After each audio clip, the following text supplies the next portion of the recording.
on earth is Uncle Byron doing here? Only one way to find out.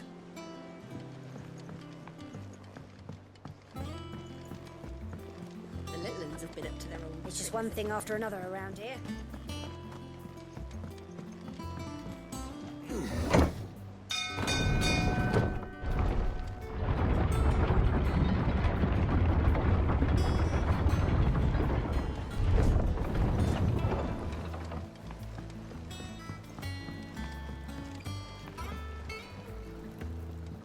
Ah, my dear nephew. How I've missed you.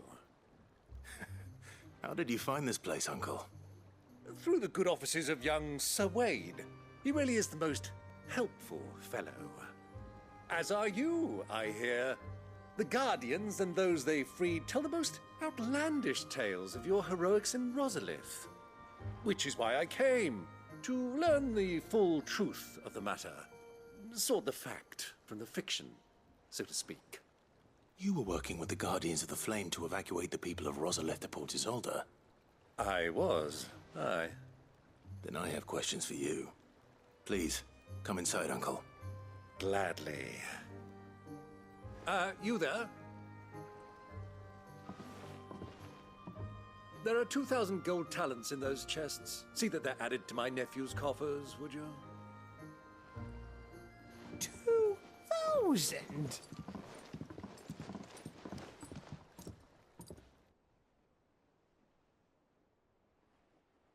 And I'm afraid that is all I know. A fleet sailing south past Port Isolde. Most intriguing. Forgive me for not being able to tell you more. I hadn't the faintest idea Kupka withdrew wounded from Rosalith. Still less that my own nephew dealt the decisive blow. What do you think, Vivian? I think, with this news of the Dhalmekian fleet and recent reports of the Royalists' movements, that the final piece of the puzzle has fallen into place. Come here and I'll show you.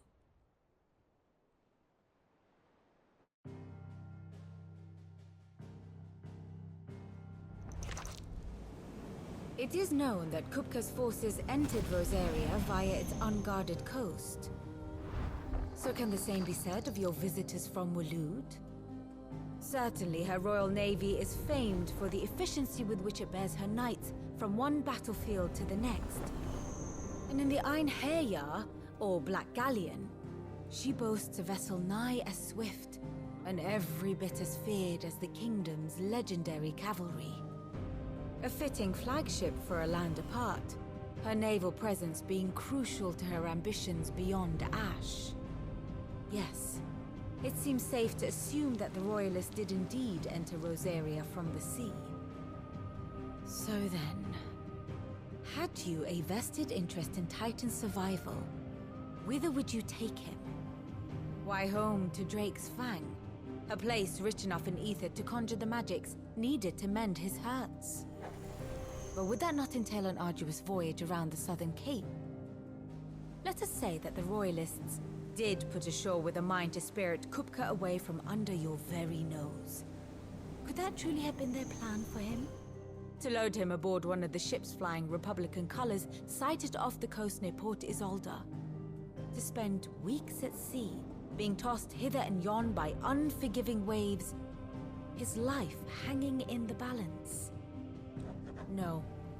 The journey would mean Titan's death, and Kupka's faithful creatures would not allow it. So what then was the plan of our Waloed friends? Reports suggest they made not for the coast, but for the desert. And by cutting through the Velcroy, a party traveling light would have Titan back in his bed days before a galley could lurch into port. To wit, it was the Royalists, not the Republicans, who effected Hugo Kupka's safe retreat. I would stake your life on it.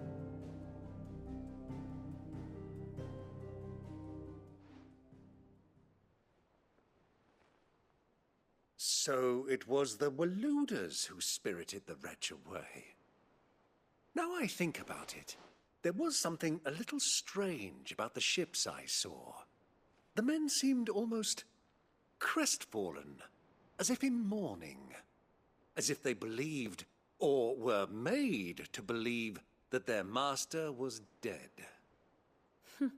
You have a keen mind, Lord Rosfield. And you have your answer. To find Kupka, you have merely to follow the Royalist trail across the Velcroy. It may well have gone cold by now, but as they say in the Republic, all roads lead to Drake's Fang. Allow me to accompany you part of the way. As luck would have it, I had intended to journey Canberward on business after visiting you here. The Fang would be but a short detour. I'd be glad of the company. Give me a moment to make ready. I need to tell my friends what we've learned. And where we're going. Very well, but be quick about it, my boy. Time waits for no man.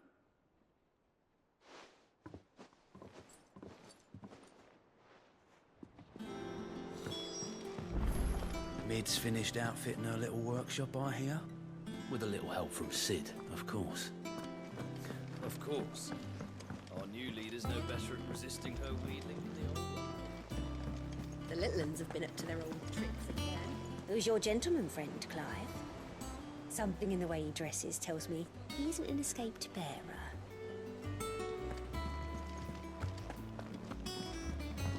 Who's this blue blood? What do you reckon Mid's going to make next? A bigger water? Well, don't just stand there gawping.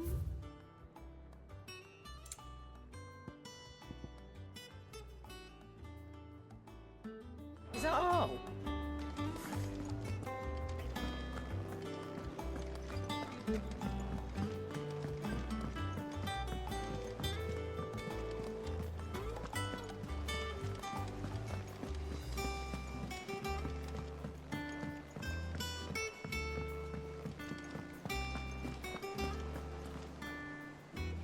Otto, Kupka's at Drake's Fang. I'll be leaving before sunset. You're not going in there alone, are you? Don't worry. I'm not going there to destroy the Mother Crystal. All I'm after is Kupka's head. I won't risk any more than I have to. I promise. The Lancer and the Fang are all Kupka's personal fiefdom. You have any trouble on the way, you ask for Rosina Dalamil. Some call her the Desert Hare. Who is she? An old associate of Sid's, and only Sid's. All I know is the name, and that they used to meet at the Dalamil Inn. We've heard nothing from her since he died. But I'm thinking maybe the new Sid might be able to bring her back into the fold. Thanks. I'll keep that in mind. So, what about your uncle? I mean, he's welcome to stay, but... Don't look so worried. He'll be coming with me. Thank fuck for that. Gav, Otto, I'm leaving you two in charge. You can count on us.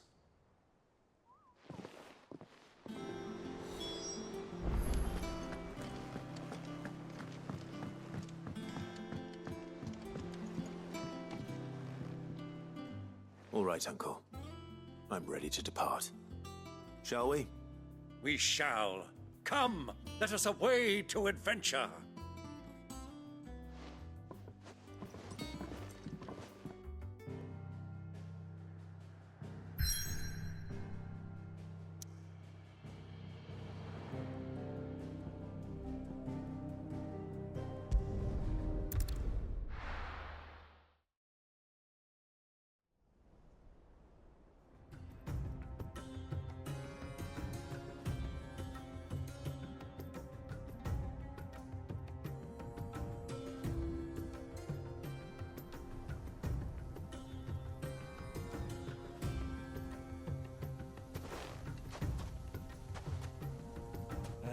I was a young man when last I walked this path.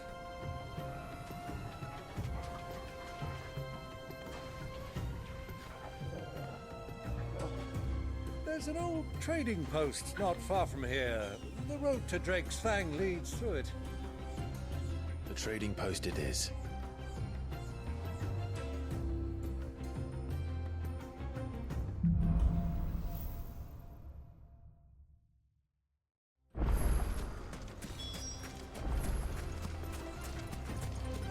destination lies over that dune, beyond the ruins. Mark 'em well, Clive. It's all too easy to lose one's bearings in the sands.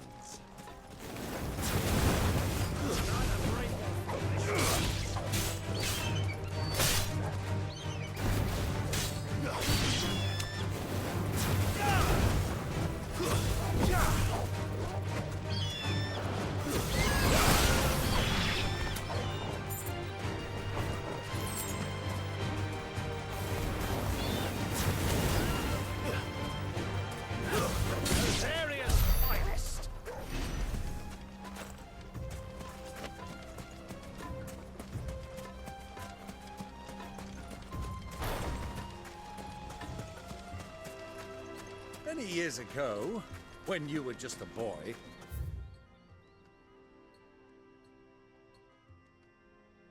you and I rode this way together, accompanying your father on a scouting expedition to Drake's Fang. He let me come with you. I'm not surprised you don't remember. It was just before Joshua was born. You were so eager to be there when your brother arrived that you whipped your chocobo too hard on the journey home and fell from the saddle. I shall never forget how Elwyn fussed over you as you sat in the sand, bawling like a babe.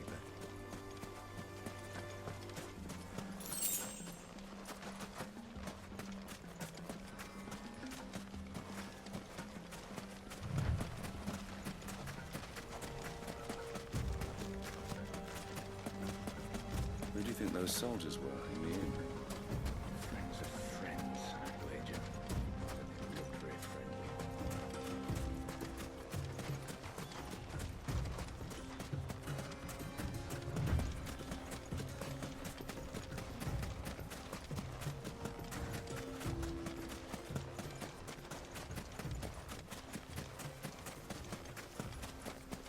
Ah, there she is.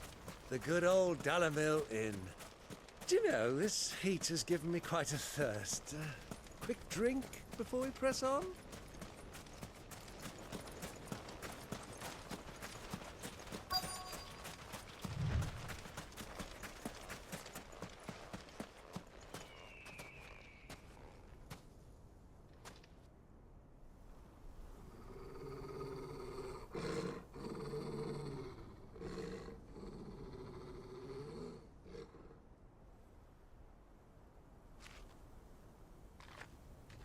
Look, there.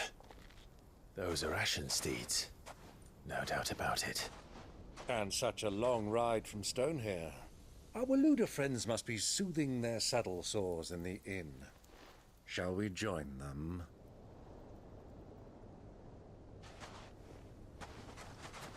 Run along and play now, Torgal. Dogs aren't allowed inside.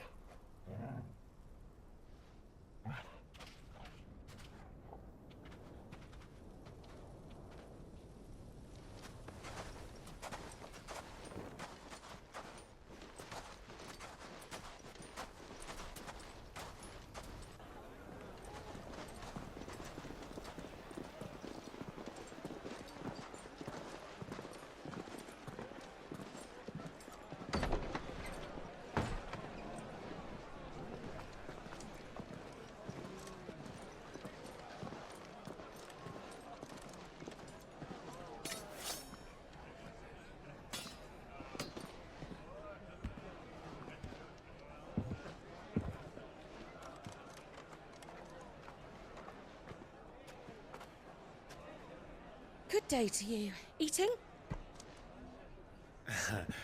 Sorry about my pal. He only talks when his mouth's full. What do you recommend? Well, if you're after something light, we do a fine chocobo soup with lentils and honey. 2 bowls of that, then. An ale. Right you are. Hey, girl! Coming! Your pal? Would you rather be my squire?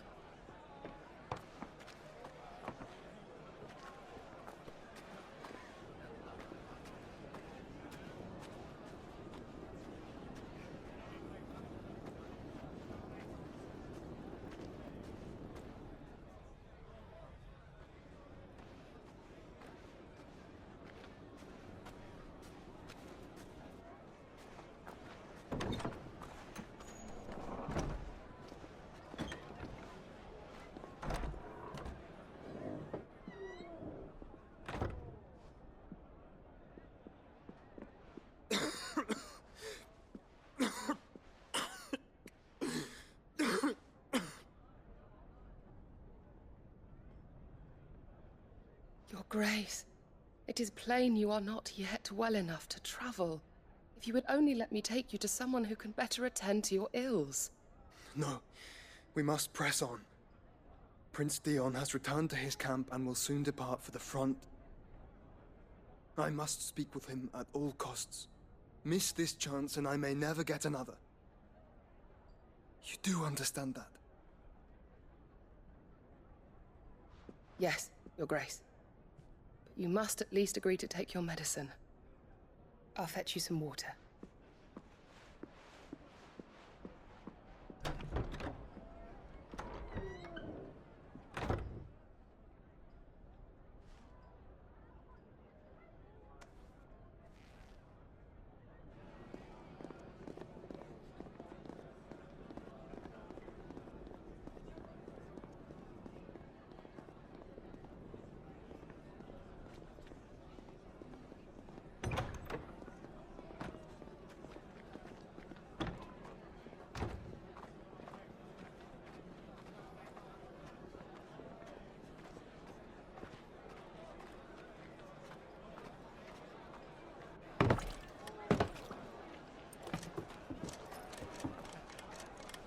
Keep watch, they tell us.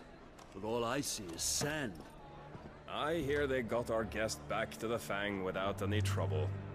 We'll be leaving soon enough. Why the Lord Commander dragged us all this way just to save that blockhead skin, I'll never know. Dominant or not, he's a bloody idiot. That'll be Kupka, then. Well, let's get this down us. We've a long way to go. Hey, you!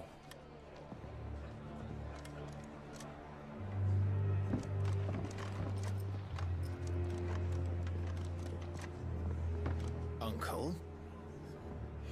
Sorry.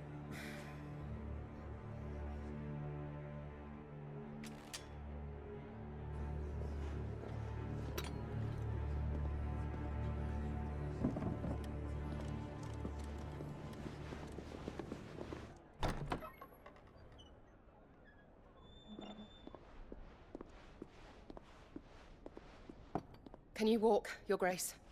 What's wrong? I fear trouble may be brewing downstairs.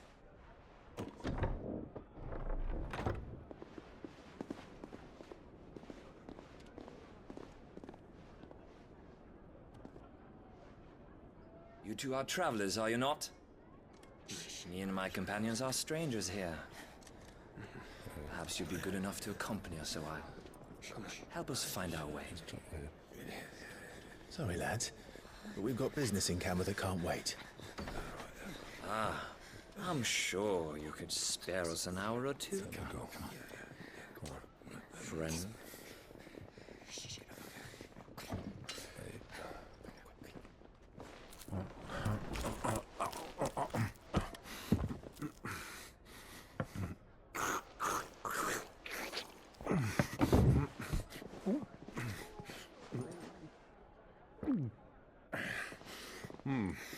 I'm afraid we don't have a moment to lose.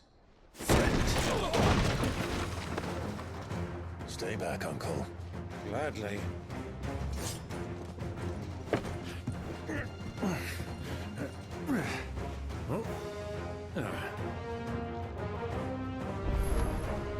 It's the outlaw! Take him! Try it.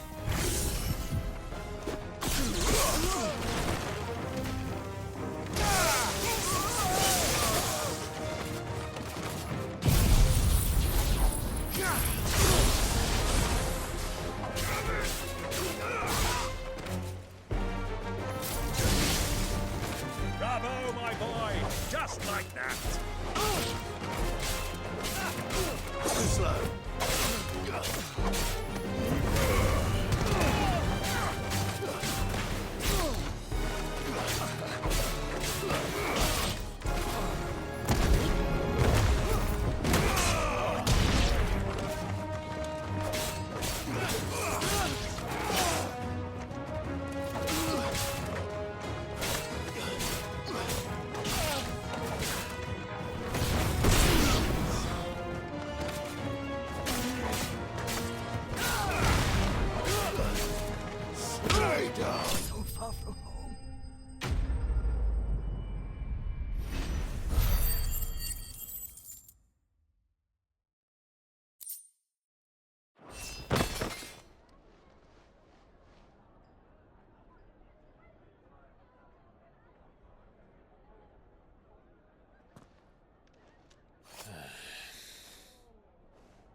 your trouble.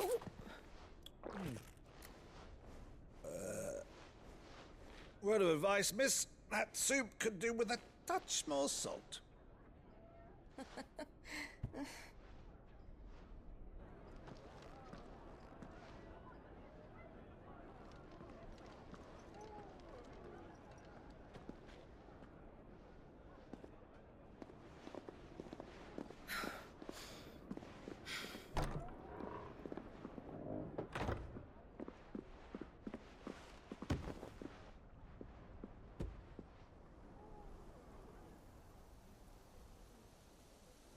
Now's our chance.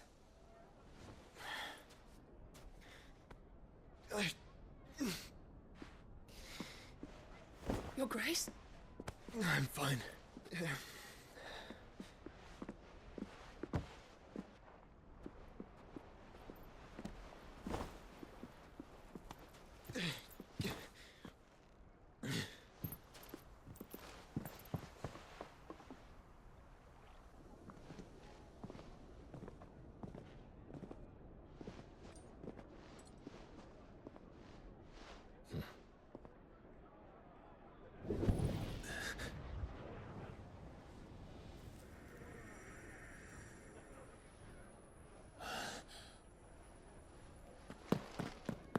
Clive?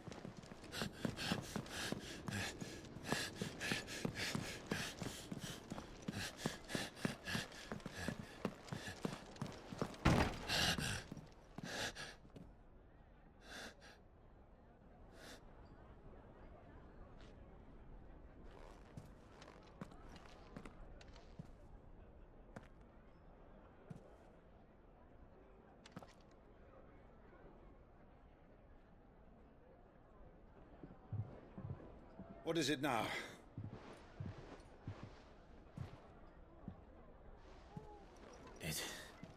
It's nothing. Let's go.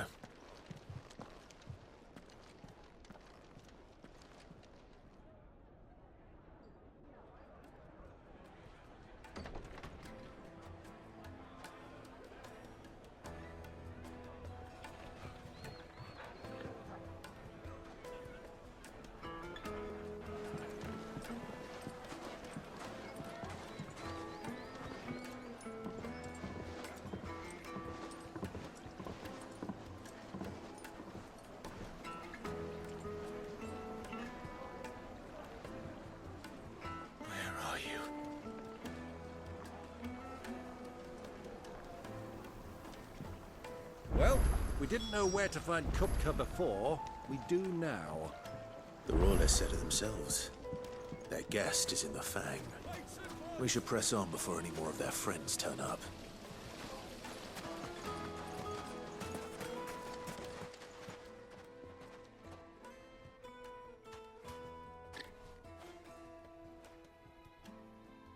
Ah, they've closed the road. And it's the only way from here to the Fang. It would seem Lord Kupka is not accepting visitors at present. We have to get through that gate. Not by force, I trust. We've attracted quite enough unwanted attention already. By guile, then. Perhaps the Desert Hare can offer us her aid. Rosina Dalamil, woman of mystery. But how will we find her? We know naught of her but her name. And that she was working with Cid. Cid's other collaborators have all been people of means, the wealthiest and most successful members of their communities. I'll wager this Rosina Dalamel is the same. That would certainly help to narrow the search. We need only inquire as to who is in charge of the town. And that's exactly what I mean to do.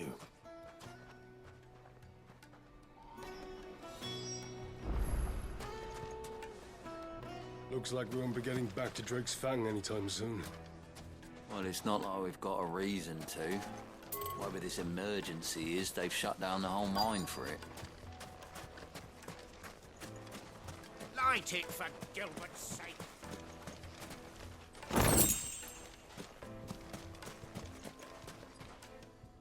Anything I can help you with, travelers? Allow me. My good man, we represent one of the oldest and greatest trading houses of Port Isolde. We're seeking to expand our business in the region and would very much like to make the acquaintance of Dalamil's leading entrepreneurs. If only we knew where to find them. Well, we're best known for our baths, our markets, and our smithies. I suppose you could do worse than start your search at one of those. Thank you. You've been most helpful. Oh, you wouldn't happen to know a lady by the name of Rosina Dalamil, would you? No, I can't say I do. Well, thank you all the same.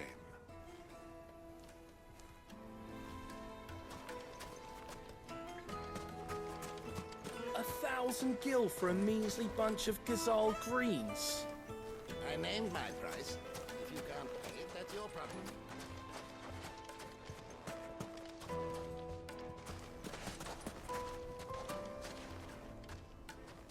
What do you want? Can't you see I'm busy? I won't keep you long. I'm looking for someone. A woman by the name of Rosina Dalamil. Do you know her? Never heard of her. Is that all? One more question.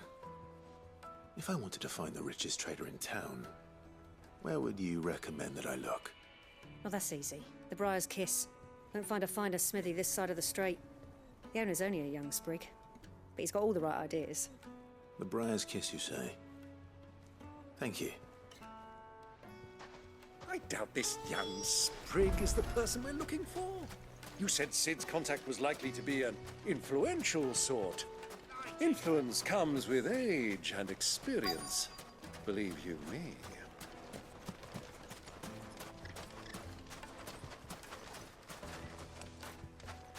Mummy, I want to play with the crystal. How many times do I have to tell you? It's not a toy.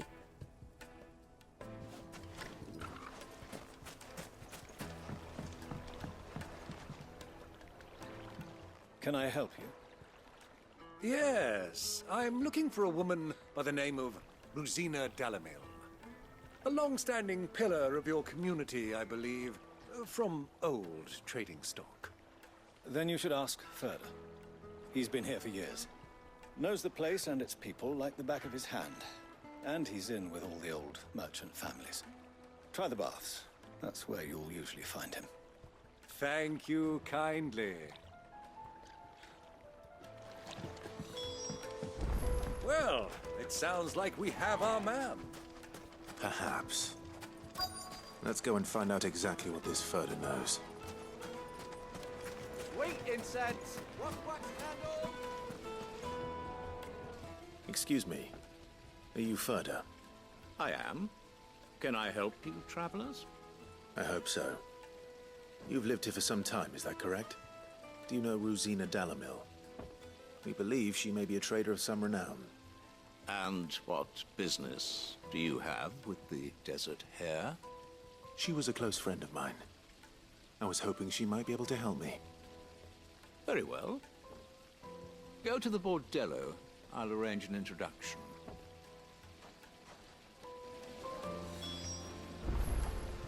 Silver! Do you think we can trust him? Only as far as I think he trusts us. So you're the ones who've been sniffing around? I beg your pardon? Don't play the fool. Stick your nose in our business and you're likely to lose it.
Who are you working for? Him or her? Him. The boss. He wanted us to test you. Though one could hardly call that a test. Lord Ferda? Look what the cat dragged in. Your skill with the blade is rare indeed, my lord. A fitting talent for an outlaw. You know who I am. So what now? Call in the Men of the Rock and collect the bounty? That isn't my decision to make. Our work is done. Take him to meet his precious Rosina. She will be interested to make his acquaintance. Yes, my lord. To the Lock of Leisure, then.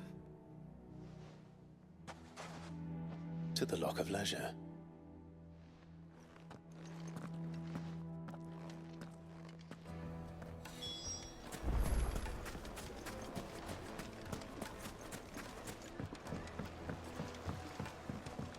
Fresh bread, warm from the oven. The most fragrant herbs and spices from the bread.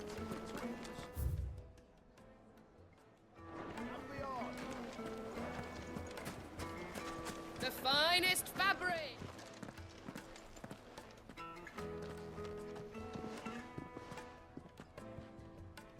Is this the place? Lubor's Forge. The Briar's Kiss.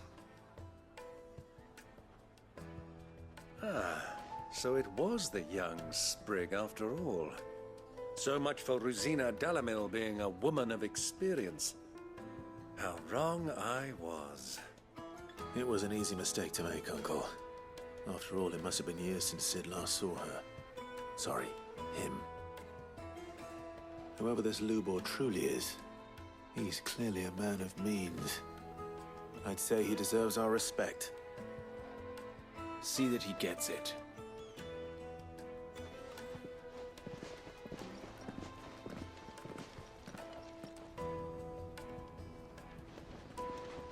Lubor, Lord Ferda told me to bring them to you.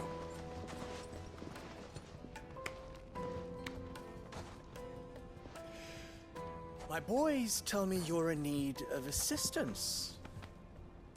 Sid the Second? I won't waste your time. I need passage through the south gate.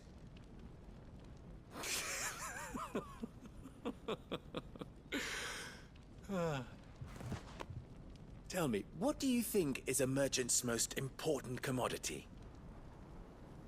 Why, trust. Everyone knows that.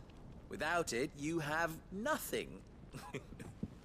And nothing is exactly what you have. And so, for you, I, too, have nothing. I'm not in the business of helping every lost puppy that wanders in off the street. I'm a busy man, as you can see.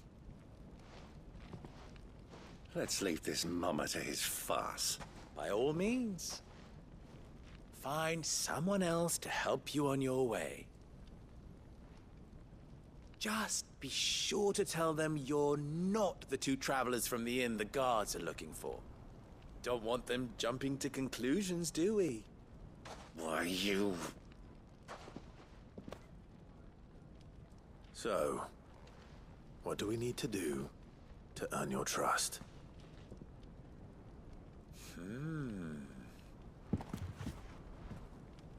I like this one. Willing to do whatever it takes to get what he wants. Ha!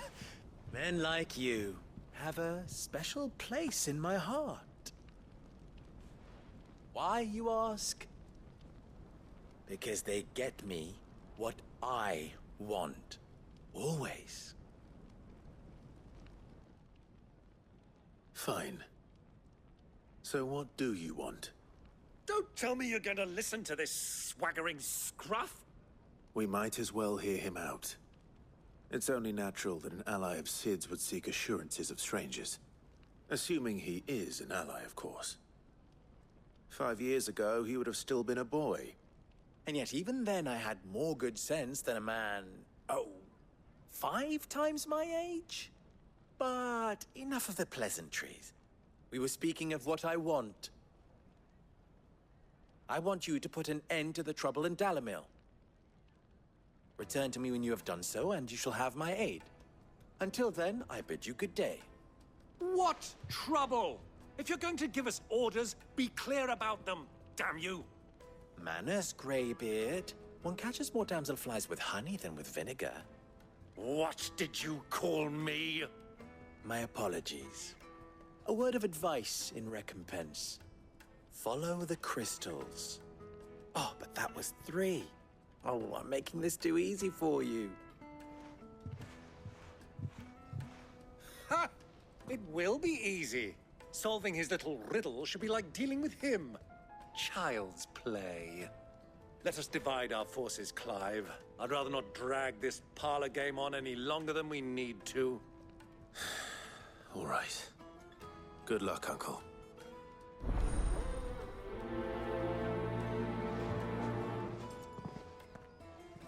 I thought we were the only ones causing trouble in Dalamil.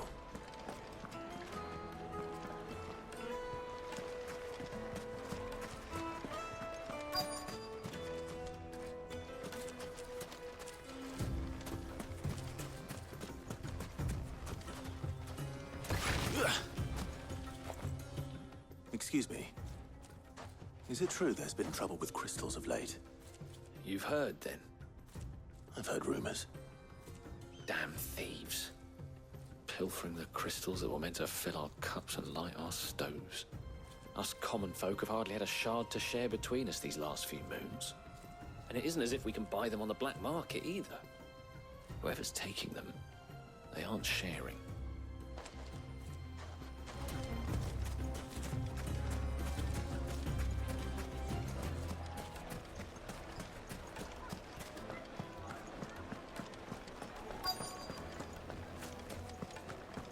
Juiciest meat from Green's fed bird. You wouldn't believe how much he gave me. Well, I hope you gave as good as you got. What can I do for you, soldier? Need that sword polishing? I'm not a soldier. Oh, then be off with you. I serve the men of the Rock and the men of the Rock only. You have an agreement with them? Don't be stupid. I just know which side my bread is buttered. Don't want to be stuck under some pauper when they come knocking. With pockets deeper than Zemeckis and an urge to empty them. No, just leave, will you? Before you scare them off. Do you think they'll be back soon?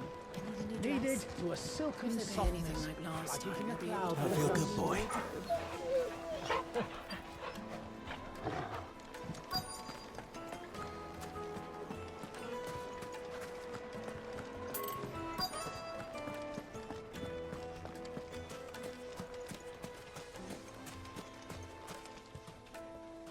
Do you have a moment? Depends what for. Just a question.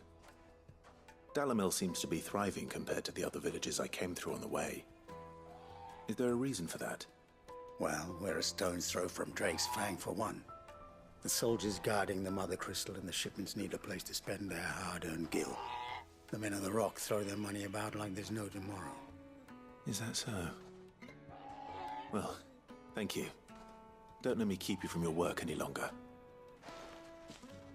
I think I'm starting to get an idea of what's been going on. I wonder if Uncle Byron's learned anything of use. He'll probably be back at the inn by now.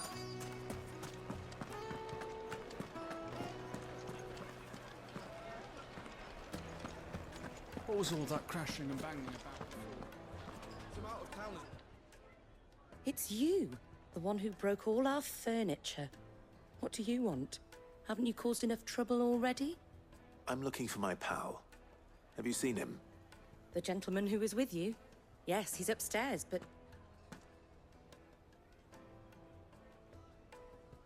Thank you. I'll go and fetch him.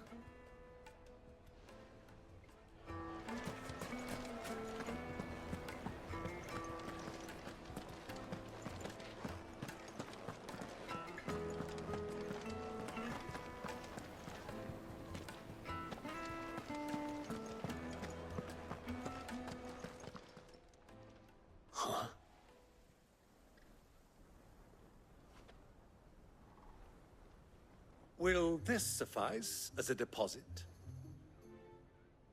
By the sands. That's a black pearl.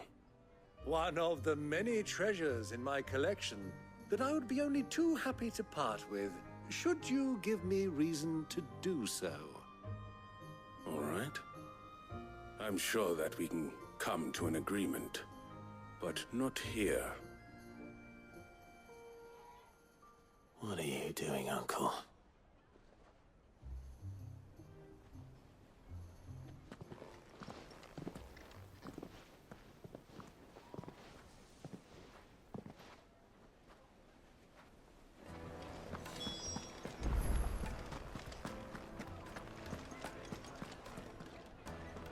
Care to explain why you're giving gifts to Kupka's men? Bait, my boy. One cannot catch one's prey without it. And I do believe I've snagged us quite the quarry. I started by asking around the markets as to where I might purchase crystals. I had no luck, of course. It's forbidden to trade in such things. But my uncharacteristic indiscretion just happened to attract the attention of those uniformed ruffians. They took me aside and said they could procure the crystal I sought if I proved I could pay for it. So the pearl was your proof? I thought they'd ask for more. A second-rate specimen like that would only fetch 500,000 or so. A small price to pay for admittance to the underworld. But enough about my little act of subterfuge. What did you discover? That the supply of crystals has dried up of late.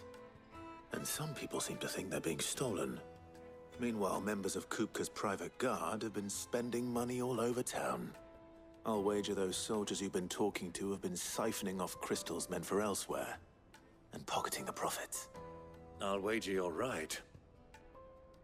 We'll meet with them then, just as you arranged, and put an end to the trouble Lubor spoke of. Ha! That preening popinjay thought this would be difficult. It just goes to show, one should never underestimate a Rosfield. We'll soon wipe that smirk off his face. I arranged to meet with the soldiers in a secluded corner of the Velcroy, far from prying eyes. The perfect place for a spot of double dealing. I trust I can count on your support, if things turn sour. Of course.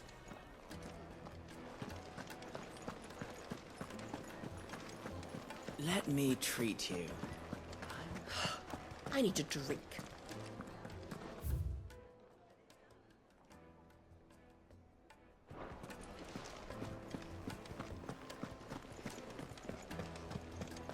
Fucking men of the wrong. Anytime they pull their snouts out of Kupka's trough is when they want to take us.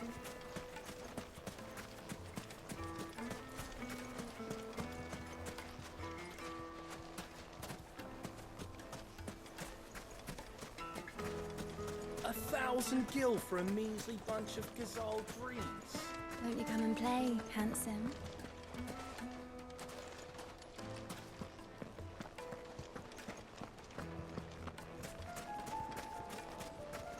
Made from...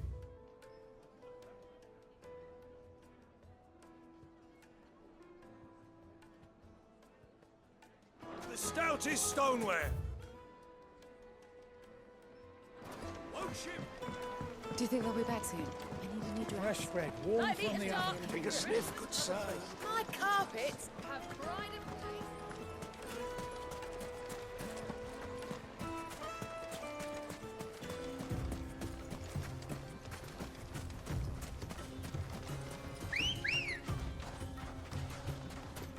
Good girl. Run like the wind.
Why is the tavern shut?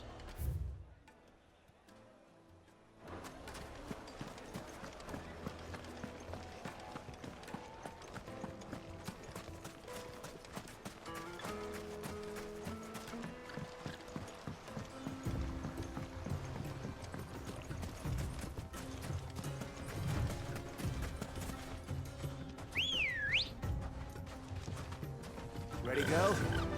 Yeah!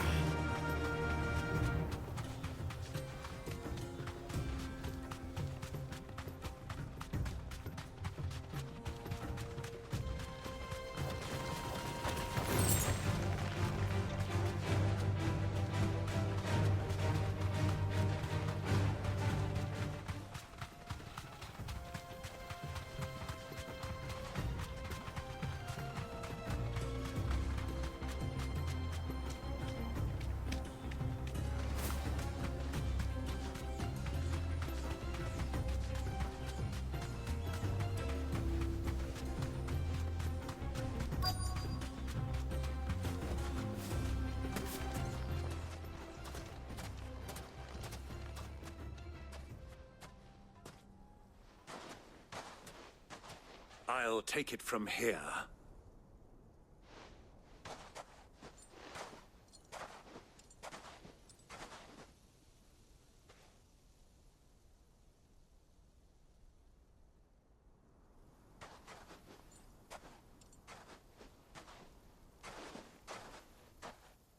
I was beginning to think you weren't coming, my lord. You've brought your contribution? All the silver and stones I could scrape together at such short notice? You brought the whole 500 talents. That was the price we agreed upon, yes? If you've no objections, I'd like to see the crystal. Of course. Right this way, my lord.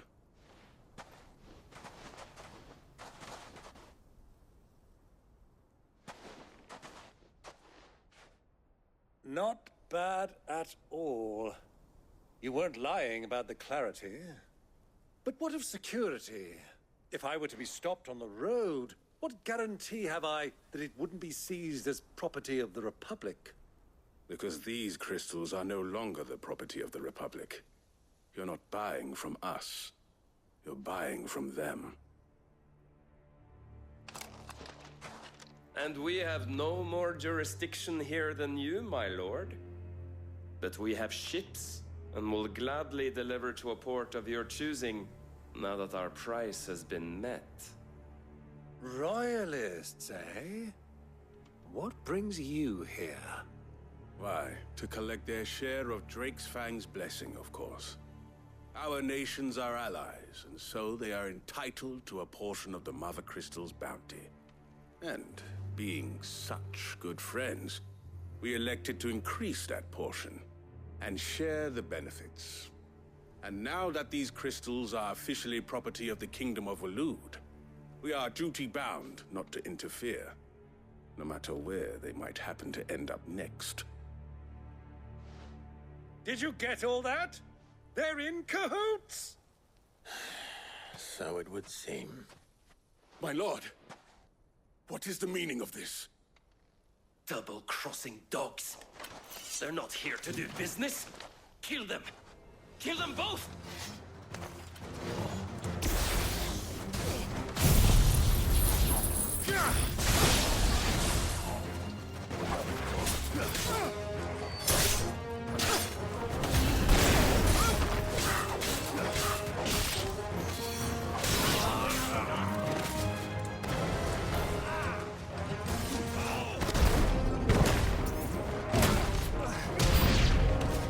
It's not over yet, Uncle. Good! I'm just getting warmed up.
Well, that wasn't too bad. How'd you like my performance, huh? I've often played the villain on the stage. I think I did the role justice. Don't you? Greybeard, you were magnificent. The battle scene was particularly thrilling. Such a shame you didn't have more of an audience, but perhaps that's for the best. How long have you been watching? Long enough to witness your uncle's sordid transaction. I hardly expected one so venerable to degrade himself so thoroughly, buying one's way into the confidence of degenerates. Ingenious. This was the trouble you spoke of. The men of the Rock taking crystals meant for the common folk and conspiring with the Royalists. Well, now it's over. Indeed it is. The people of Dalamil had scarcely any means of redress against Kupka's men, let alone a foreign army. Until you two came along, that is.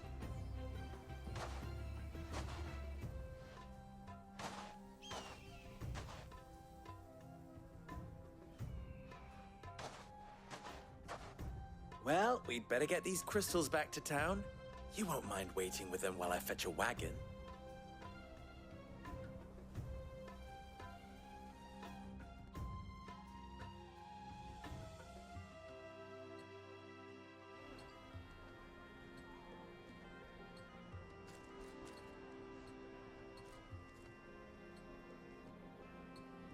It occurs to me that I still don't know your name. Clive. So, Sid the Second is a Clive?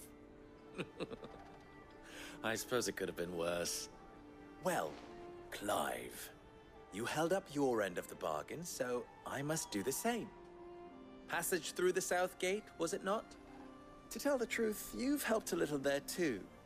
Many of the guards have already been redeployed to deal with the issue of their missing comrades.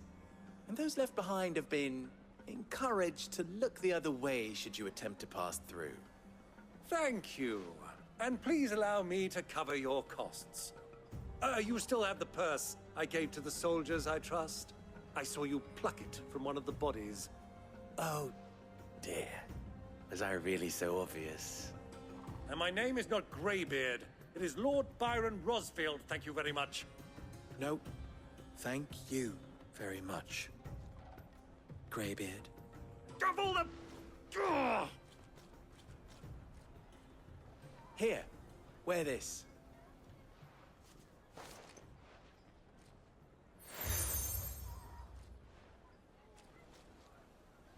Any friend of mine who sees you with it shall be a friend of yours. Thank you, Lubor. And please, feel free to send one of my Stoluses back to your people. Tell them that Rosina Dalamil is back in bed with Sid.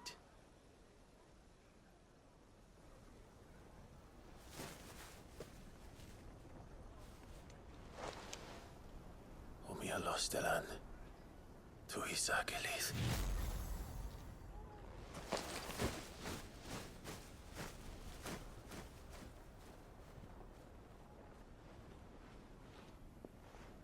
I'm trusting you, Sid. Or should I say, Clive. So be sure not to let me down. I have a reputation to uphold.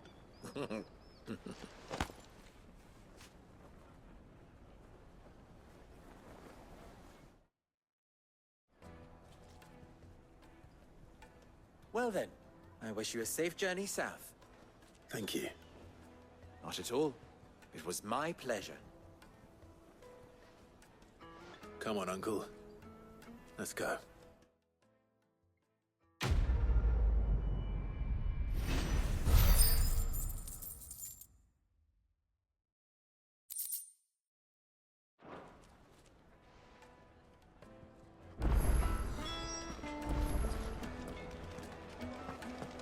My carpets have bright The most fragrant herbs and spices. Kneaded to a silken softness, like eating a cloud with a crust. Plates and pots! Bowls and basins! The baths are, closed for scrubbing.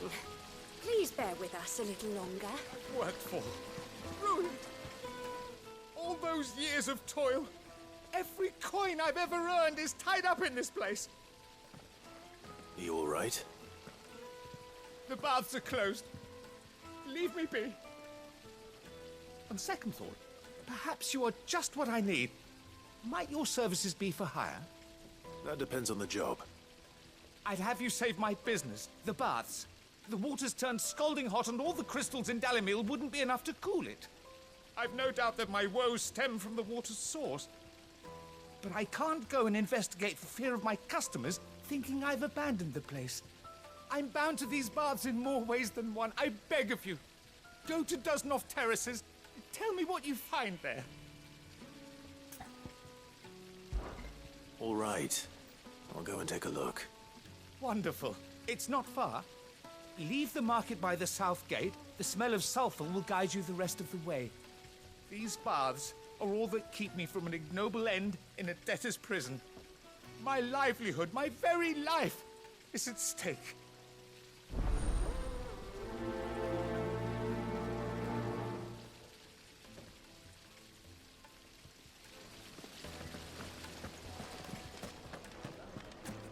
Hanging lantern! Ah, they've opened the gate! Lubor was true to his word. We can make our way back to the Fang now, at least. We should get going soon. Do you have water? Ah, I'm not too late. What is it, Lubor? A question that I neglected to ask earlier. Where is it that you're bound? To Drake's Fang. To finish Hugo Kupka. Just as I thought. Then allow me to share a secret. Drake's Fang is currently riddled with royalists. Talmeki and Walud are allies, and as you have seen, their soldiers work hand in glove. But no nation has ever before allowed a foreign army to make a barracks of its holiest of holies. Not by choice, at least.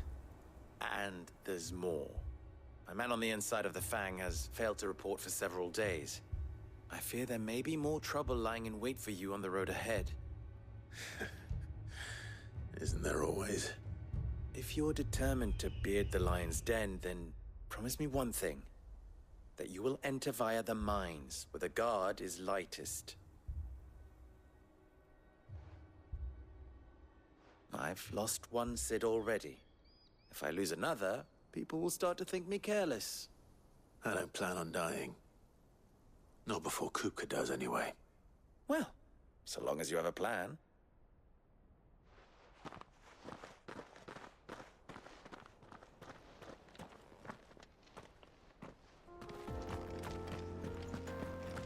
Drake's Fang should be just beyond these springs. Shall we press on?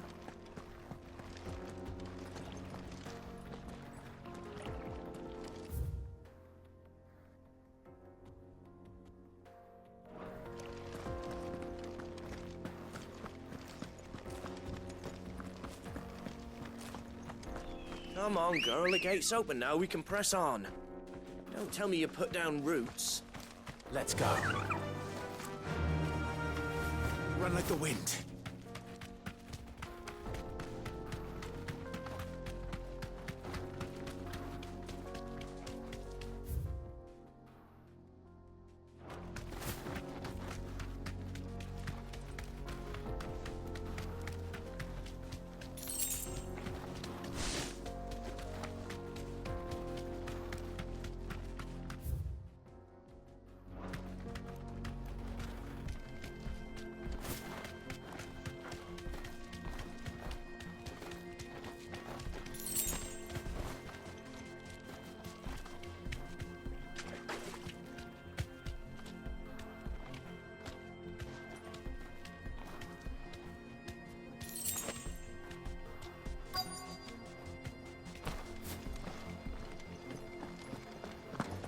By the flames.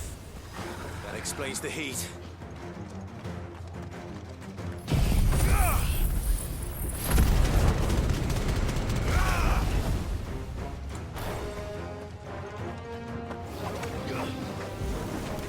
Too slow.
Well done, Torgal. Too kind. That's better.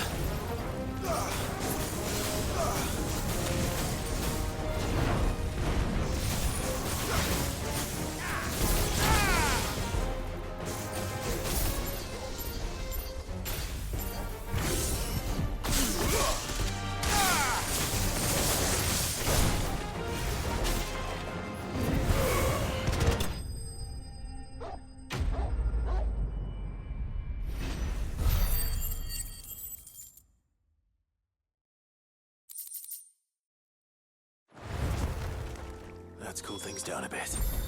Let's hope it's enough to keep the baths from boiling.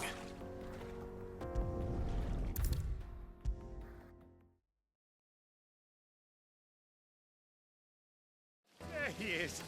The man who saved my... I was hoping we'd be seeing you again. The baths grow more bearable by the moment. It won't be long now before we are back to business as usual. I'm glad to hear it. Now, tell me this. What did you find at the terraces? What threatened to make me a pauper? Not what I expected, that's for certain.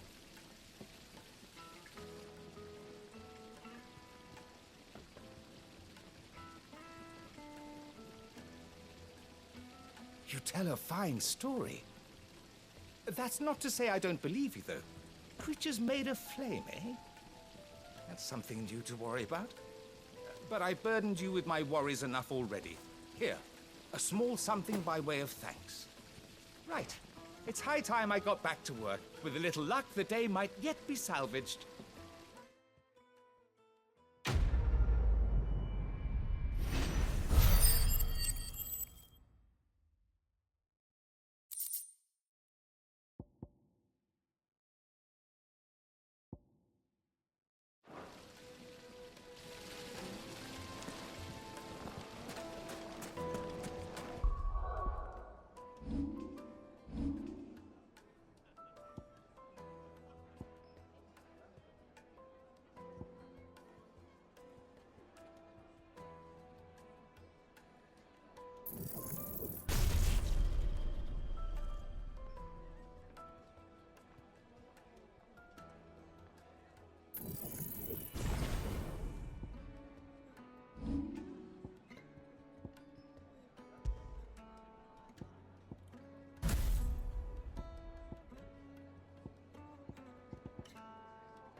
Sweet incense! What?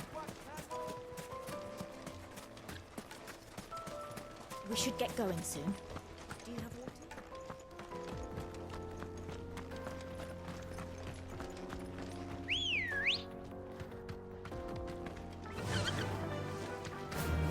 Fly, Ambrosia. Come on, girl. The gate's open now. We can press on.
There it is.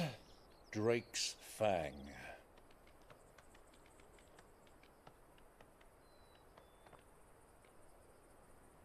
Kupka will be hiding inside.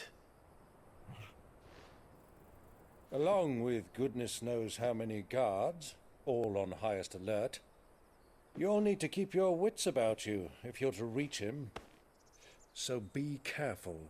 I will, Uncle.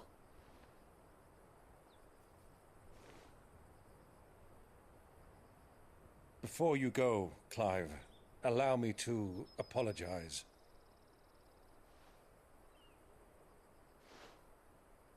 After what befell at Phoenix Gate and the crisis that followed in its wake, I fled. I retreated to my counting house and danced attendance upon the vicereine in the hope it would bring me favor. I betrayed my nation to save my skin, like the coward I am. And I'm sorry. Uncle, please. It's not too late, Clive. Rosaria is yours by right, and there are those that would help you to take it back. Had I the courage of my brother, I might already have done so. But that ship has sailed. You, however... No. Forgive me, but I cannot. I fight to build a new world now. A better world. Where men can live and die on their own terms. I was raised in a nation that strove to improve the plight of bearers.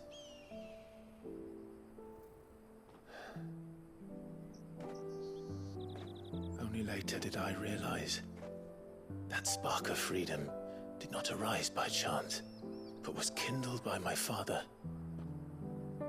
You would see me follow in his footsteps. And that is exactly what I mean to do.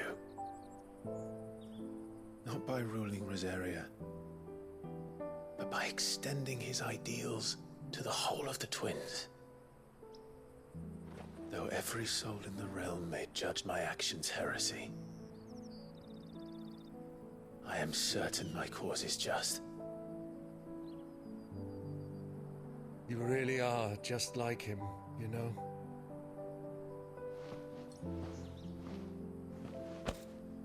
Thank you, Clive, for coming back to me. I am proud to call you nephew.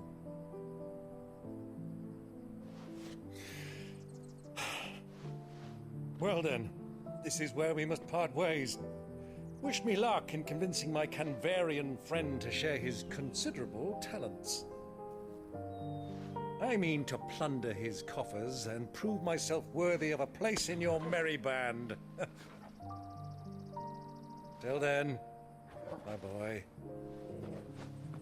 Till then, go safely, Uncle. And you, nephew. We have much to catch up on, you and I. I shall expect you to regale me with the tales of all your adventures when next we meet. You can regale me too, Torgal.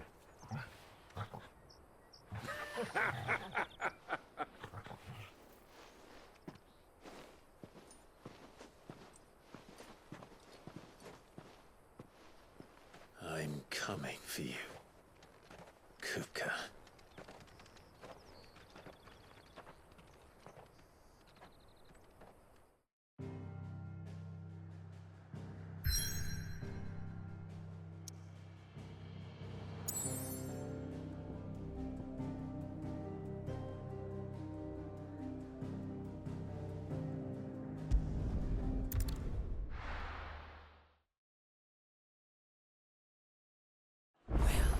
This is no good.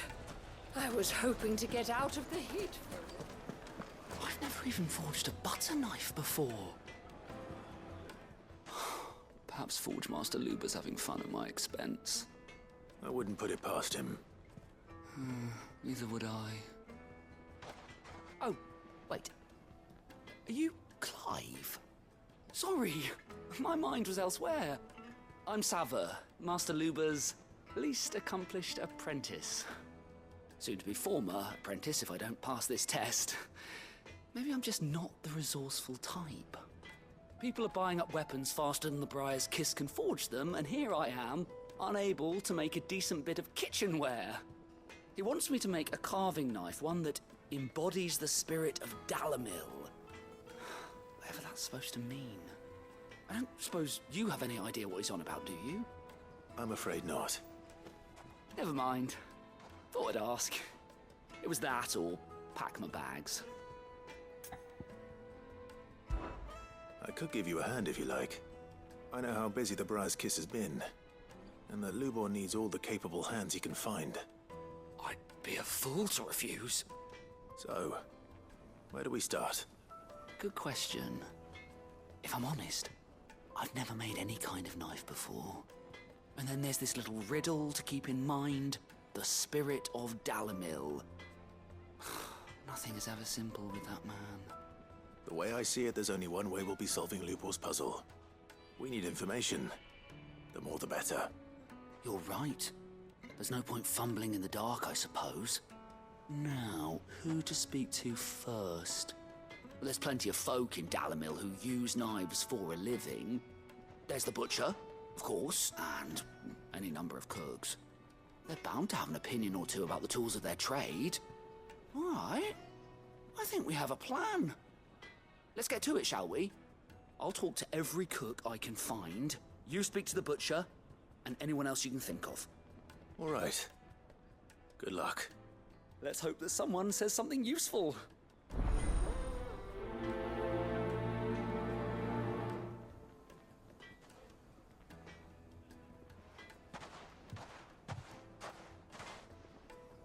Trust Lubor to take a simple test and turn it into a riddle. I'd better get to it. My carpets have The most fragrant herbs and spices. Kneaded to a silken softness. Welcome, sir. What can I do you for? A question, if you don't mind. I need to know what makes a good carving knife. You a blacksmith or something? Something, I suppose. Fair enough. Knives, is it? First and foremost, it's got to hold an edge. Most knives will make it through fat, no problem, but sinew dulls cheap steel in no time. Give me a blade which can slice through anything that crosses my chopping block, and I'm a happy woman. So a knife that stays sharp. Makes sense.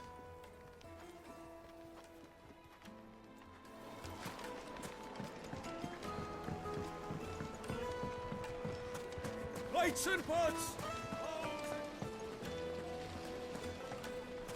Hanging lanterns, keep the darkness from your door. Well, we can make our way back to the Fang now, at least. What is it? I'm in no mood for chatter. Sorry. Do you mind if I ask your trade? Hunter, why? I have a question. Can you tell me what makes a good carving knife? I assume you use one out in the field. Has to be able to put up with some punishment. Can't be dealing with a brittle blade, not while I'm on the hunt. If your knife snaps every time you use it, you'll be spending coin as fast as you make it. Times are hard enough as it is. Thank you. I won't keep you any longer. All business, eh? Man after my own heart.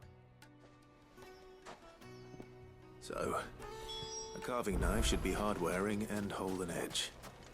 Hardly a revelation. Let's hope Sava had better luck than I did. Silver platters.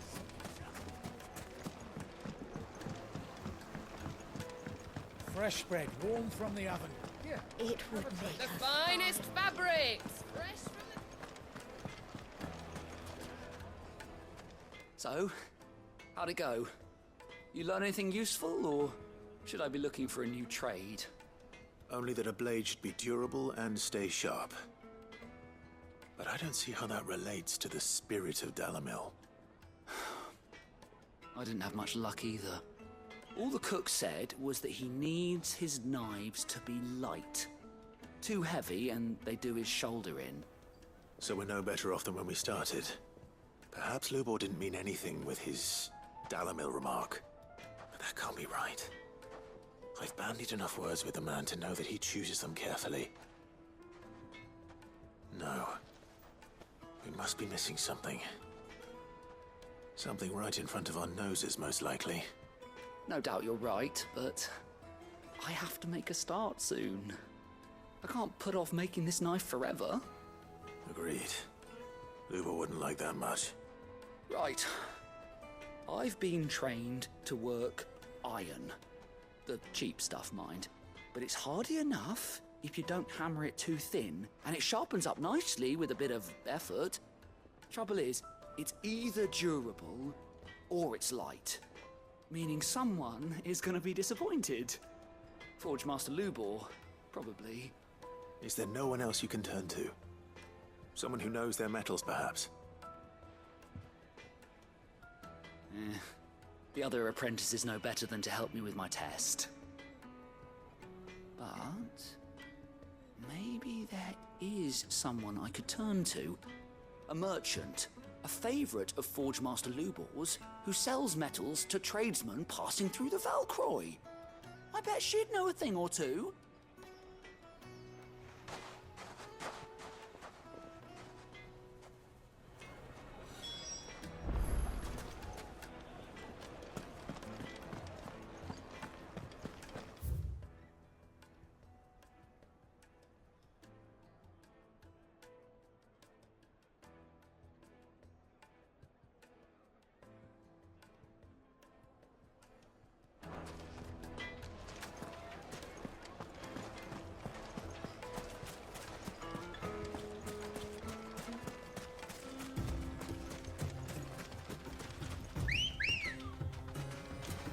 Good girl.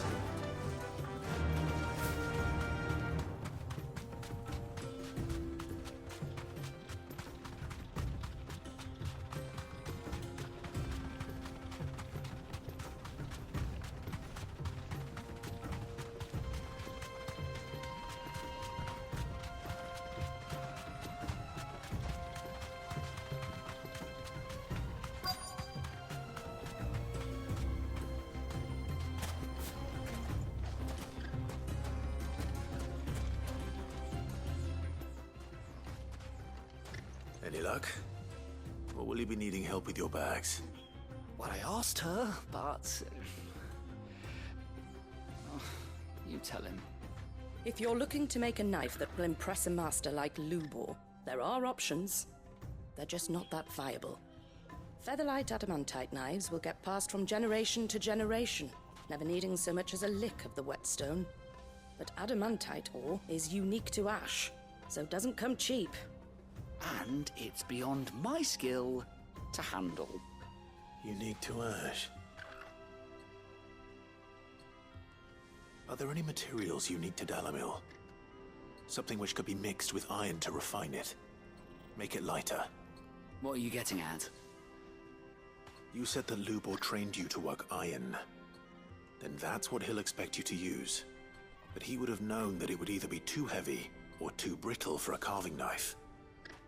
Perhaps his Dalamil remark wasn't a riddle, but a hint. If it's cheap metal you're using, then there's always limestone, I suppose. Folk first settled Dalamil to get at her mineral deposits. And, if you know the trick, it can be melted down in the furnace to drive out impurities from low-quality iron. Bloody hell! That must be it! I don't suppose you know the trick, do you? It's hardly my speciality, but I've been around enough blacksmiths to know how it works. Looks like I've got some learning to do. Clive, I hate to ask after all that you've done for me, but... Limestone? Fine. I can hardly abandon you now. Besides, I want to know if this is the answer to Lubor's little riddle.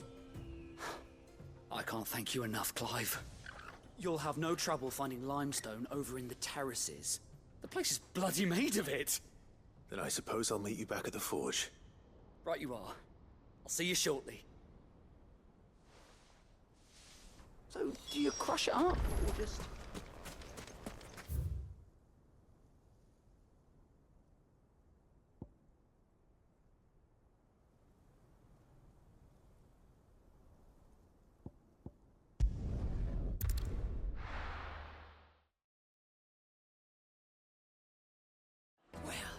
This is no good. Is it true what I'm hearing? The finest fabric. Take a sniff, good sir. Fresh bread, warm from the oven. Here, have a taste.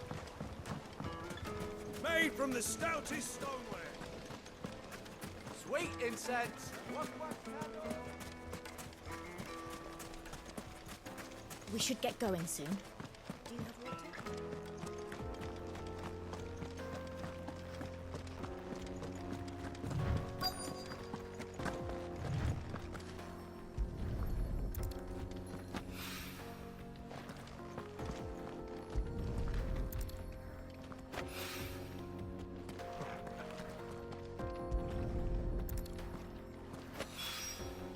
One rock looks a lot like another. But hopefully this is what Sava needs.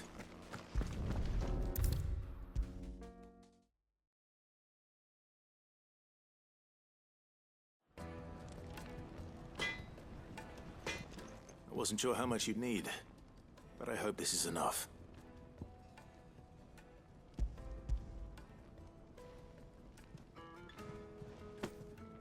You are one of the good ones, you know that. You and that merchant both, she's got quite a gift for teaching that one. Now, time to see if limestone is the secret weapon we were hoping for.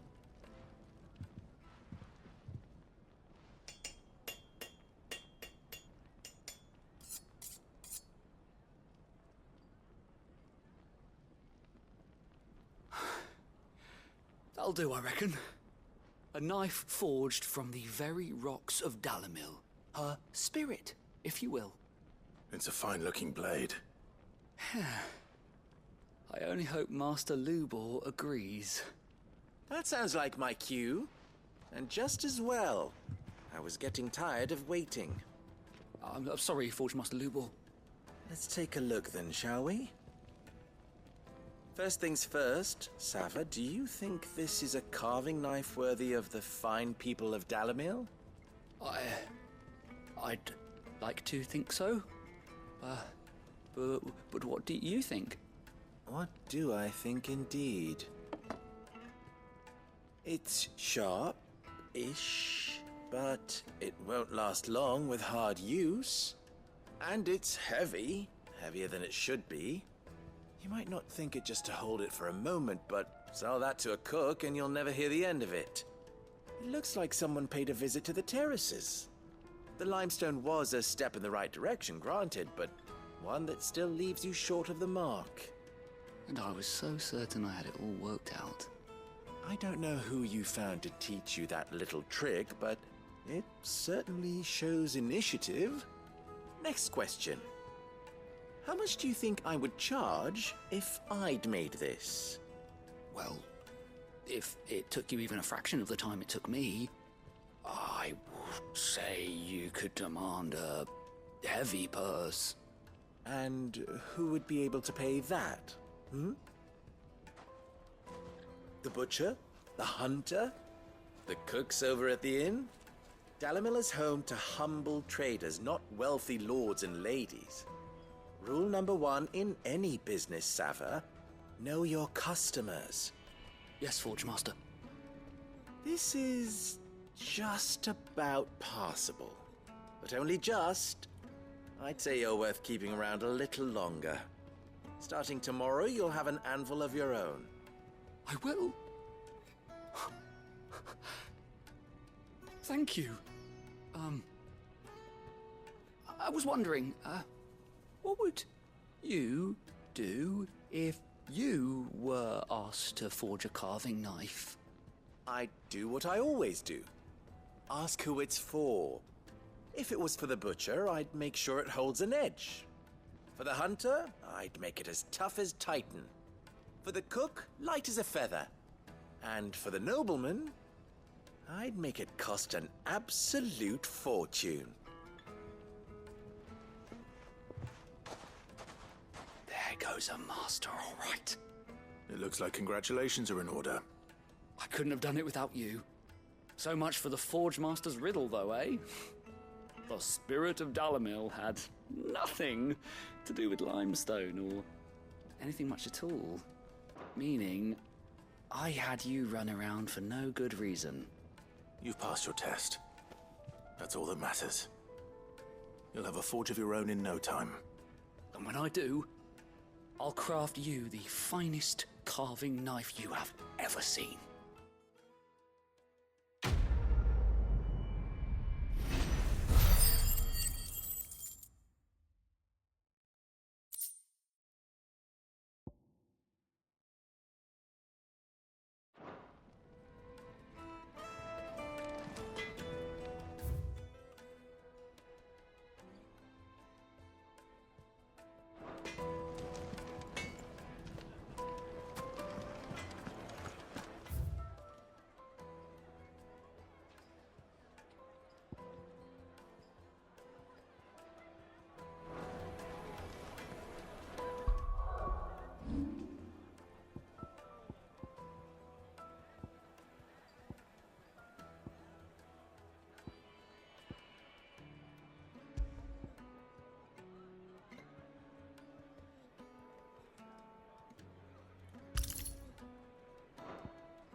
The finest fabric! The most fragrant herbs and fresh bread, warm from the oven.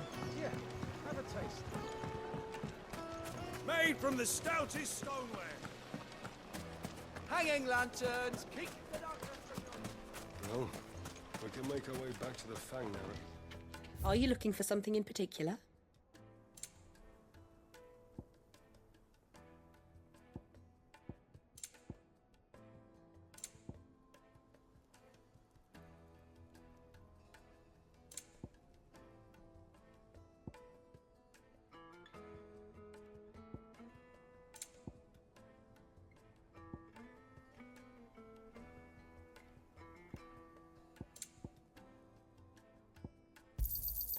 My thanks. Go with Gilbert.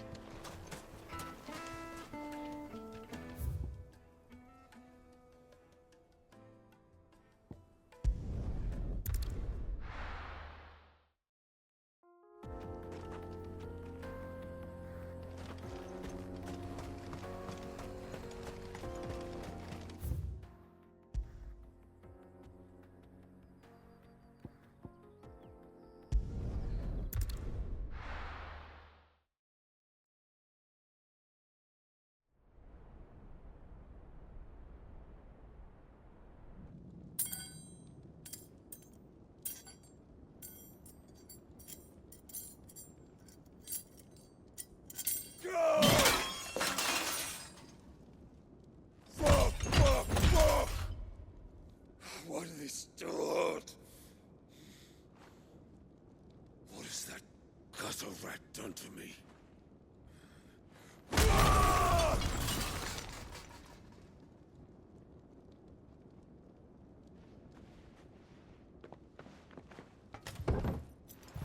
Out of my sight, witch! I'll kill you, Rosfield! I'll rip out your heart! I'll tear you limb from limb! Peace, Hugo. The table shan't hurt you any longer. He sought to humiliate me. Me! If you hadn't interfered, he would be dead! You truly believe you would have triumphed had the battle continued? Titan would have ground him into dust! And how would he have done that without his head? Shut up! You weren't strong enough, and you call yourself a dominant. Or rather, you did. You mock me, Harbert.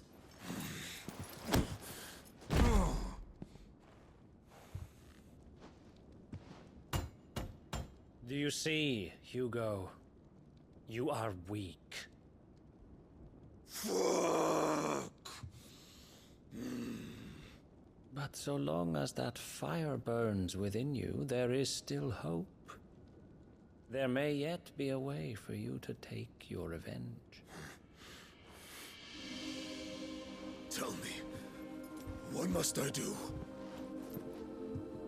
Please, I'll do anything. Just tell me.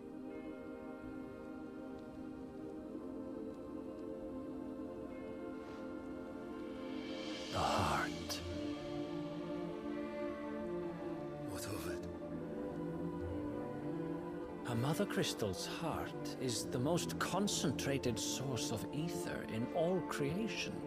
Perhaps you could take advantage of that. Of course, the crystal would not yield her blessing to any ordinary man. But then, you are no ordinary man, are you, Hugo? Clive Rosfield stole your power, but others have suffered a similar fate, and still managed to find the strength to conjure their Eikon. Like Benedicta Harmon. She too drank of the ether and gained a power beyond human understanding. She did.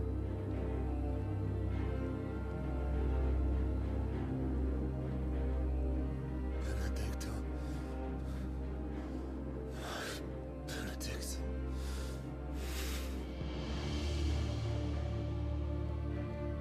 I'll do it. My love. I'll avenge you.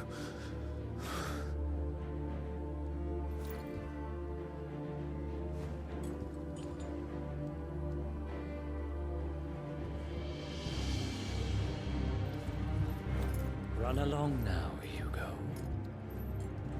You need only follow the light.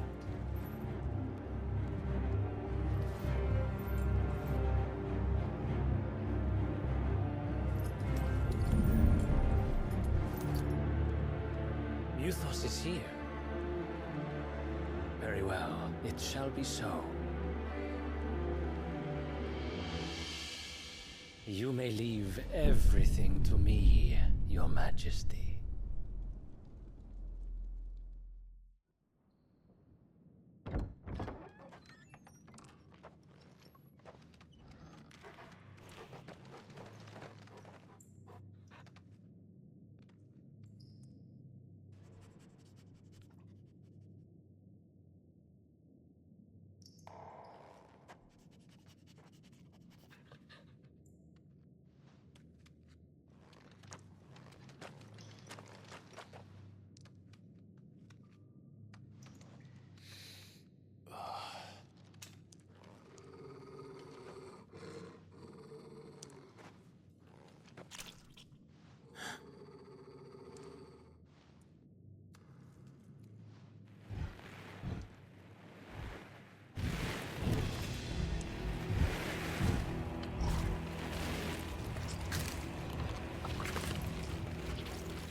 Did the royalists bring them from Ash?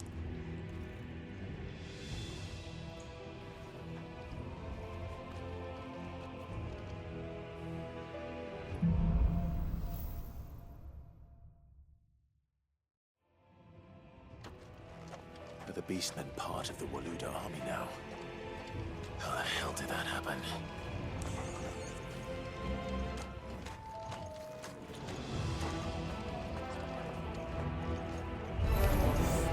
They've spotted us.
Taken over the entire mine.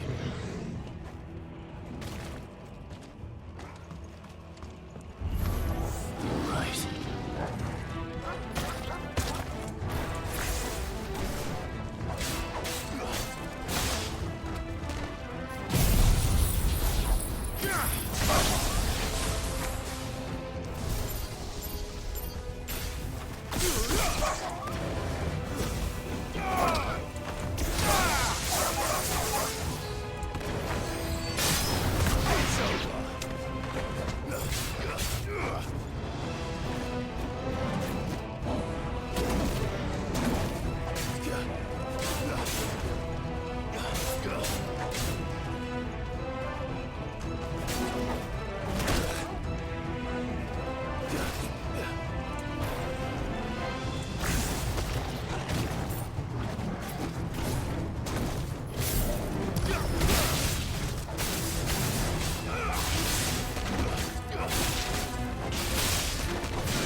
So much for the men of the Rock.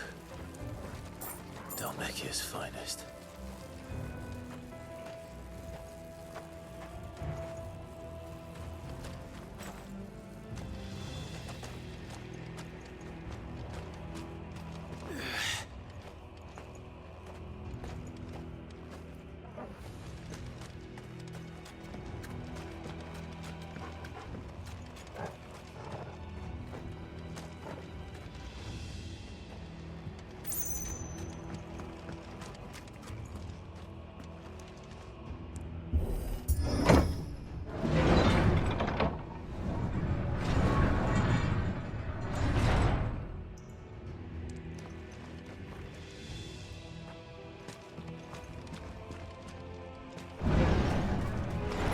Time to fight.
be going any further this way.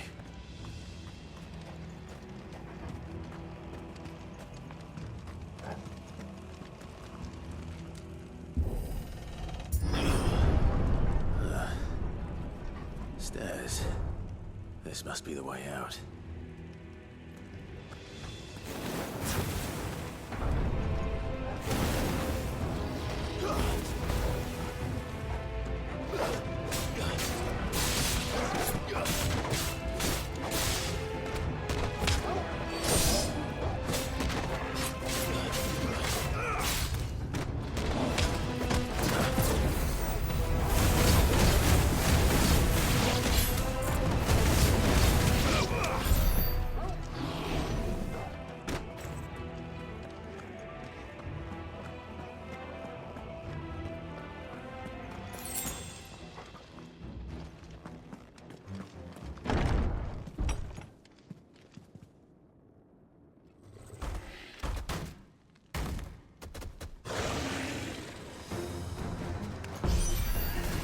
I won't be sneaking past this one.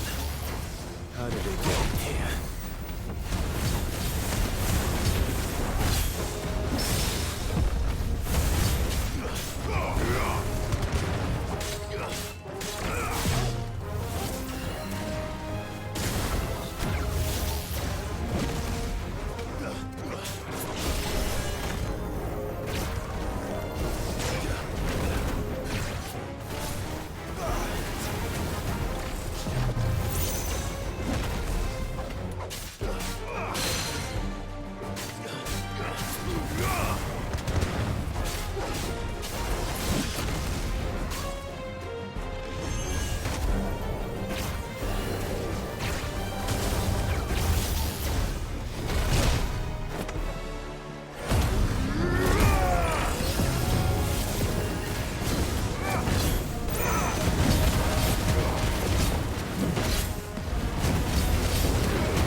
Flames. Come on, Torgal.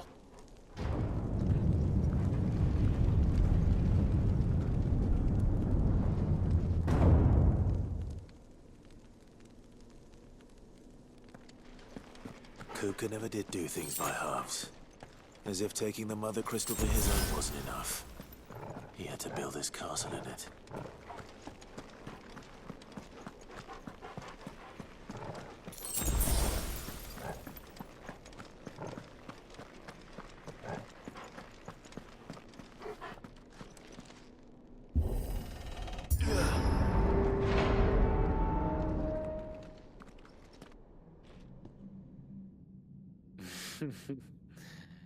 Let the trial begin.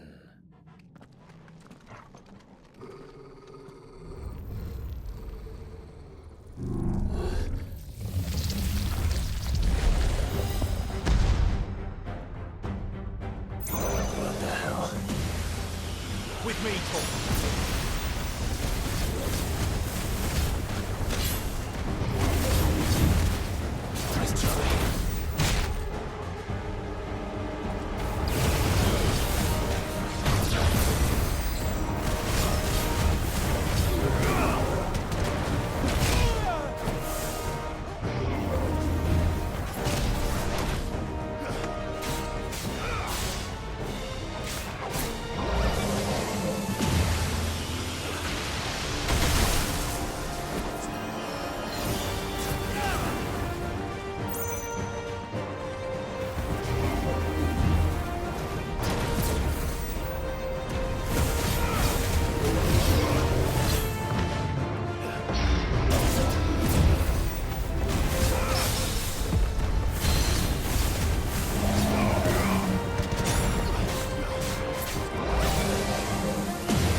Seems we're expected.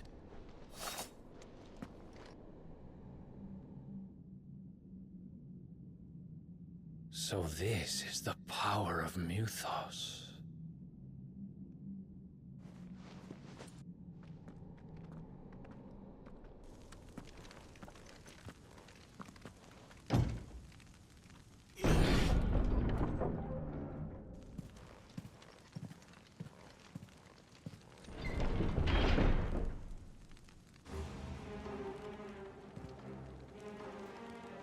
Did the orcs do this too?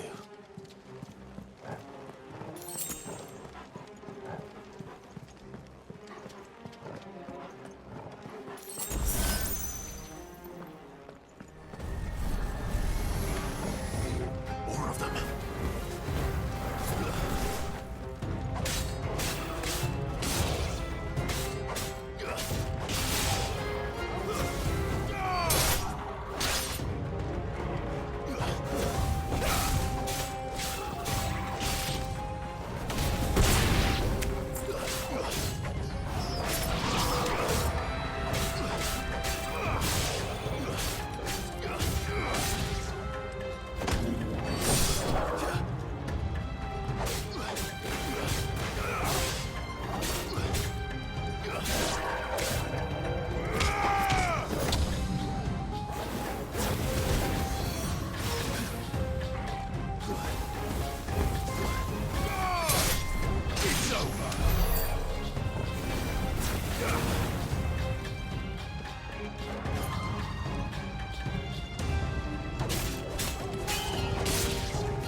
What the hell is going on?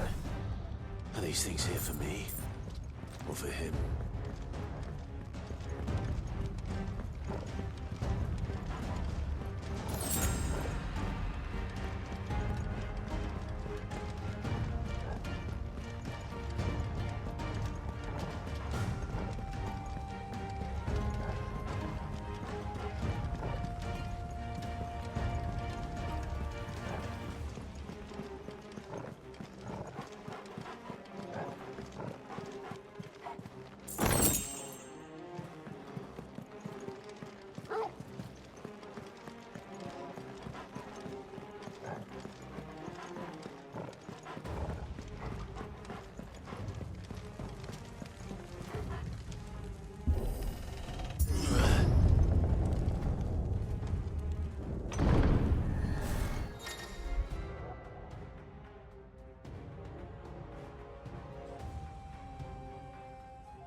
First orcs, now these nightmares. Is this your doing, Ultima?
You've been busy, Kupka.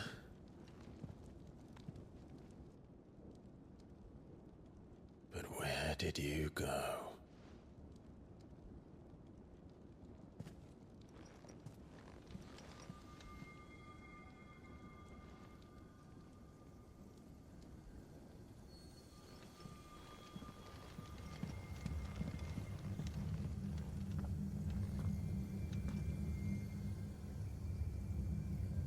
The heart.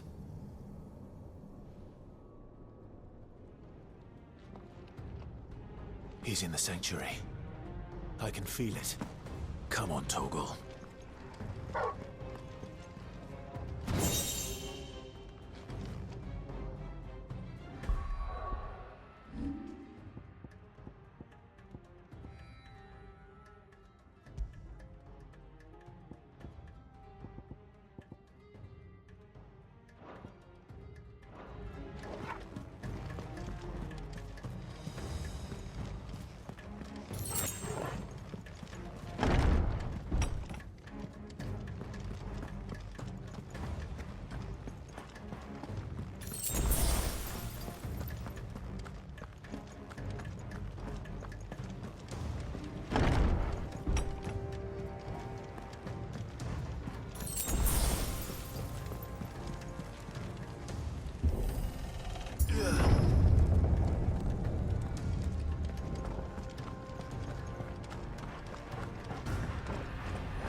Just what I needed.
Better be the last of them.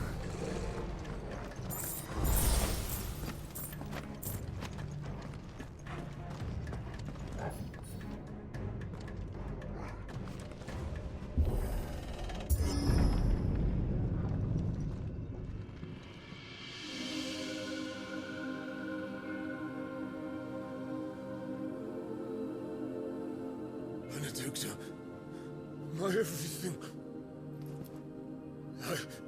I've missed you so much. Kuka! I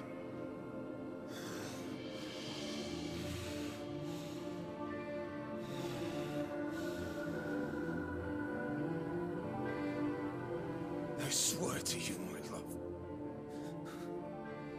we will never be parted again. What's wrong with him?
Let's give this a try. Not bad.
Ultima. What do you want? Your soul is tainted with worthless human will, yet your thirst for power remains undiminished. With every sip you take, you grow in strength, and soon you shall achieve perfection. I don't know what you're talking about. You will accept us, Mythos. It is inevitable. You were created for this purpose, and you shall serve it. Never!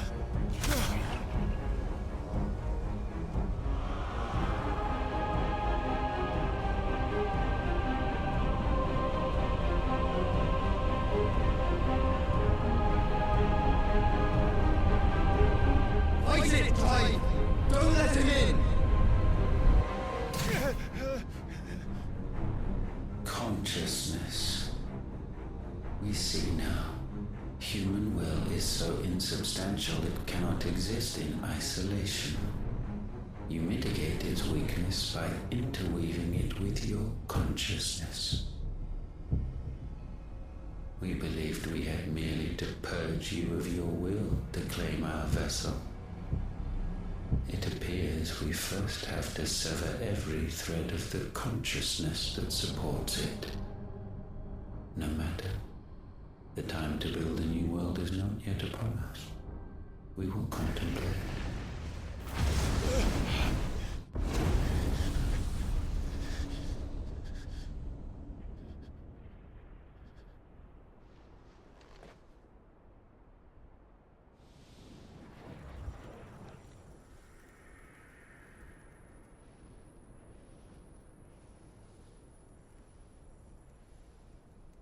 Thank you, Joshua.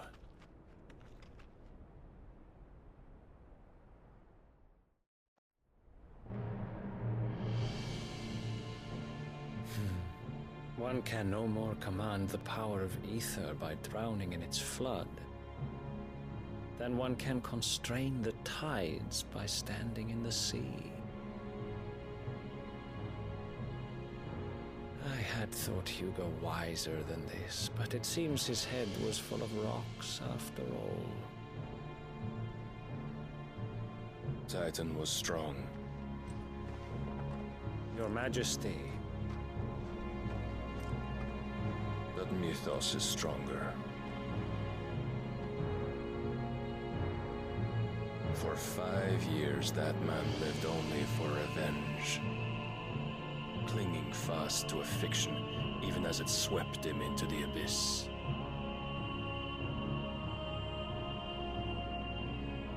One cannot change one's nature through force of will alone. Only the Almighty can do that.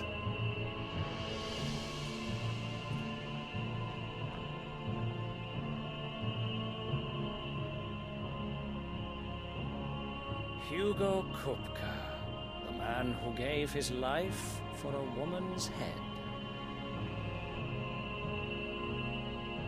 A fool like all the rest.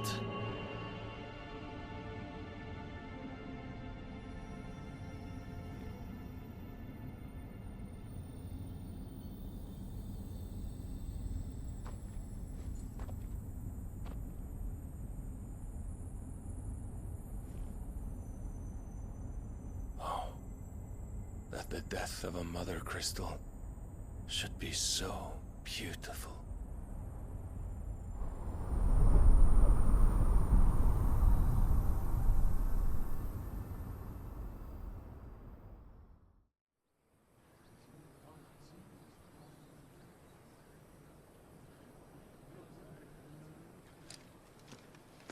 Some medicine, my lord?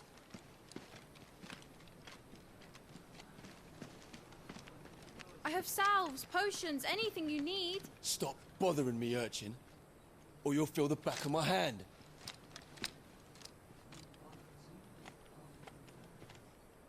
You must consider your health, my prince. If a show of force is needed to keep the Dalmex at bay, you may trust in your dragoons. I beg you to call on Bahamut only as a last resort. His strength comes at too great a cost. The Empire agreed to an armistice with the Republic, and yet the Emperor still plots its ruin. For now, the Dalmecs suspect nothing, and as long as I can hold their gaze, war need not be inevitable.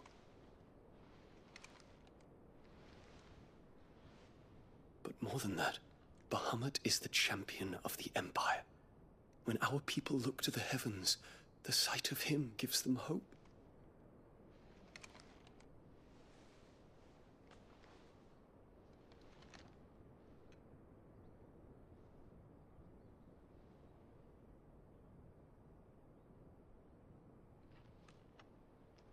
Forgive me, Terence. Would that you were my master. But alas. I will always be your loyal servant.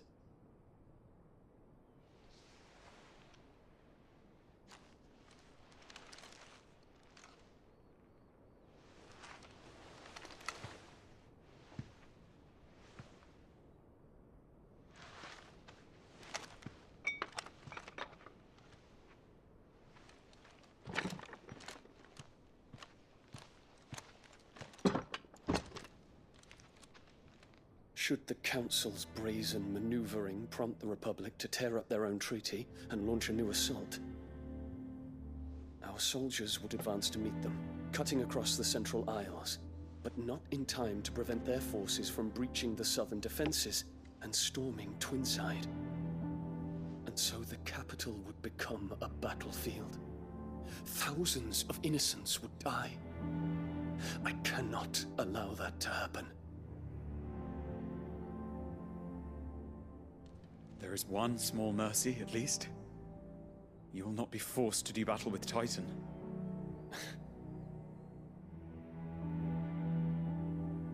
Would that I could avoid doing battle at all.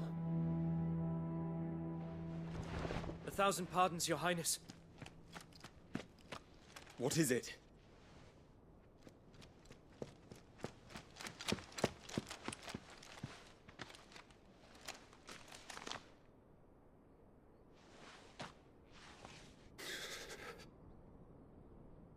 Olivier has been made Emperor. What is the meaning of this?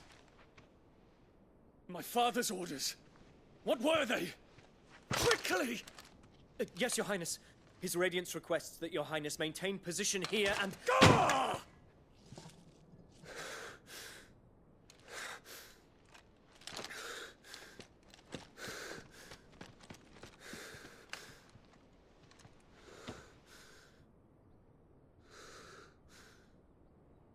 Terence. Yes, my prince. I must go to the palace. I'll ready your steed.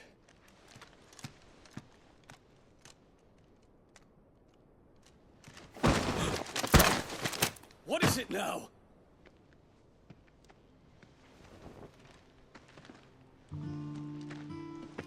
Forgive the intrusion, Your Highness. I know you. At ease. We stand in the presence of the Phoenix. You wouldn't want to get your fingers burned. I hope I'm not interrupting. Not at all. Though I admit, I did not expect such a distinguished guest. How many years has it been since the Remembrance ceremony?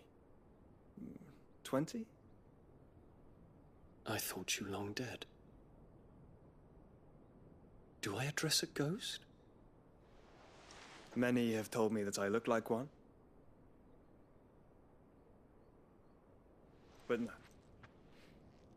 I'm alive. Just.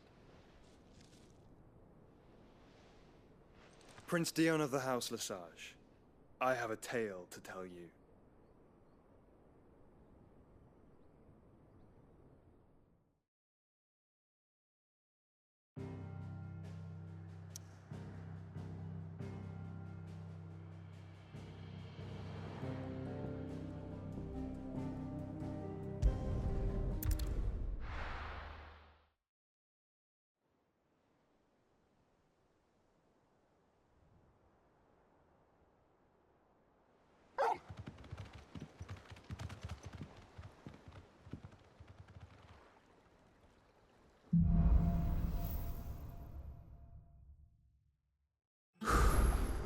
I'd better give Otto the good news. Walkways need patching up. Give me 50 good boards. Welcome, Sid.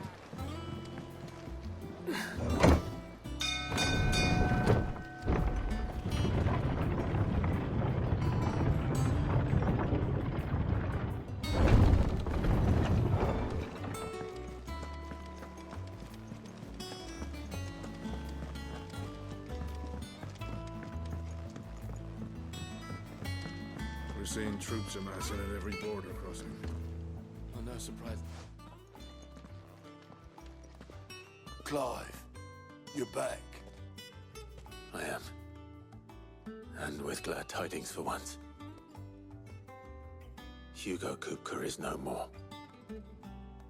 Well, I'll be. All of our comrades who lost their lives back at Sid's place be smiling down at you right now. We had a stolus from Lubor saying Drake's Fang had fallen. I expect that was your doing as well, was it? It's a long story. One for the history books, I'll bet. Welcome home, Clive. It's good to be back.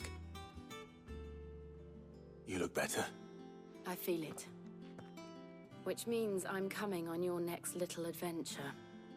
You're not leaving me behind again. Wouldn't dream of it. Otto, any word on the Royalist movements since I've been away? Shouldn't you be putting your feet up? If you really want to know, go and have a word with Vivian. Thank you. I will.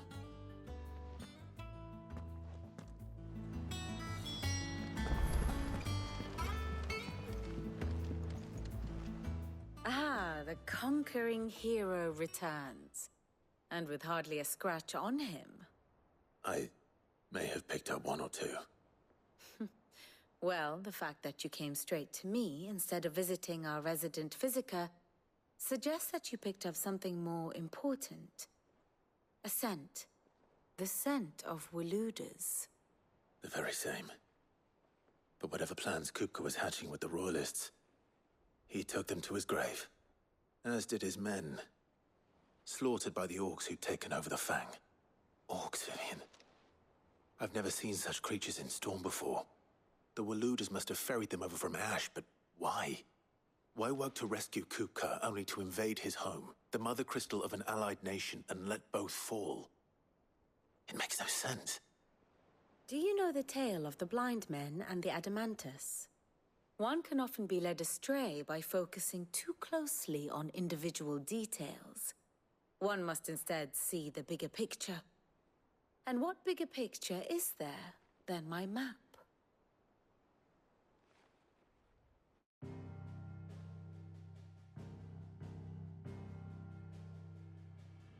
The Kingdom of Waloed claims dominion over all of Ash.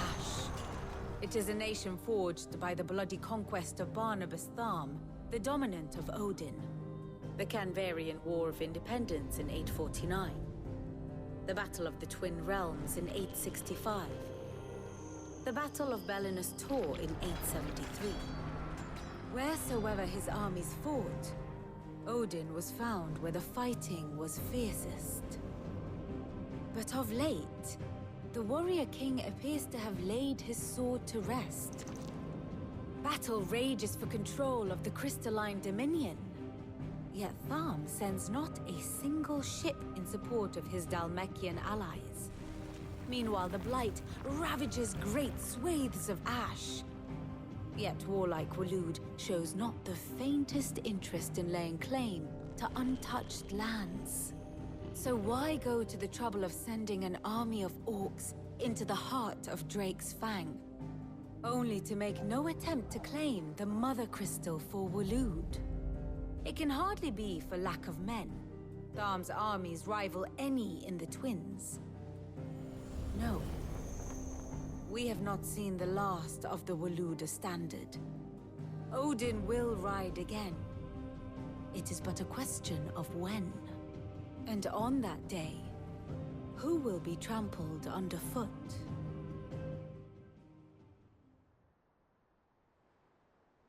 In summary, I know not to what end the Royalist betrayed Kupka. I know only that it is part of some broader scheme. A scheme tied to the ambitions of one man. King Barnabas. But there is no need to wallow in confusion.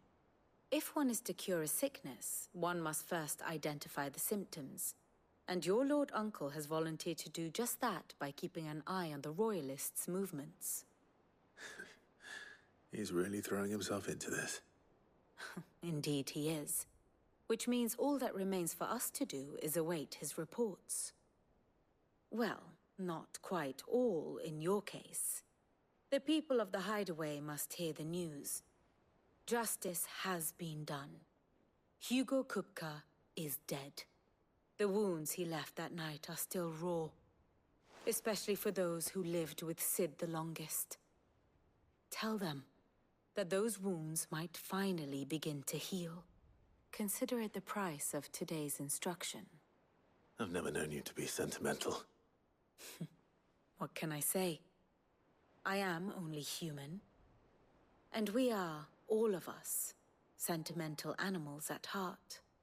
I suppose we are. Very well. I'll go and spread the word.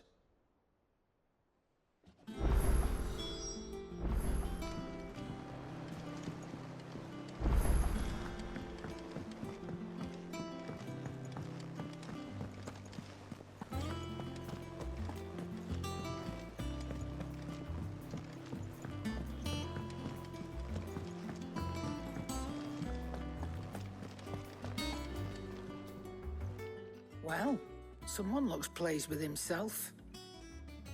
It's true what I'm hearing, then. Nothing escapes you, Lady Karen.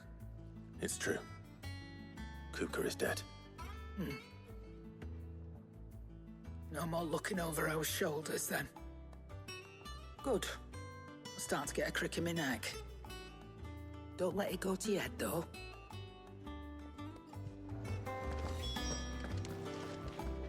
Welcome home, Clive. I was hoping you'd be back soon.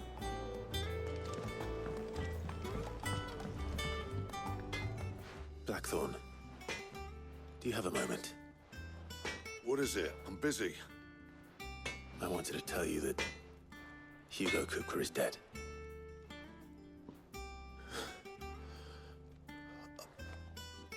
I can't tell you how long I've been waiting to hear those words. This is it then. A new beginning under a new Sid. I'll try to live up to the name.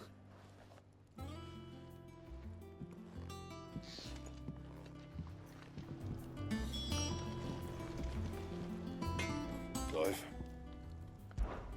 So, will it be?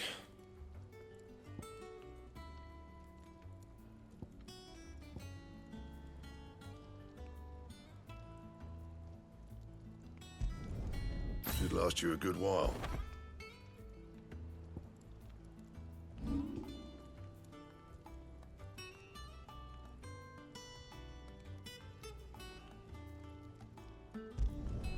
You can thank me later.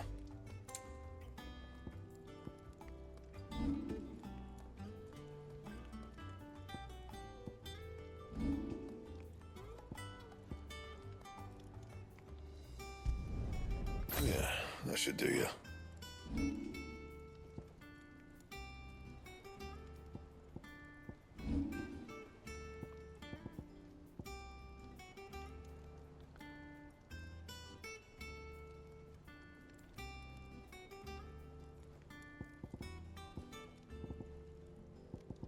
That it? Fine.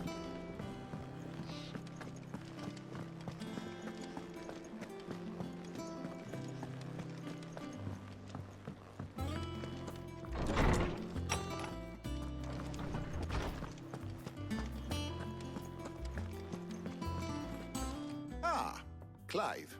Have you come seeking the gift of knowledge? No. To share mine, actually.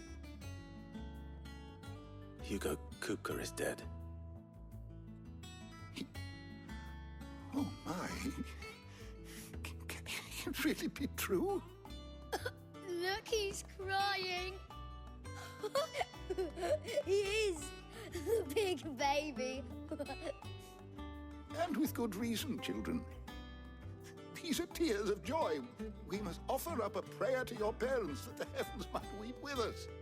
There shall be no lessons today, only thanksgiving and merrymaking. Go, put away your things. All right. Brilliant.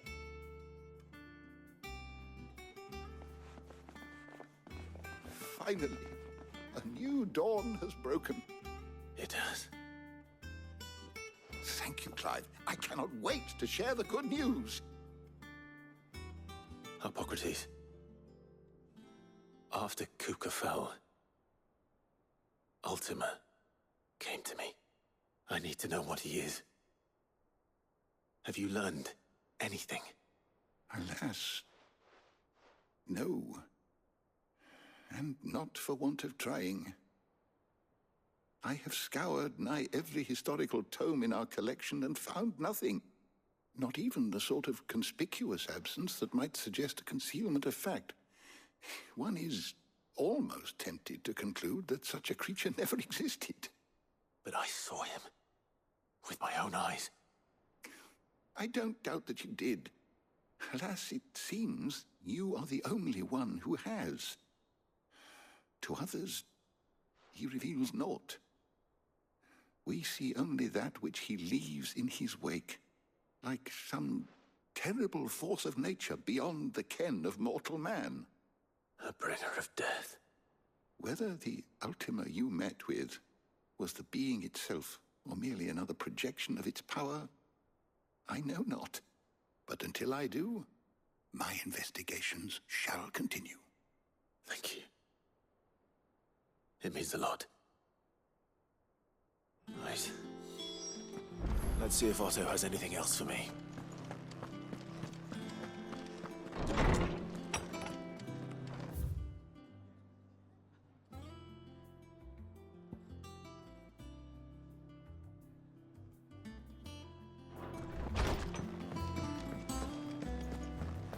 Thanks to Sid. Well, don't just stand there gawping.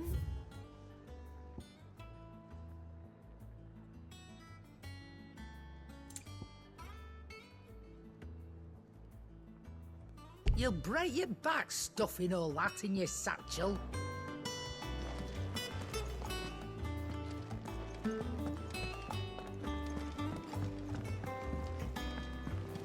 I'm telling you, it's true. I heard it from Otto's own lips. Hugo Kupka is dead.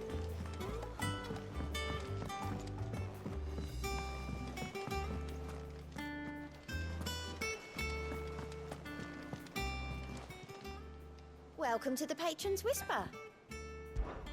Your benefactors are a generous lot.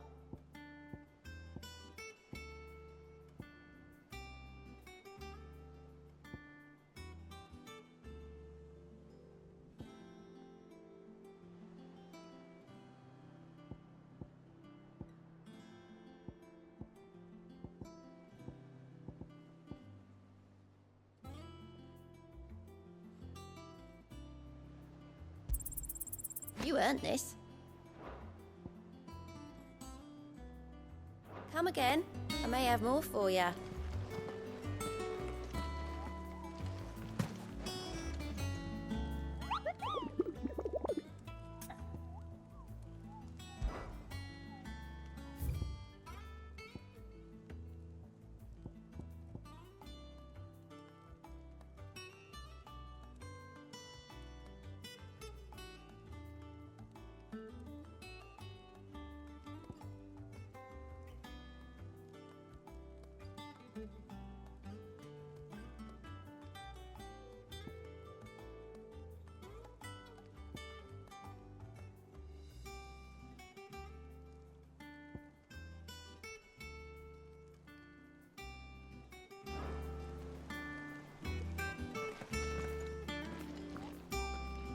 You barely sat down since you came home.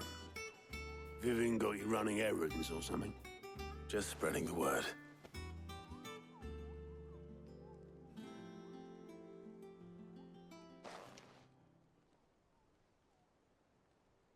So, the Professor's got a soft side, has she?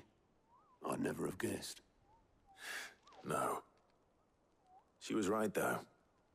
Everyone was glad to hear the news. Ah, but you ain't told everyone. I can think of plenty of friends back at the old hideaway who'd sleep more peacefully for knowing. Not least of all Sid. You should tell him. You're right. I should. And I will. Well, when you do, be sure to take Mid with you. She's been going at it hammer and tongs down in that workshop of hers, trying to do her father proud. I can't remember the last time she visited the old sod's grave. Very well. I'll suggest it.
Come up with something soon. All right, Clive? What do you want? I'm going to visit Sid, and I thought you might like to come with me. Sorry, I'm too busy for all that right now. I've got to get this thermal displacement stack sorted. Thermal... Displacement stack. Here. And this is for...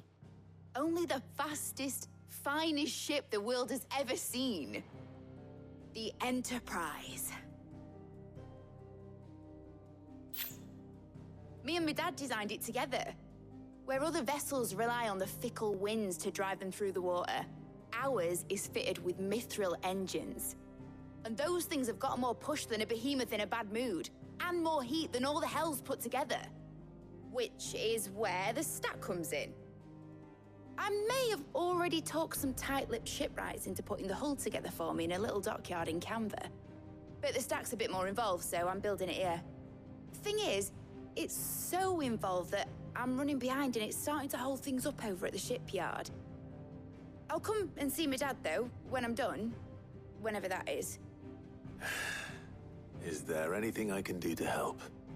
Good old Clive. I were hoping you'd say that. First things first, I need some parts meching. The stack will be made up of 3 major components.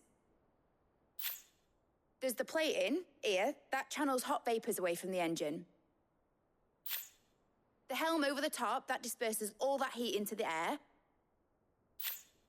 And the shielding around the sides. That stops the rest of the ship from going up in flames. A full suit of armor, then? Probably best to take it one piece at a time. Then you'll need to start with the plating. Everything else fits onto it. I've got the designs and the list of materials here. Show these to Blackthorn. He'll know what to do. Well, I can't make head nor tail of them. Luckily, you don't need to.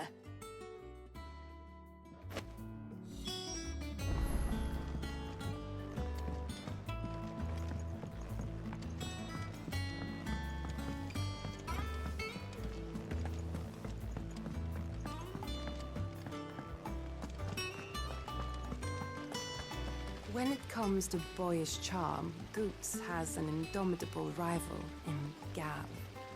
One is the sweet little babe in arms to be cooed over. The other, the naughty little boy who'd pull on my pigtails.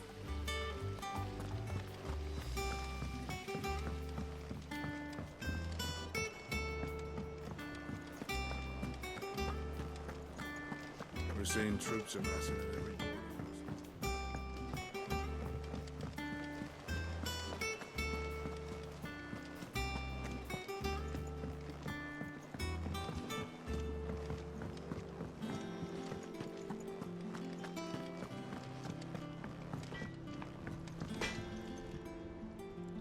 Blackthorn, can I ask a favor? Out with it. It's for Mid. This my last chance to say I'm otherwise engaged. I'd spare myself the arseache. Go on then. What is it this time? She said you would know. Here.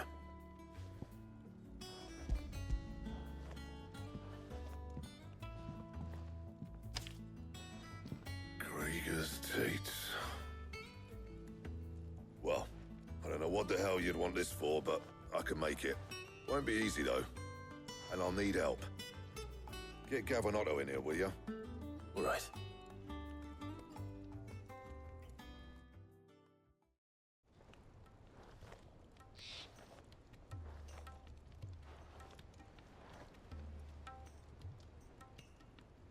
So Mid's roped us all in here again, has she? Typical.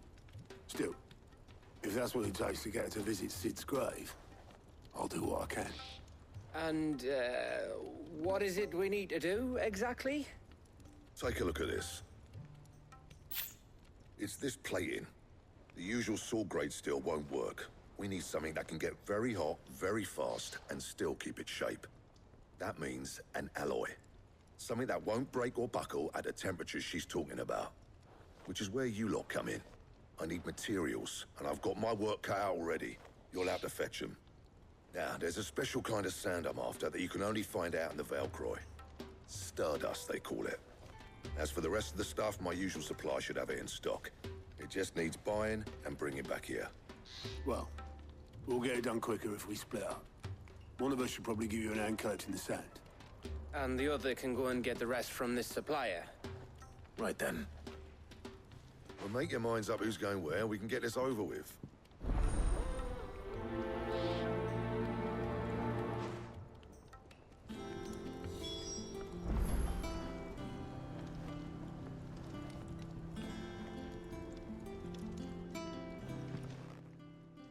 You going after the Stardust then, are you? Which one of these two lucky souls is going with you?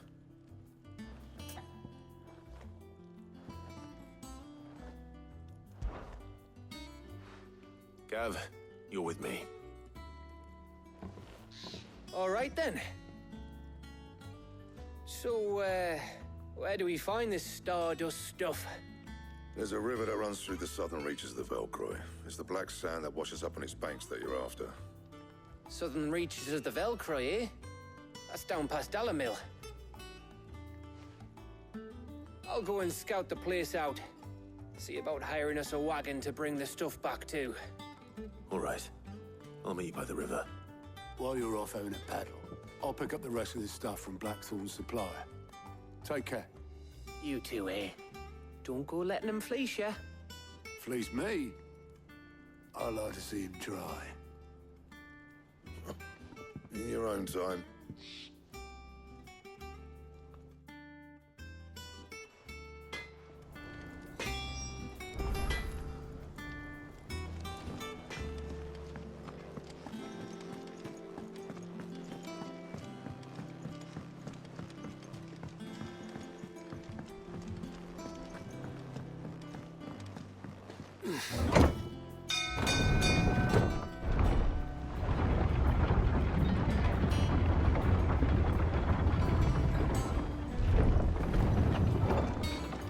Welcome home, Sid. Didn't know you had that many.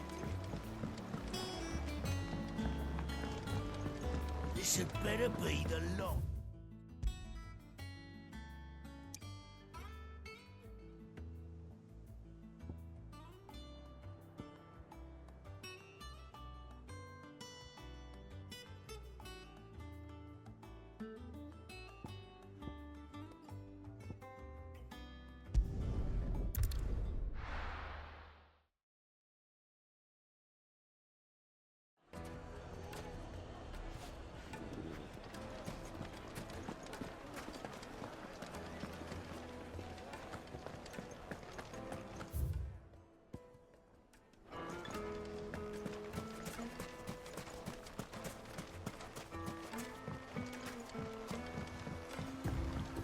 Looks like I found the river. Now where's Gav?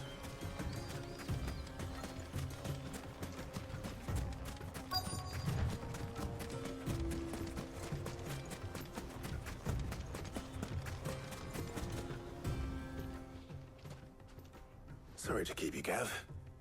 Better late than never. I've had a quick scout about, and I reckon round here's our best bet if we want to grab as much of this Stardust stuff as we can. Don't know what Blackthorn's planning to do with it, though. I asked over in Dalamil, and they seem to think it was worthless. But if Stardust is what Blackthorn wants, Stardust is what he'll get. There's plenty of the stuff lying about, just begging to be bagged. Then let's get bagging, shall we? We shall. Race ya.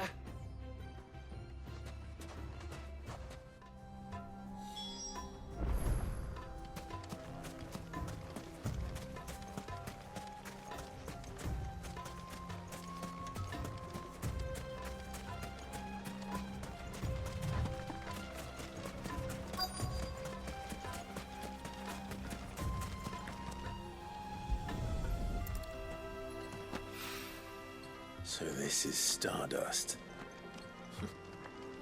It just looked like black sand to me.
That should be enough for now. Let's see how Gav's getting on.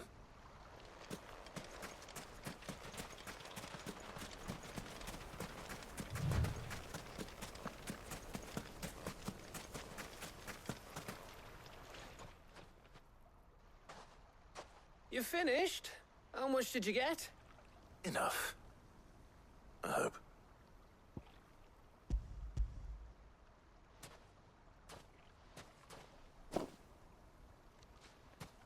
Oh, you win.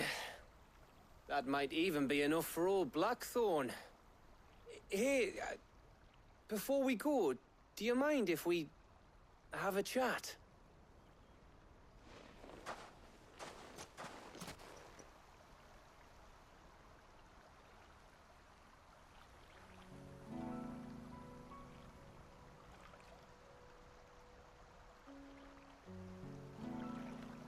Feels like ages since we had the chance to talk.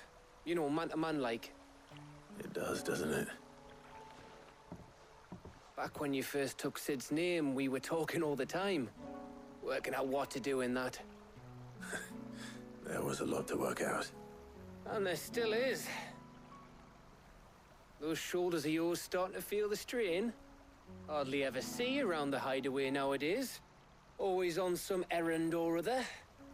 You can take a day off, you know. Says the man who spends most of his time behind enemy lines. Only 'cause you keep sending me there. I know I can count on you, Gav.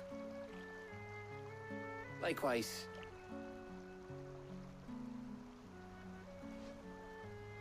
So you keep sending me wherever you need to, and I'll keep going. Safe in the knowledge that I have a home to come back to. Thanks to you.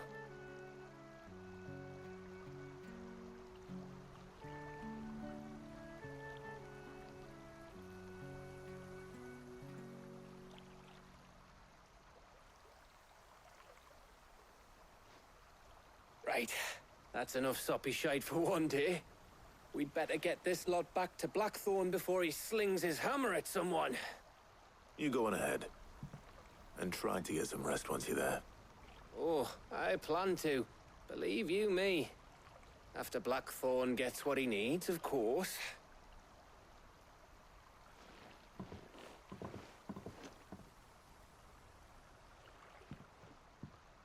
Right. Ready to go home, boy?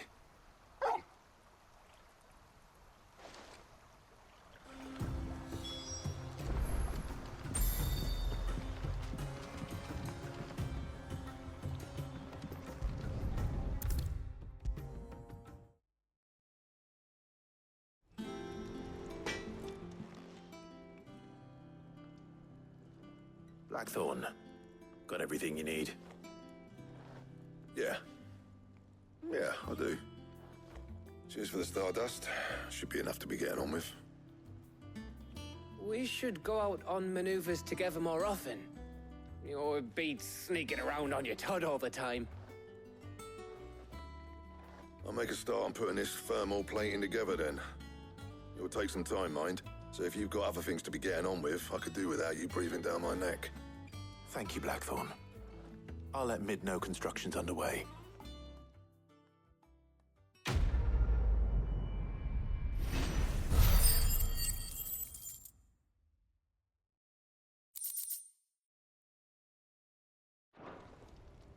Suppose we'd better be getting back to work too. Give us a shout if you need anything.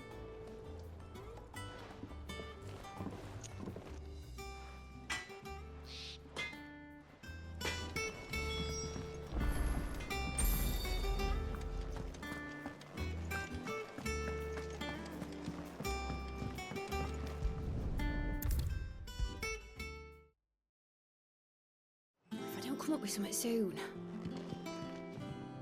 You'll be pleased to hear that Blackthorn's started work on the plating. Excellent. 1 down, 2 to go. So, what's next? The helm, of course.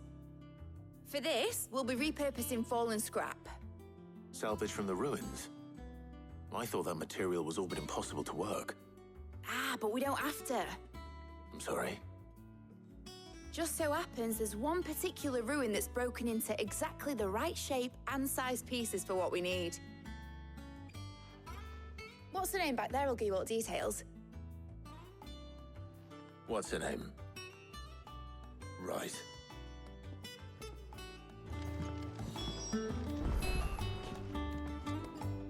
Oh, Sid, is this about the helm? Yes. Mid said I should speak with you.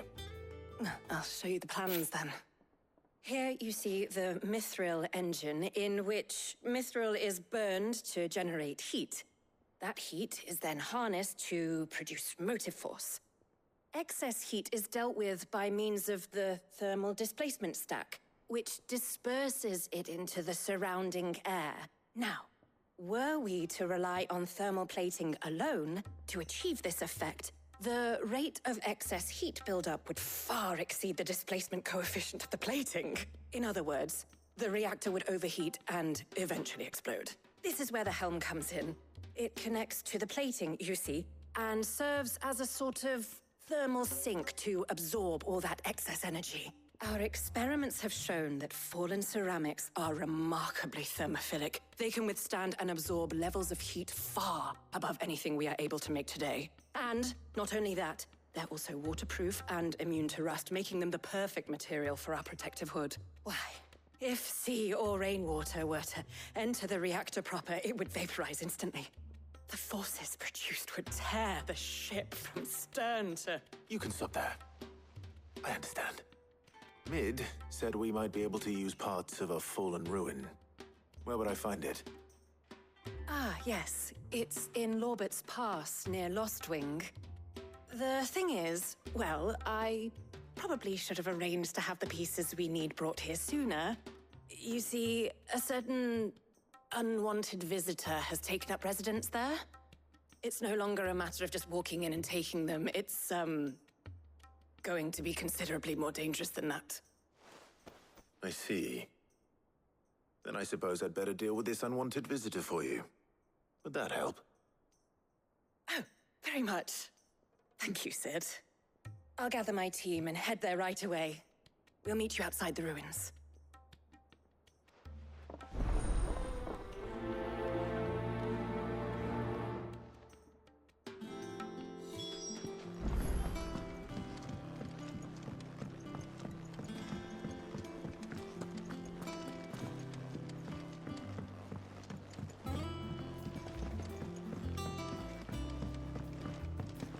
I think Mid might need some help tidying up.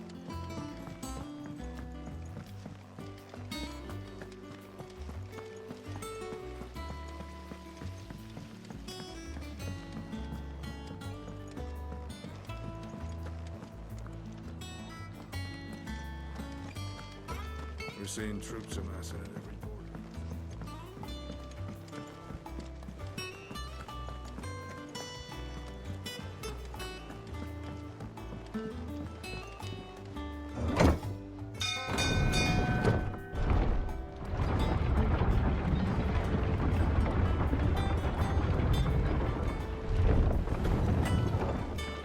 Welcome home, Sid. Didn't know you had that many. This had better be the lot.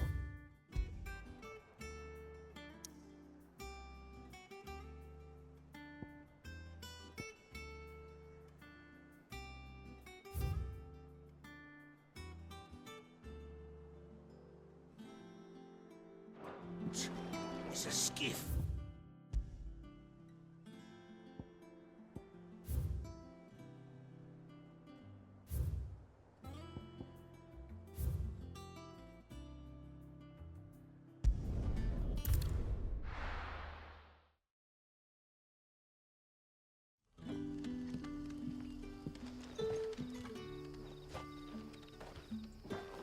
Good day to you.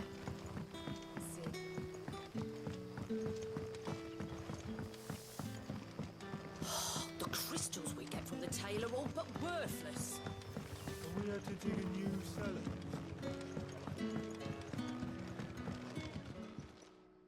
Ah, Clive. Your timing is exquisite, as always. I have a concern which you may be able to assist me with. Go on. There are whisperings afoot of shadowy figures having been sighted outside the village. Rustlings in the undergrowth, suspicious noises. My people fear that they are being watched.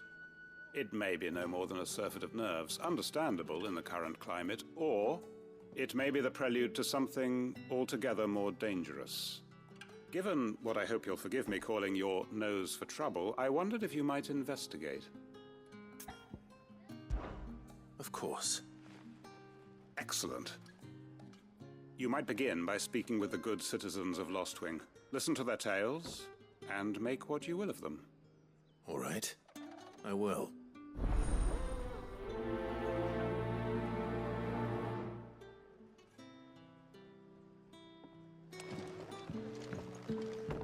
Right.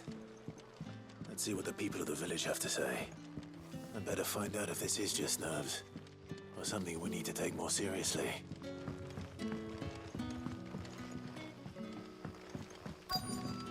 It's all but spent. What do we do now? right, Sid? Something on your mind? There is actually. Can I ask you something? Quentin tells me people have mentioned shadowy figures out in the woods. Have you noticed anything unusual? Oh, that. No, sorry, can't help you. I heard the rumours, mind, from the lads working over at the vineyard, but none of them has seen anything either. All right. Thanks anyway.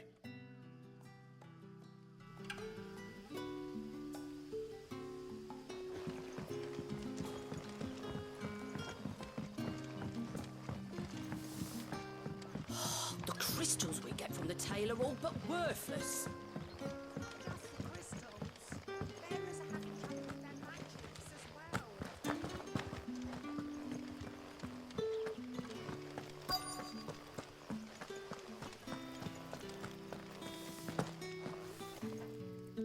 Do you have a moment? There's talk of suspicious figures in the woods. Have you seen anything out of the ordinary? No, but I've heard something. Sound of scraping metal, like someone sharpening a sword. Where was this? In Lorbert's Pass. Was out foraging for herbs when I heard it, screeching out from between the trees. Ran back here as quick as my legs would carry me, and I ain't been back since. I see. I'll look into it. Thank you.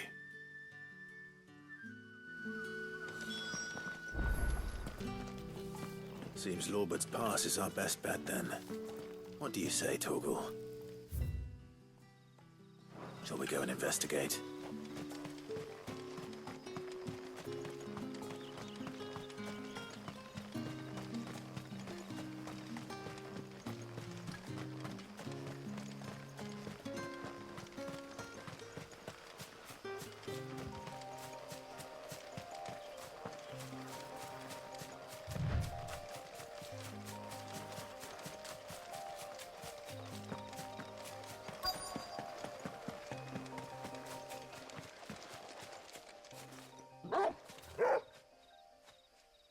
You there. Fuck! He's seen us. Get them before they escape! Black Shields. Here. What the hell are you doing here? What is it to you? Not that we give a damn. All that matters to us is that you don't leave here alive.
Why were they here?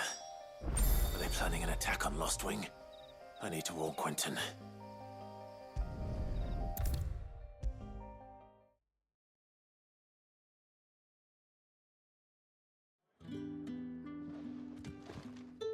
Clive, how goes the hunt for our sinister figures? I found some black shields hiding near Lorbert's Pass. They're gone now. Black shields.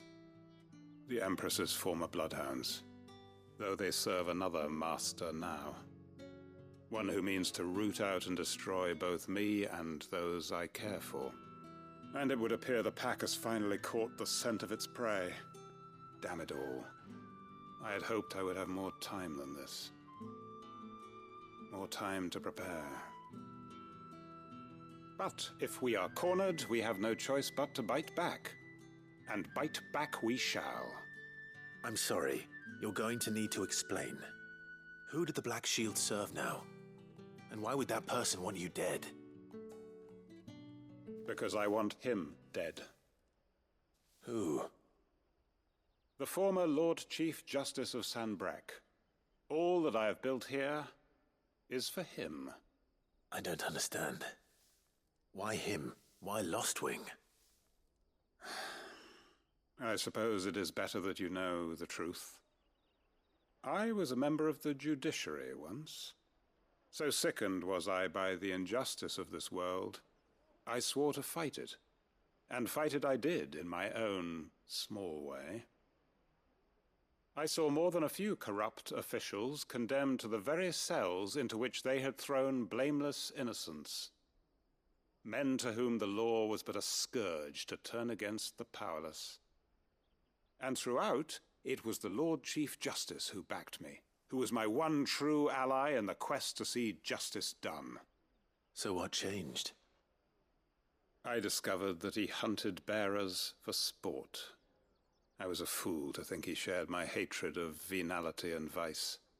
His support for me was no more than a facade, a means of ridding himself of his rivals, a mask to hide the rot beneath. I filed suit against him immediately. His response, however, was rather more visceral. He had my entire family slaughtered, and he faced no punishment whatsoever. I lost everything. My loved ones, my livelihood, my position, the faith I had once held that any modicum of justice might be achieved through the courts. So I set about enacting my own. I tracked down every soul who served him, and slit their throats myself. But the man himself proved an altogether more difficult target. With money and power come protection. And so I saw that I would need an army of my own. I came here to Lostwing and began recruiting like-minded individuals. And everyone here knows this is why you do what you do. Of course. They too have lost loved ones to the bearer hunts. Seen faultless friends sent to the gallows to spare the guilty. All under the watchful eye of the Lord Chief Justice. Our wounds are the same. And our cause is the same. We are comrades. And our revenge is already in motion. We know where he hides, how numerous and well-trained his guard. What we did not know until now, however, was that his plans may already be in motion too. Quentin. Our time is short. He may move against us at any moment, unless we move against him first. My friends and comrades, it begins. Make ready for war.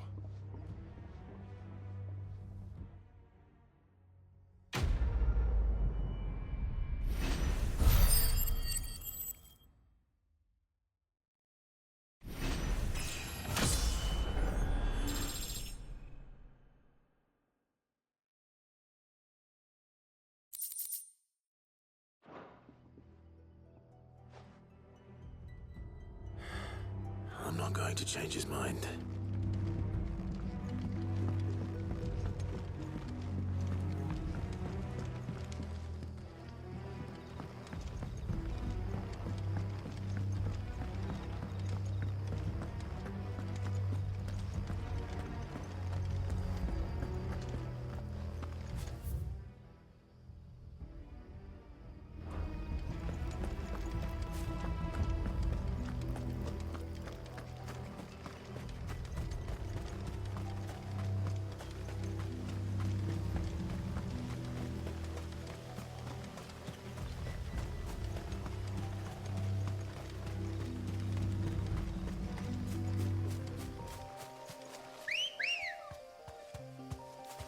Ready, go? Run like the wind.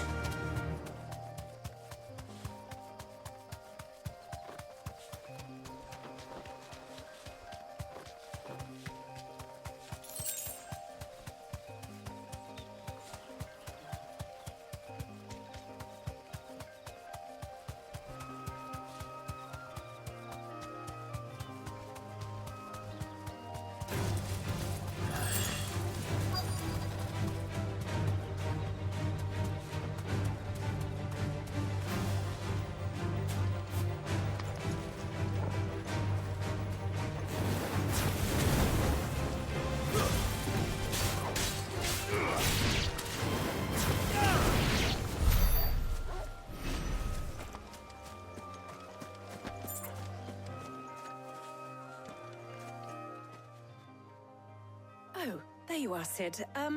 Thanks so much for coming. The, ruins are just over there, as is the creature I told you about, I'd imagine. Would you mind? Of course. I'll be right back.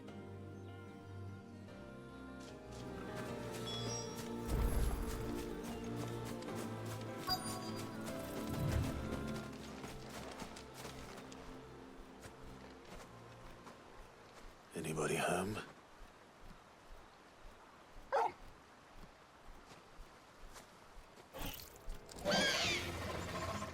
This must be our unwanted visitor. Time to go.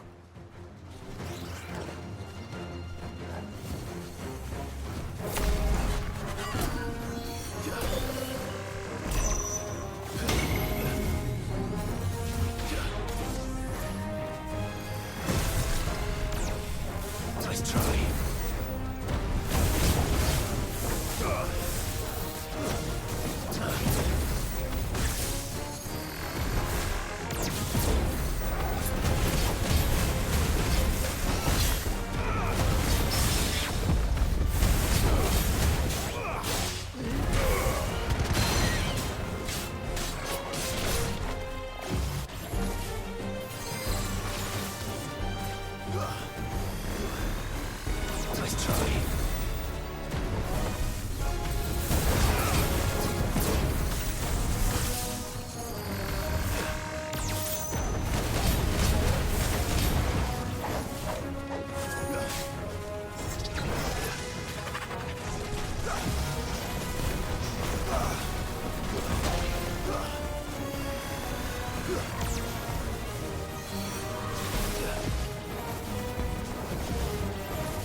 Well done, Torgal.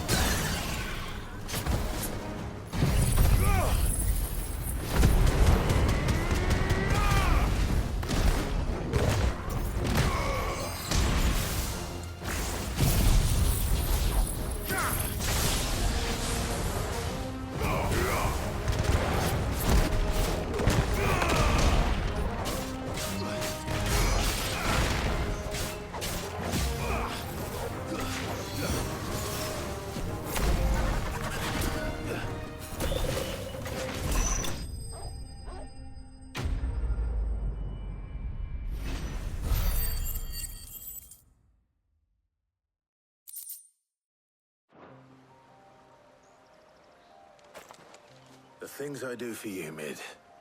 Sid! Oh, thank goodness you're safe.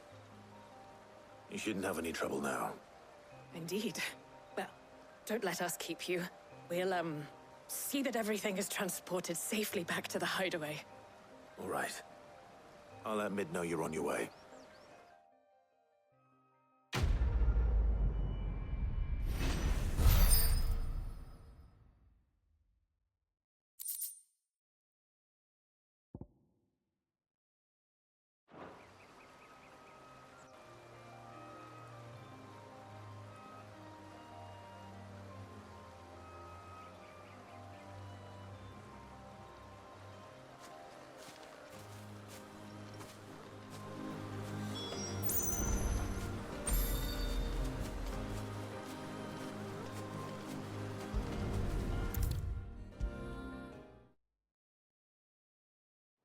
don't come up with something soon.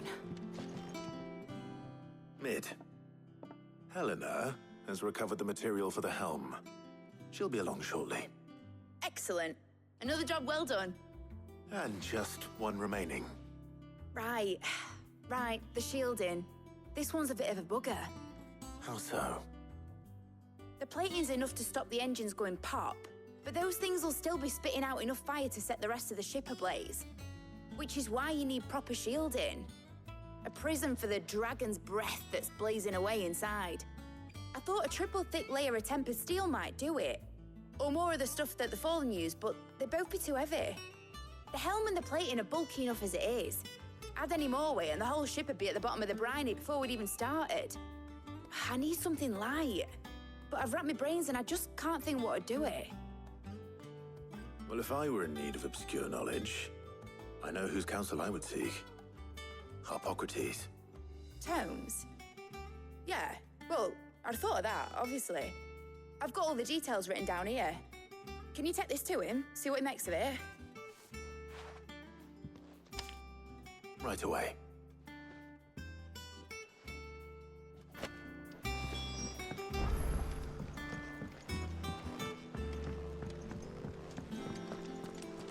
I think Mid might need some help tidying up.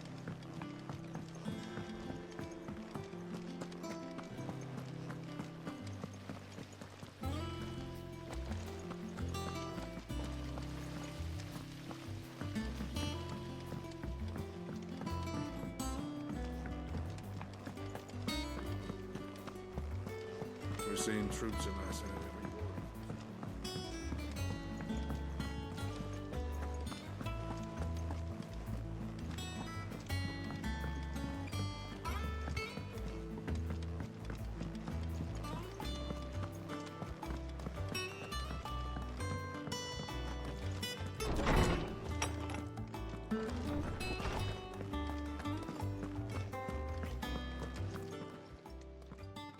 Harpocrates, do you have the moment? For you, Clive? Always. Well, actually, it's for Mid this time. Could you take a look at this?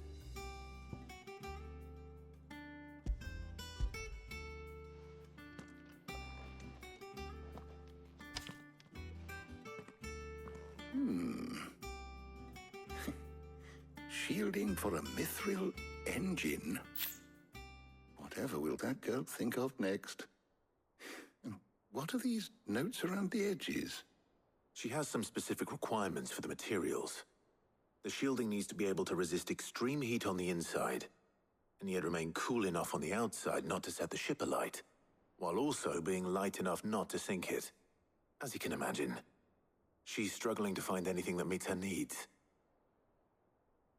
I see. I wondered if you might know of a solution, or if you might be able to search the records for one. Perhaps it is not a different material she requires, but a different approach. What do you mean?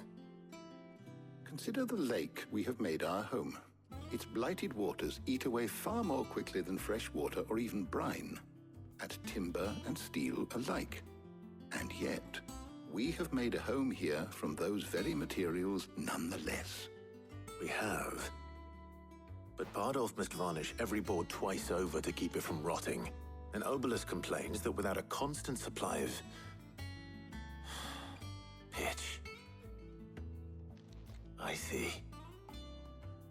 Early Gregorian histories speak of a preparation known as moon dew. It is said to be able to resist even the most ferocious flames. Before the dragoons tamed the worms and wyverns of the realm, nobles would daub their castle walls with it in order to guard against dragonfire. So if we could recreate it... It might be applied to some material or other in order to provide the protection Mid requires. As to how best to apply it and to what material, perhaps Bardolph and Obelus might be of assistance. I shall speak to them and see what wisdom they might have to offer. If you would be so kind as to procure the necessary ingredients, I shall discuss the specifics of how it might be most effectively put to use with our two friends. The knowledge of the past may yet prove useful to we of the modern era. Thank you, Harpocrates.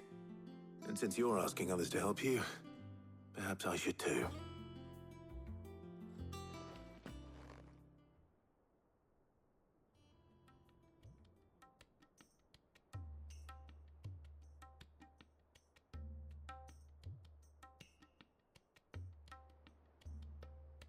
So you need a hand, do you? We do. I'll be heading to market for the ingredients we need. I could do with some help. And some company, too. The other can assist me in researching how best to prepare the shielding itself. Can we count on your aid? Always. Well, if Jill's game. Thank you. I am sure either of these fine young minds would prove indispensable in my research. I leave the decision as to who will go with whom in your capable hands, Clive.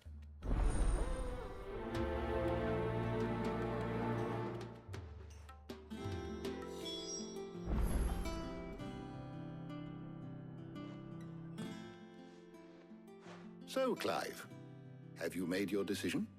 Who will accompany you on your little excursion? Very well. So then, what do we need to find?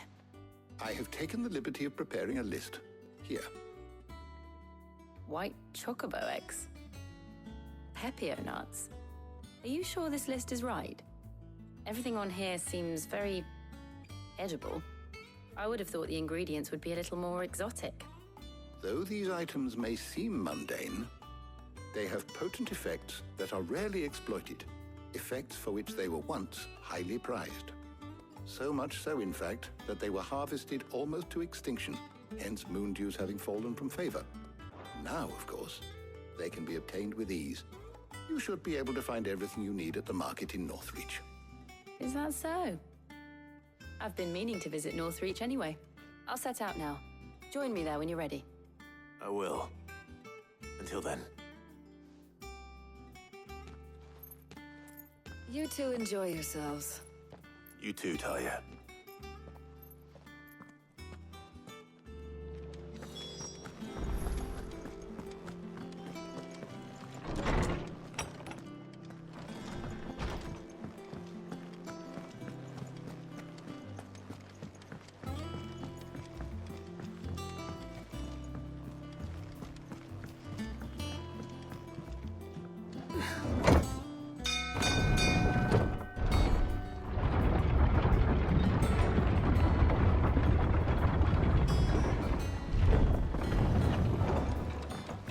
Welcome home, Sid. Didn't know you had that many.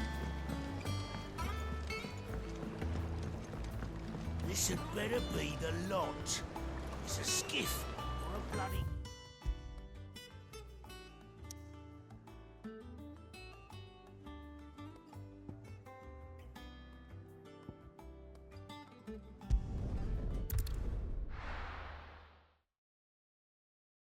No. Where's Jill?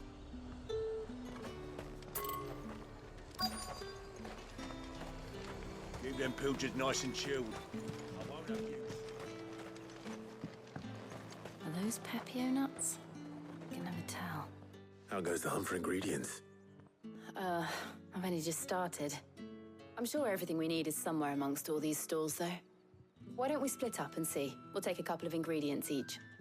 All right. What am I looking for? How about you look for the Pepio nuts and some garlic? I'll find the other things we need. We can meet by the gate when we're finished.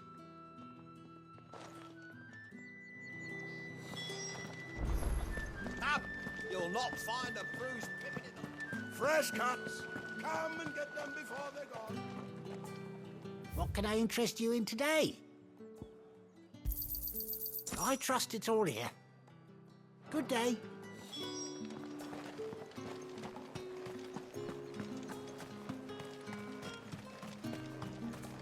There's talk that the... Buy, sell, or be gone. And... That's everything. Let's see how Jill's getting on.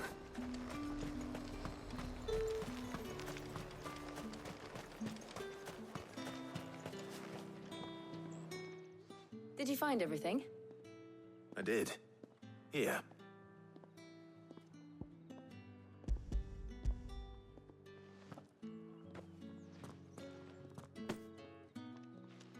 Garlic and Pepio nuts. Perfect. Now all that remains is for Harpocrates to somehow turn all this into what Mid needs to keep her engine cool.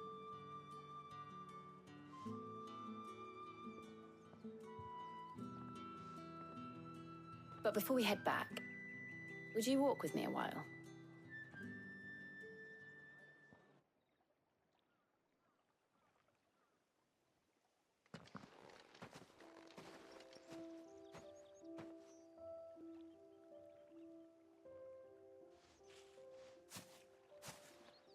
Thank you for asking me to help you today. It makes a nice change. It does. It's good to get away from all the battle and bloodshed for once. Just being here reminds me of when we were children. Do you remember? Walking down Market Street in Rosalith, taking in the sights and smells. How could I forget? What with Torgal's antics. Remember how his nose would prick up at the scent of sausages? He'd go racing away and we'd have to go running after him. We wouldn't catch you now, would we, boy? Was there anything you wanted to buy for yourself while we're here? There was, yes. Well, sort of. Molly in the kitchens told me about a place that sells particularly good pies. Thought you might like to share one with me. I would. Thank you. And I saw some bread.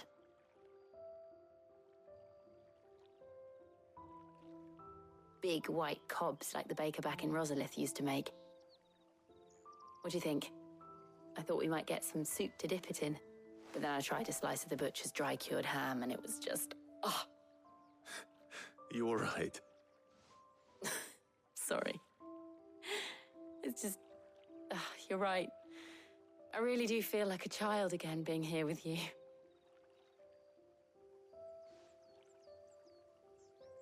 Clive. Is it wrong of me to enjoy this? No, Jill. This is how life should be. And it's how our lives will be when our work is finally done.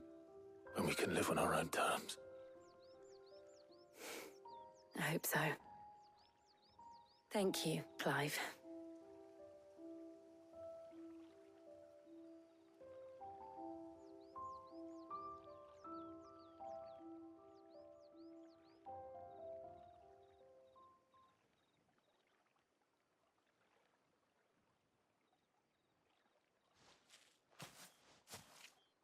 Well, I suppose we better be getting back. I need to give these ingredients to Harpocrates and Talia. I'll see you at the hideaway. Take care. I will. You too.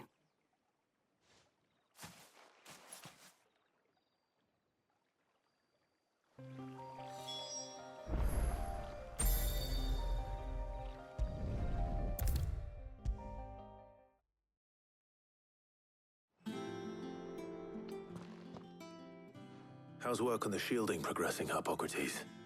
Well, very well indeed. And thanks in no small part to your kind assistance. I was just explaining to Talia how we might best go about preparing the moon dew. And now that we have all the ingredients, we may begin. You can count on me. I've mixed more than a few mysterious concoctions in my time. I'm sure you have. What about the shielding itself? Work is underway, under the watchful eyes of Bardolph and Obolus. Apparently, it'll be ready soon. Thank you.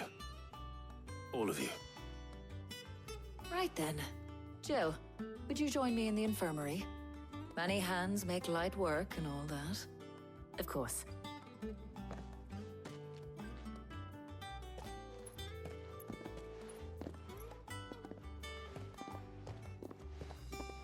Oh, and Clive, thank you. It was nice just being with you.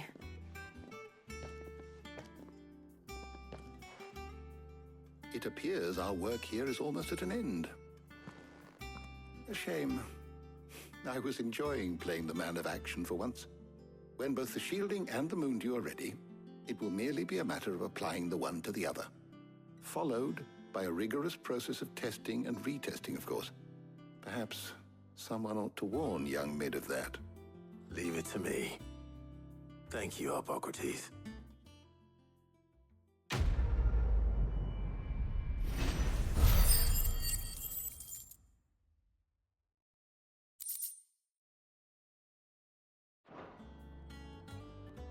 Well, I'd better go and give Mid the good news then.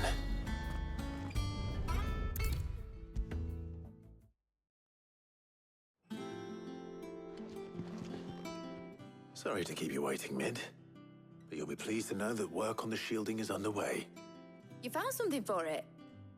In a manner of speaking, Hippocrates knew of a substance that's highly resistant to heat, a coating that should provide the protection you need. He's supervising the construction and testing of the shielding as we speak. Brilliant! I knew you wouldn't let me down. Don't thank me. I'm just the errand boy. Right then, better start working out how to bolt all these bits together. To the Black Hammer!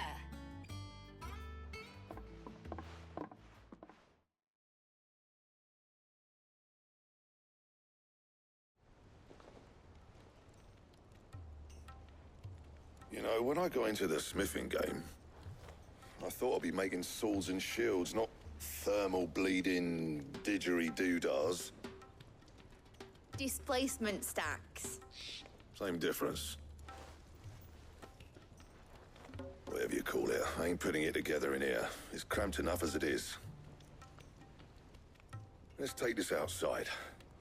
Mid, you get all the parts lined up on the deck. I'll take care of the rest. On my way! Oh, and bring me the biggest hammer you can find.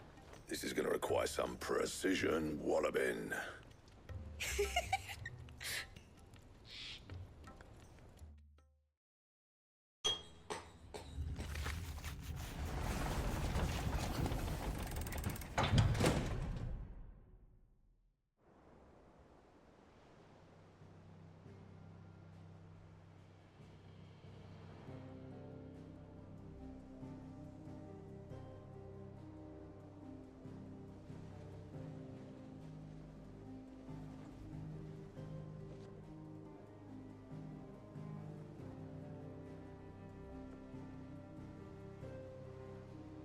It's finished! It's finally finished! Thank fuck for that. I'll be feeling my hammer arm for weeks. Thank you, Clive, Blackthorn, everyone. That's one down and just 3 more to go. I'm sorry. Oh, didn't I tell you? The Enterprise has 4 mithril engines, and we'll be needing a displacement stack for each. You don't mean... Don't worry. Now they've got a finished one to work off, my gang in Canva can build the rest. Good luck to them, I say. Right, I'm off to get a sling for this elbow. Any other work comes in, keep it to yourselves, eh?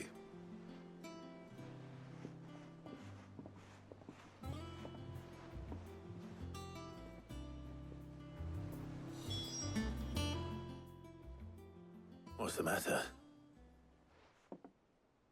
Nothing. Just daydreaming. Thinking about the Enterprise sailing off over the horizon to shores unknown. Searching for a land untouched by the Blight. Just like me and my dad planned. So if the worst came to the worst and every scrap of soil in the Twins turned black, we might still have a chance. That's what she was meant to be. You see, one last chance just in case we needed it. But now she's so close to being finished, I've realized I don't want it to be that. I don't want it to be just a lifeboat for us to cling to if things get desperate. I want people to sail aboard her by choice, not from the lack of it. In a world where we're not just trying to survive, but where we can actually live. I'm working on that. And I'll do everything I can to get you what you want. Don't you always? All right. My mind's made up. As soon as the Enterprise is fit to sail, I'm putting her under your command. Sod our plans, I'm trusting in yours.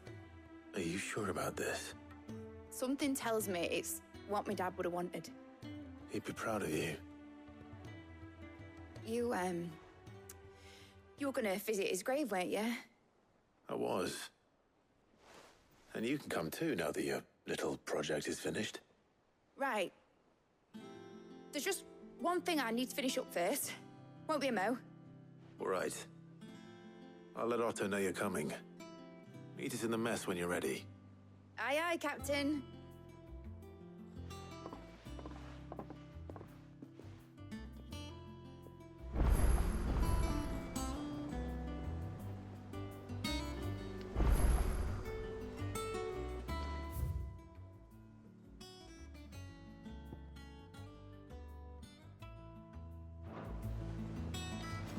Is that the thing Tomes helped with?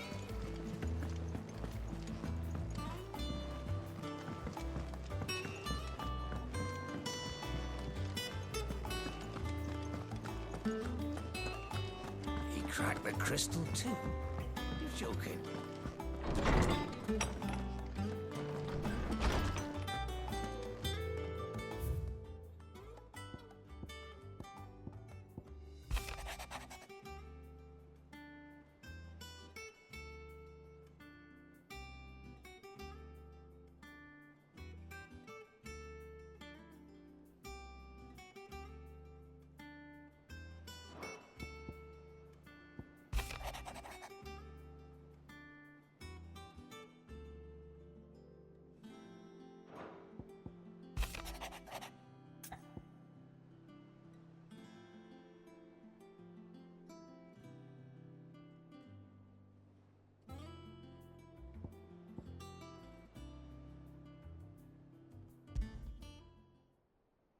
Trouble with the ledgers. Shouldn't he be asking Otto for help?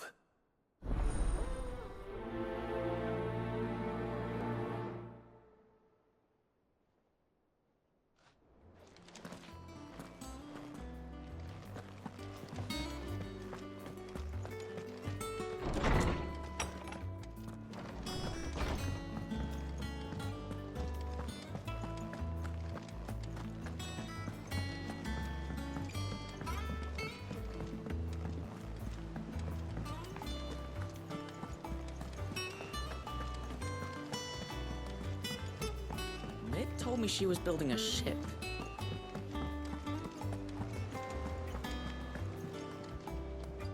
Clive, did you get my letter? That's why I'm here. Shh. Otto might be listening. Is this better? A little. Listen, I've some bad news. It turns out the hideaway may be slightly behind in its payment to certain lenders, and it's maybe my fault. But I swear to the goddess, I thought I had the numbers square. Sadly, that square turned out to be more of a circle. 0, you might say. I can straighten it out, I swear, but it's gonna take some time. And I'm gonna need help keeping it from Otto. Bit late for that, I'd say. There you are! What a surprise! So let me get this straight. You forget to pay our lenders what they're due, and instead of coming straight to me, you get Clive to come to you. And I hope he'll dig you out of the hole you've dug for yourself. Clive, the man in charge of the place you've been cheerfully trying to bankrupt. And you thought this was a cunning plan. Why? Well, who needs paying? Oh, just Martha. And the dame. And, well, Lady Karen. But only 500 talents. We owe 3 of our most trusted friends 5 million gil. Each. 5 million each. They lent us the bulk of the money we used to rebuild the hideaway, you see, and, well, I must have made some sort of oversight. Those ledgers were my responsibility, and it was my decision to entrust them to you. This is my fault. Do we have that much to hand? I can always ask my uncle. No, we don't. And no, you won't. We've lightened Lord Rosfield's purse enough. After the king's ransom we had off him, he deserves better than to see our begging bowl. Besides, we'll need to learn to stand on our own if we're gonna make this work. All right.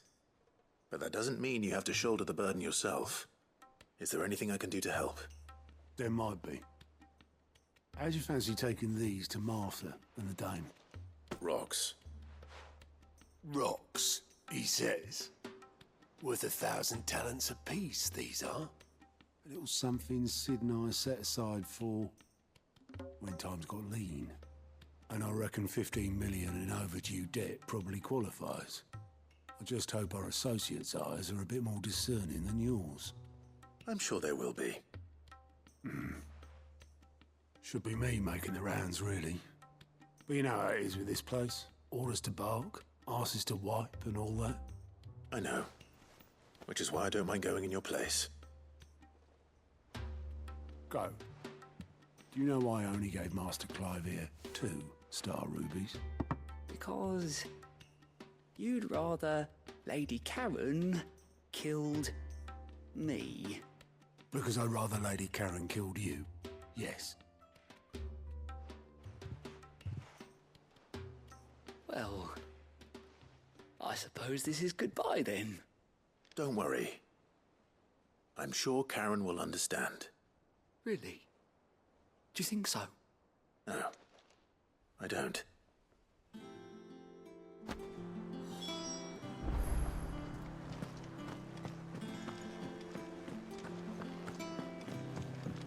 Mid told me she was building a ship.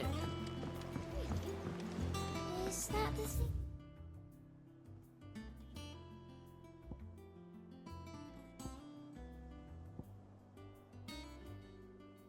Tomes help to build.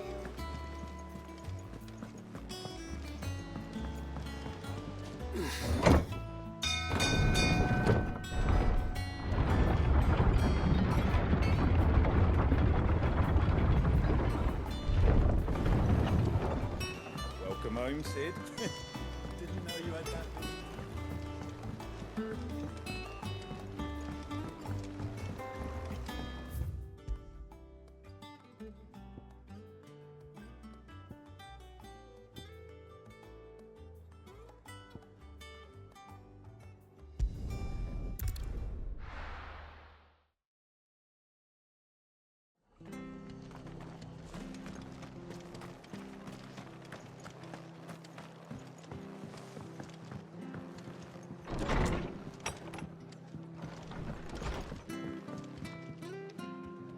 Clive, we weren't expecting you.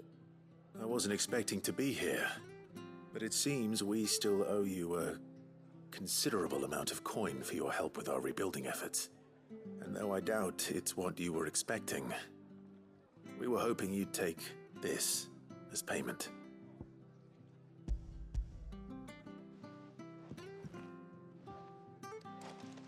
A star ruby? I can't accept this. It's worth at least twice what you owe me. More if you can find yourself the right buyer. Think of the difference as interest. Interest? If word got out I charged that much, no one would ever borrow from me again. Anyway, why are you the one here asking me about this? I'd have expected Otto. Bit much sending the Lord Marquis out to settle your debts, isn't it? The old goat working himself to death again? Something like that. Most days I think he's the only reason the hideaway's still standing. Same as always, eh? Back when the place was nothing but a twinkle in the eye of a recently retired Lord Commander, word is he was the first one Sid reached out to. Probably knew that without his strong arm and level head, the idea would never get off the ground. Sid may have been the face of the hideaway, but Otto's always been the backbone. And when Sid passed away, we were all worried that would be the end of it. That Otto would just give up. His death was hard on everyone. But it must have hit Otto hardest of all. But he didn't give up, did he? Quite the opposite, in fact. If I recall, he was the one who nominated you as Sid's replacement, and rallied the rest around you.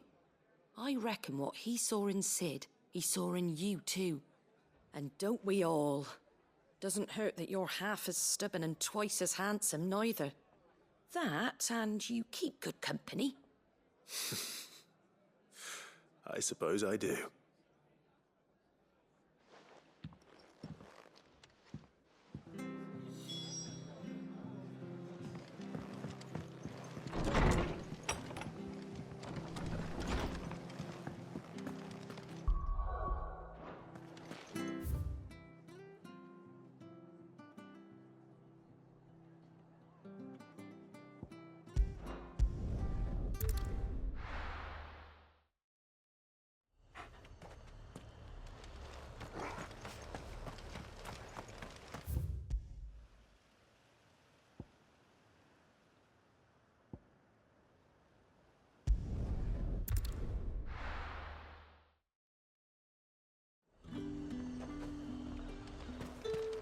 There's talk that the glass gate flood.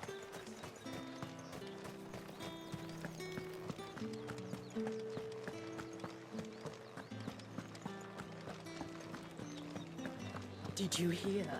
The gate's heavy. I want to see you again. It's all right. What am I going to do without Sweetwater and Olive Talc? Still no caravan from... Milady, I come bearing gifts. Gifts? Whatever is the occasion.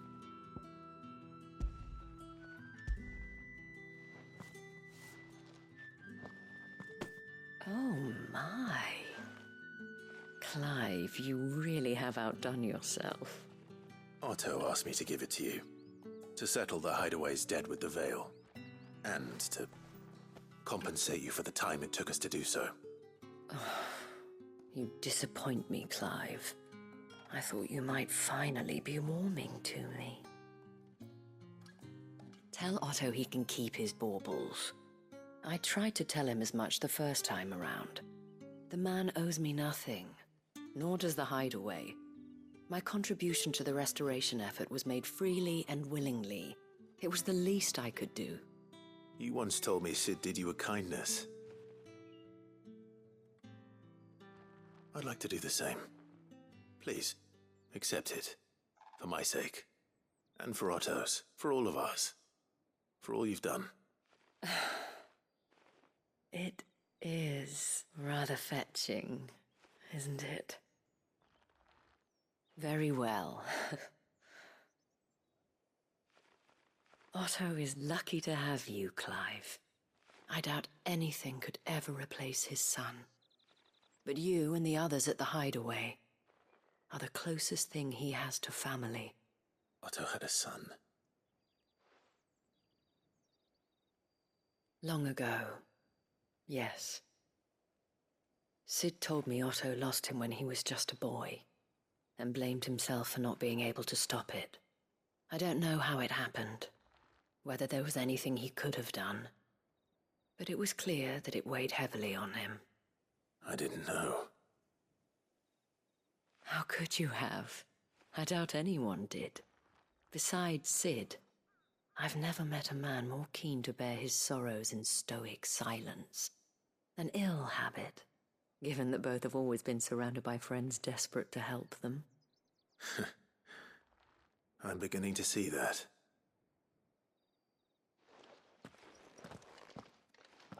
Gob will want to know the stones were delivered.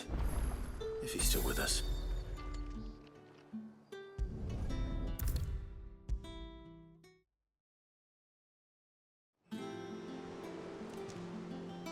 Goat.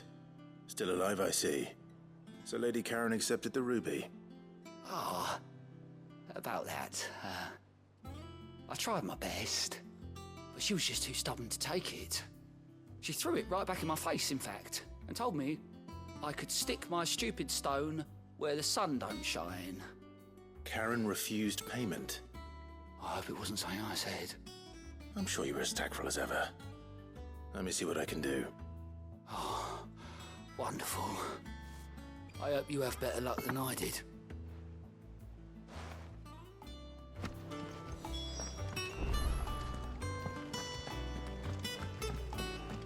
Mid told me she was building a ship. Is that the thing Tomes helped?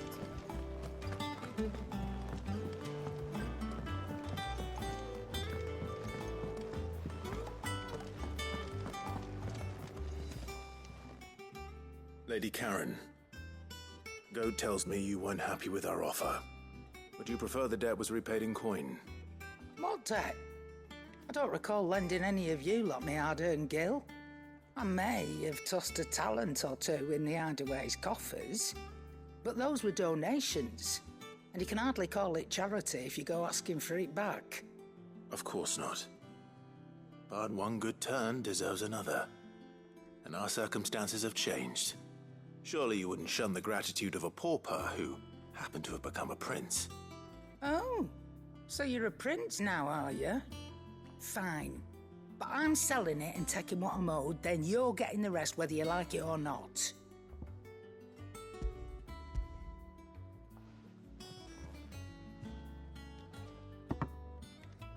Where'd you even get this? A decent trader might nab 1,000 talents for a star ruby. A canny one, meanwhile, might claim it were nicked from the belt of Sid the Outlaw himself and ask twice as much.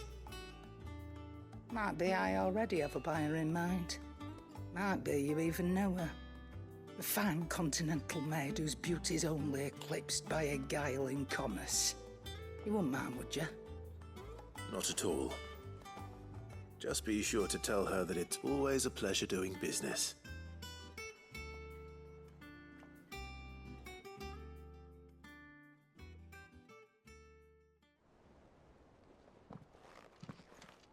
I hear you ended up delivering all 3 stones.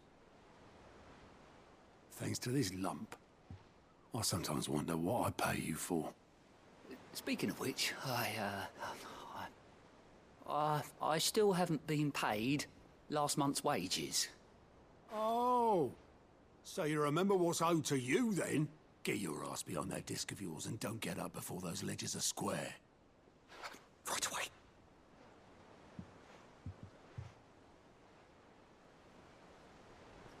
I've seen that before. You have, yeah. Plenty of times. It was the only goblet Sid ever used. Either out of habit, or because the filthy sod couldn't be bothered to find a clean one. I knew so little about him. Like most people. Martha and the Dame both seem to have fond memories of him. Huh. I bet they do. How long did you know Sid before he... Before he died. 20 summers, give or take. Back in the day, I was a purser on a trade ship, which is where I met him. He bought passage to... oh, forget where. But having nothing better to do on the long nights, we'd sit up drinking island rum till the morning bell dragged me back to my duties. Quit my post not long after that. On account of making a fine maiden's belly fat. But me and Sid stayed close, promising we'd one day sail the seas again. That was before fate stepped in and said she was having none of it. The magic woke inside my son soon after his first name day, and there was no hiding his knack. Couldn't you and your family have... My family were the ones who summoned the constable, wanted the monster taken away. I couldn't turn my back on him, forget what I felt, and I couldn't for the life of me understand how they could. Luckily, Sid was of the same mind as me. It was him who stood beside me when all I wanted was to tear the whole world down. Him who cried for me when I had no tears left of my own. Him who swore he'd do everything he could to stop it from happening again. And he was true to his word, too. Left the Royal Army once and for all. His ranks, his ribbons, gone. Just like that. Threw away everything he had. All to right a wrong that no one else had the courage to face. I knew then I'd follow that man to the ends of the earth.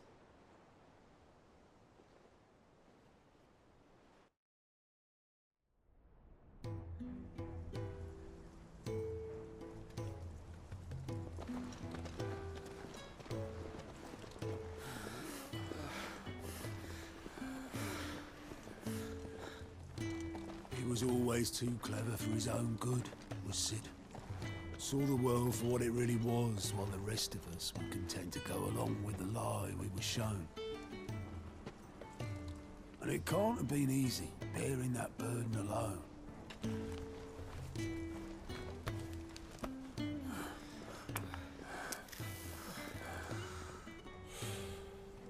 he didn't let it stop him. He never lost faith in what he believed was right. And that gave us faith in him. Faith he'd steer us true. So I swore to myself that I'd always be right behind him, ready to catch the stubborn sod, if ever he should fall.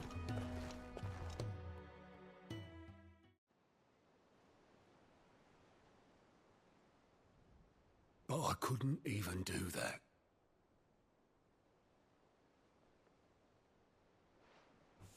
Ignore me. Just the ramblings of a tired old man. Leave that lot. I'll tidy it up in a bit.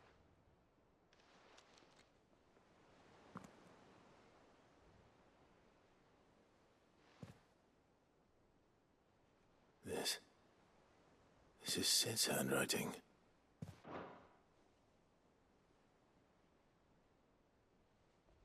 Dear Otto. I may be drunk, but I wanted you to know this place would be fucked without you.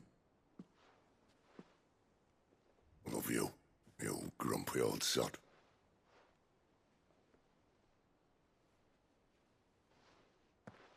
This note. Hmm? What about it? Sid was right. Without you, we'd all be lost.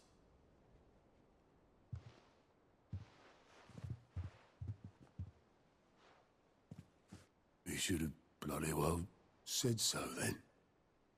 Just once. Before he went. But then, why would he? Him, or anyone? I'd only have told him to piss off.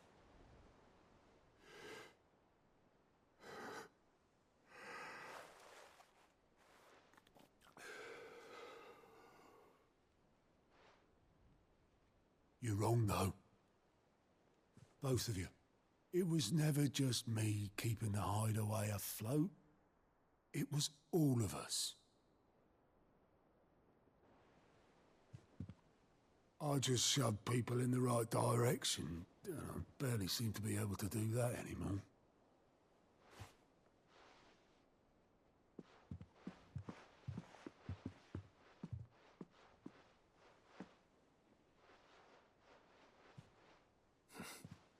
Would you rather goat were at the helm? Well, maybe I've got a few more years left in me. I'm going to hold you to that, Otto. Before you go, Sid would have wanted you to have this. But that's... This'll do me just fine.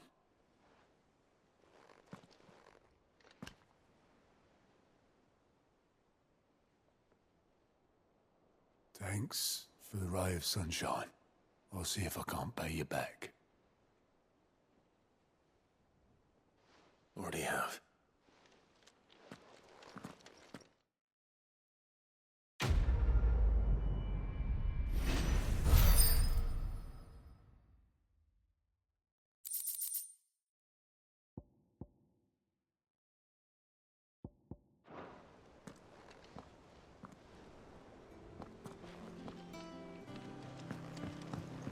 Mid told me she was building a ship.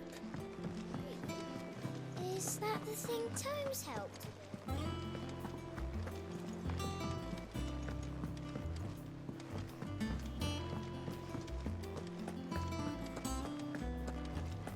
He cracked the crystal too? You're joking.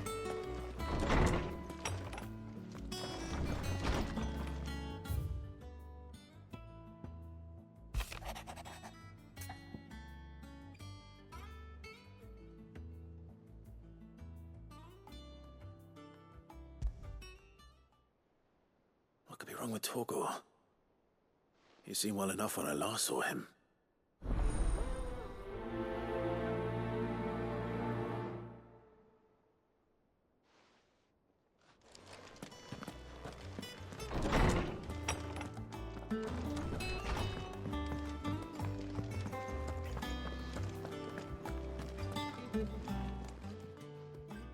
I got your note.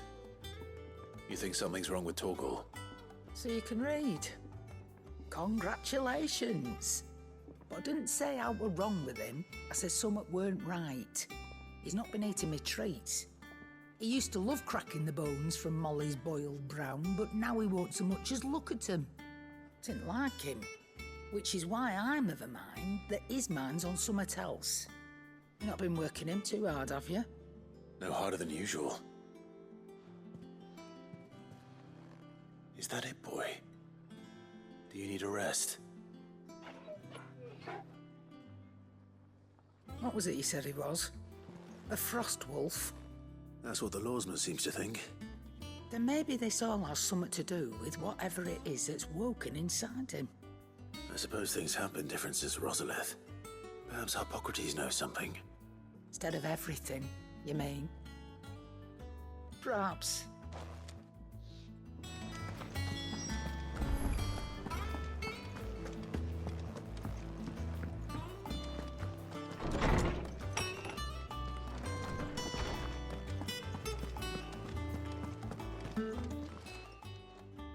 Lawsman, I need to ask you about Torgal. Something's not right with him. He isn't ill, is he? I don't think so. But according to Lady Karen, he seems to have lost his appetite, which is certainly a new development. She says he's hardly been touching his bones of late, and she believes it may have something to do with what happened at Rosalith Castle. I rather think she might be right, though not about his appetite. All canids are instinctively inclined to crack open bones for the rich marrow that resides within, and I see no reason why a frost wolf should be any different. Accordingly, I suspect it is not a lack of appetite that afflicts Torgal, but a surfeit of it. If we assume that his newfound magics require additional nourishment to sustain, it may well be that the bones Lady Karen is accustomed to providing are no longer sufficient. Frost wolves, after all, habitually prey upon far larger animals, whose bones may yield altogether different nutrients. As to where one might find a suitable substitute, some antelopes that graze the meadows of eastern Rosaria have been known to grow to a size more than double that of their lesser cousins. I don't recall ever seeing any that large. And little wonder. The oldest and largest such creatures rarely leave the safety of the highlands for fear of predators. The last elder antelope sighting I recall hearing about took place near Cressida, and that was long before the village was abandoned. Even so, it seems like a good place to start. Good hunting, Clive.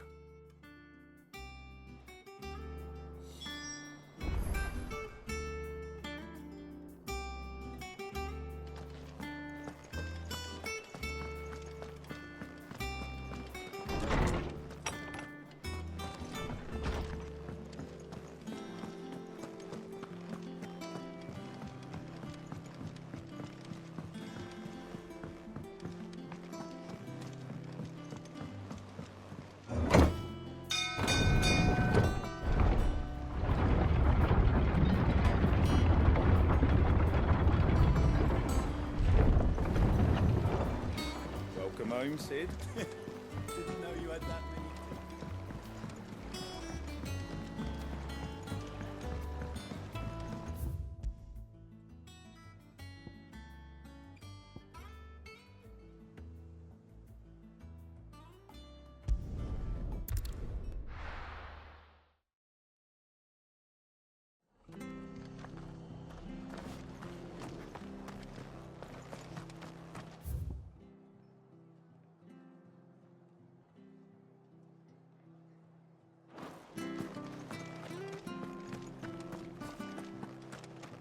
Please, teach me how to fight.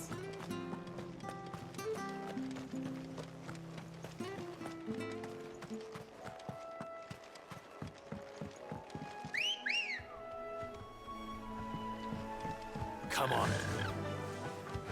Run like the wind.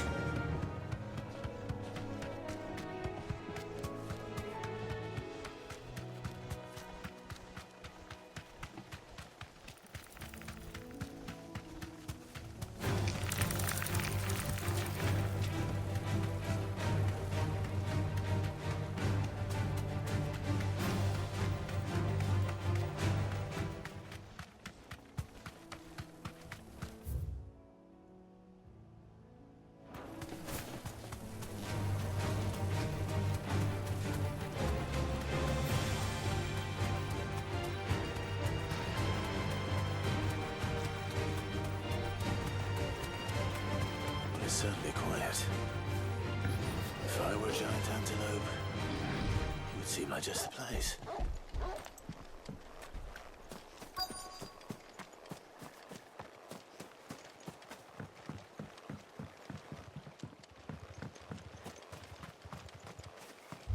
I doubt we'll find one bigger than that.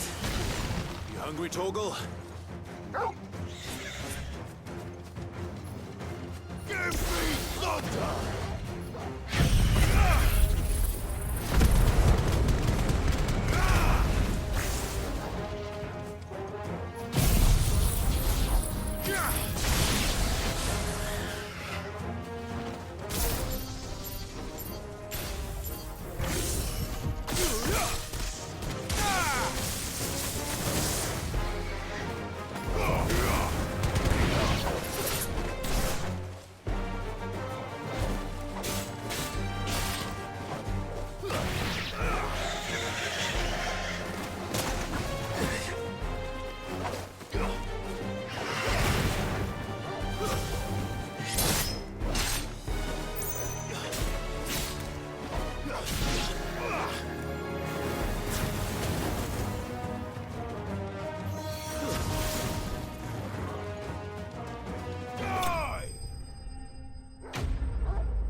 Now,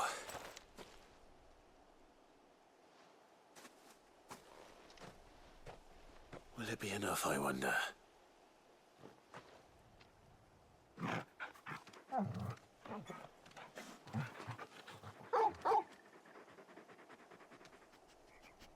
I say that answers my question, which means we owe the lawsmen our thanks.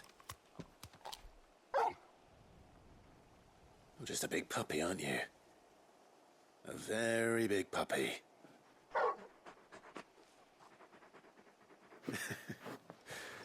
You do know you can take that with you, Torgal. Lady Karen will be relieved to hear you've got your appetite back. Come on, boy.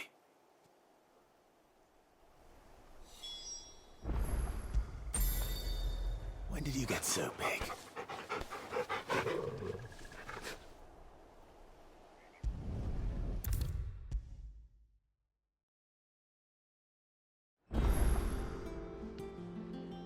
I noticed you and Torgal had gone off somewhere. Take him for a walk, did you? You could say that.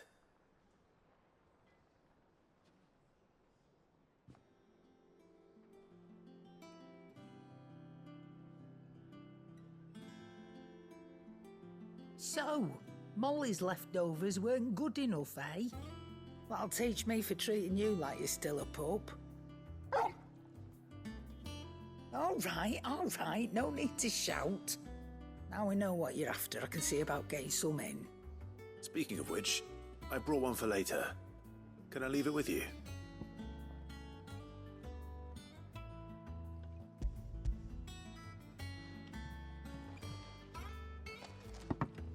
You can, eh? I'm nice like that. In return, you can thank Tomes for me. The bloody know-it-all. I was just on my way to see him.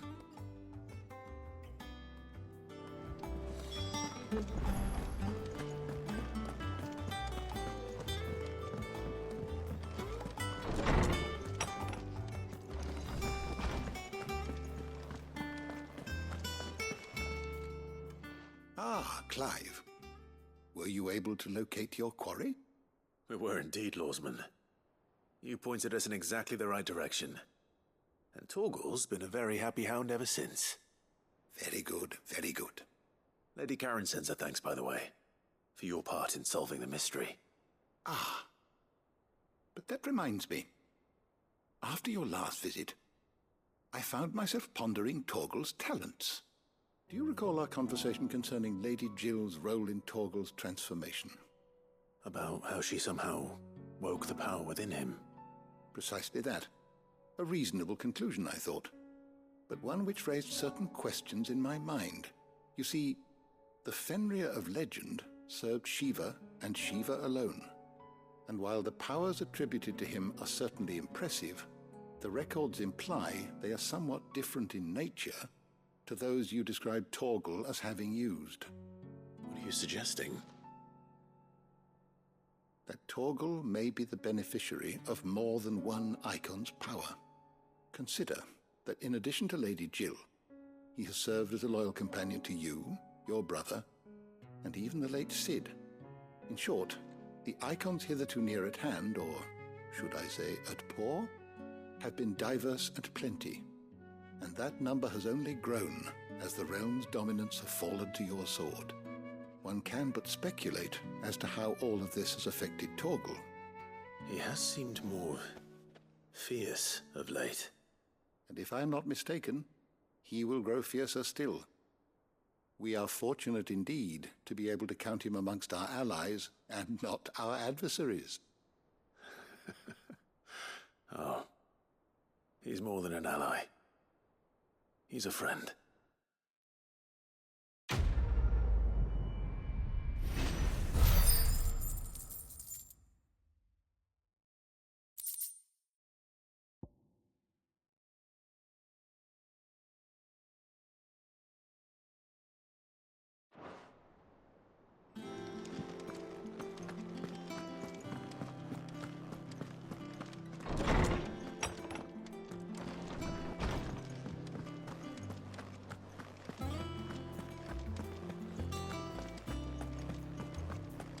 Crack the crystal too?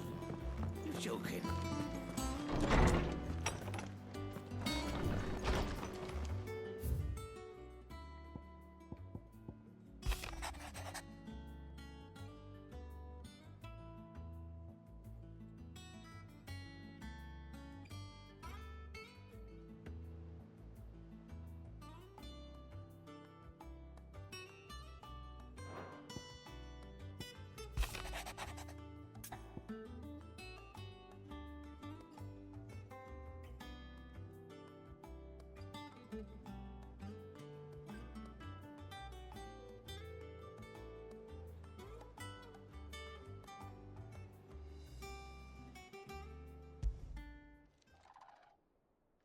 Hopefully it's nothing. But I should speak to Blackthorn just in case.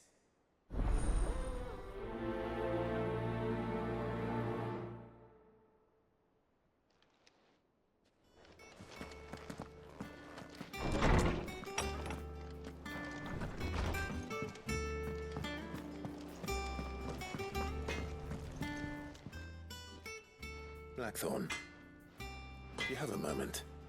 Not really, no. This won't take long. I just wanted to ask how you're getting on. August was worried about you, that you might still be doubting your craft, even after learning the trick of that cuirass. Is there something else weighing on your mind? Perhaps sharing your thoughts might help. That bastard's like a dog with a bone. Still, you've got a keen eye, I'll give him that. He's just, well, Karen showed me something. Something I've never seen before. And that was? A sword. An odd-looking thing with a single-edged blade. The metal itself wasn't anything to write home about, but fuck me, the edge on it. You could slice a man clean in two with a weapon like that, and he'd be halfway home before he even realised he'd been cut. So that's what's troubling you? No. Not troubling me exactly. More distracting. Can't stop thinking, how do you get an edge that sharp? It's driving me mad. And if you knew how to do it, we could arm the curse breakers with even better blades. That's about the size of it, yeah. I'll see what I can find out. Sharper swords are always welcome. And we can't have our master blacksmith being distracted. You're a soft touch, you know that. But I can't say I'm not grateful for it. Good luck, eh? Thank you. Let's see what Karen knows about this sword.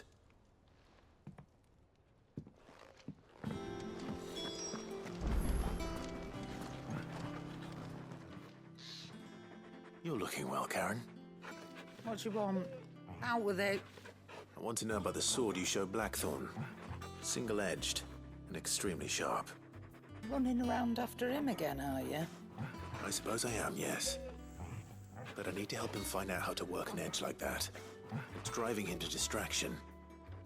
Little wonder, I suppose. There's not many like that make it as far as the twins, and those that do go straight into private collections. Which made it nice and easy finding a buyer. Can you tell me who bought it? Where is it now? You think I tell people who my clients are? Suppose you're not likely to go nicking him off me, are you now? Fine. If you stop mooning at me like that. Lord Ignac's the man you want. Dalmekian bloke. Collects weapons and the like. And he's got more money than sense, which is why he's one of my favourite clients. Reckon he'll still be at the inn in Dalamil, where I left him. Thank you, Karen. Oh, and he's a touch eccentric, if you take my meaning. I appreciate the warning.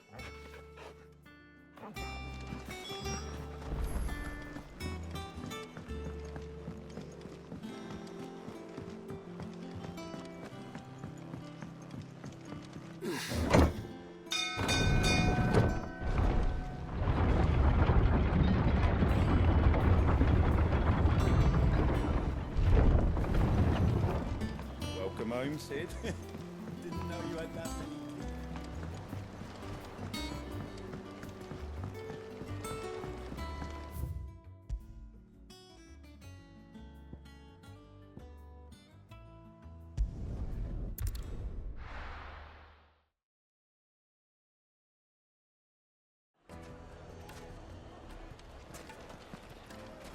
People take notice of wealthy men. Shouldn't be too hard to track down Karen's collector. Take a sniff, good sir. There'll be no one to man the shop. Gone, just like that. And without so much as a by your leave. What's the matter? It's my apprentice. He up and vanished while my back was turned. I'd go and look for him myself, but I've got a bakery to run. A bakery that's now short one pair of hands. Loath though I am to rely on the kindness of strangers, I'm at a loss. Please, will you see if you can find him? I'll see what I can do. Do you know where he might have gone? I wouldn't be surprised if he was off somewhere mooning at Drake's Fang. He used to work there, you see. Poor fool left his heart in its hollow. All right. Then that's where I'll start.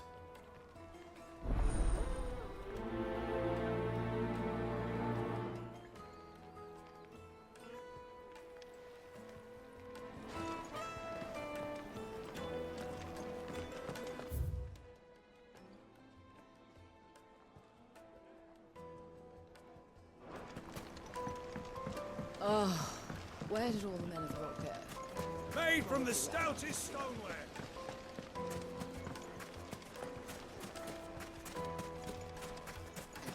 No, I'm telling you, it's gone. That can't be true. It is. I saw it. Ready, go? Run like the wind.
Be safe.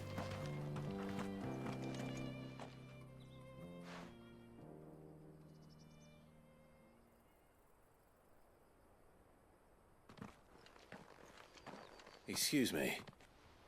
What do you want? The baker sent me to find you. I am a sorry, selfish sod, aren't I? Certainly not a baker. Master must have ruled the day he took me in. Time was the sight of the Fang used to calm my nerves. But now look at her. I take it you missed the Mothercrystal. I hated her, but she was all I knew. Worked her mines for years. And when she shattered, part of me shattered with her. I had to trade my pickaxe for a rolling pin, but I'm no good at baking. Every loaf I touch collapses. My bread's as hollow as I am. She was the only thing that could fill the hole inside me. Oh, I loved her, damn it. But now she's gone. She's never coming back. What am I supposed to do? I ask her. How does a shell of a man learn to live again?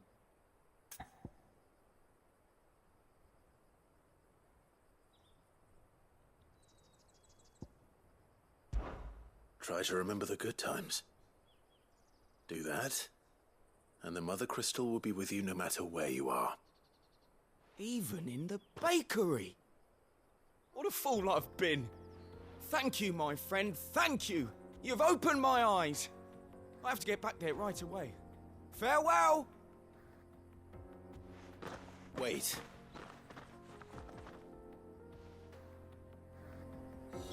Suppose you won't be needing an escort then.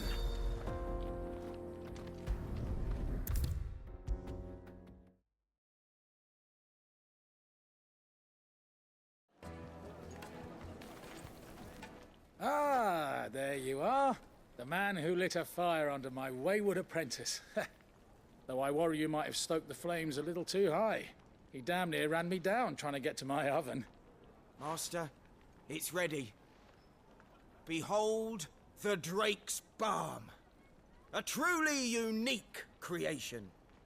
I dare say it is. Just look at it. A perfect likeness of the Fang herself. Her steepled peaks, her fulsome spurs, her inviting hollow. True, my loaves collapse more often than not, but what's the Fang without her crater? Why, no Fang at all. And look, inside. She's filled to bursting with a bounty of beautiful crystals. Salt crystals! Master, I have found my purpose. I must use my work here to preserve the memory of the Fang. Well, if it tastes half as unique as it looks, I'd certainly say you're onto something. Not only is my apprentice back, but he's finally pulling his weight. With any luck, I might even have a new delicacy on my hands. I don't know how you did it, but you have my thanks.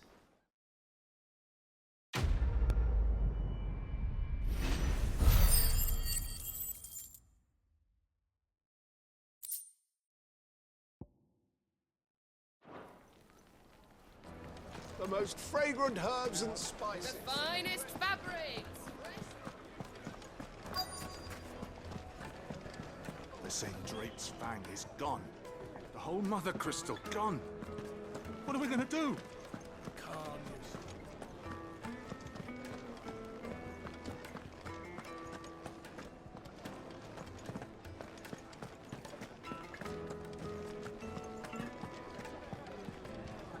Welcome. If you're hoping for a bed, I'm afraid you'll have to look elsewhere. One of our wealthier patrons has purchased the use of every room, hoping to keep out the riffraff, as he puts it.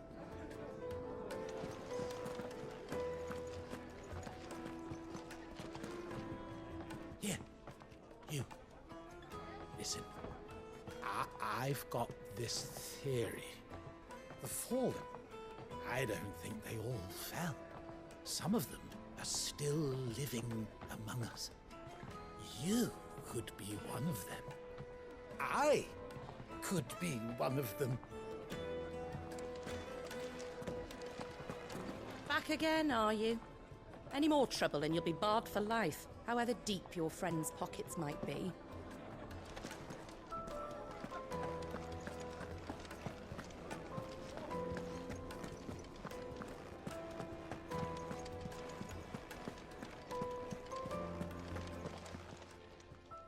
My reputation will be ruined!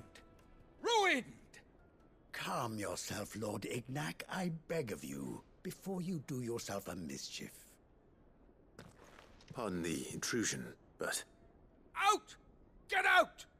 I paid for these rooms so I wouldn't be disturbed. Leave me be!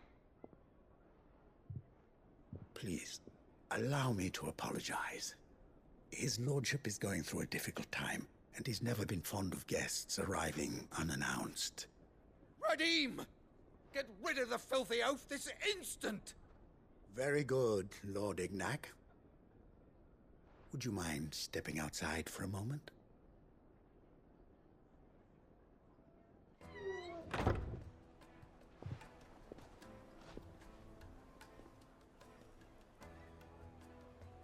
I'm sorry if I've caused you any trouble.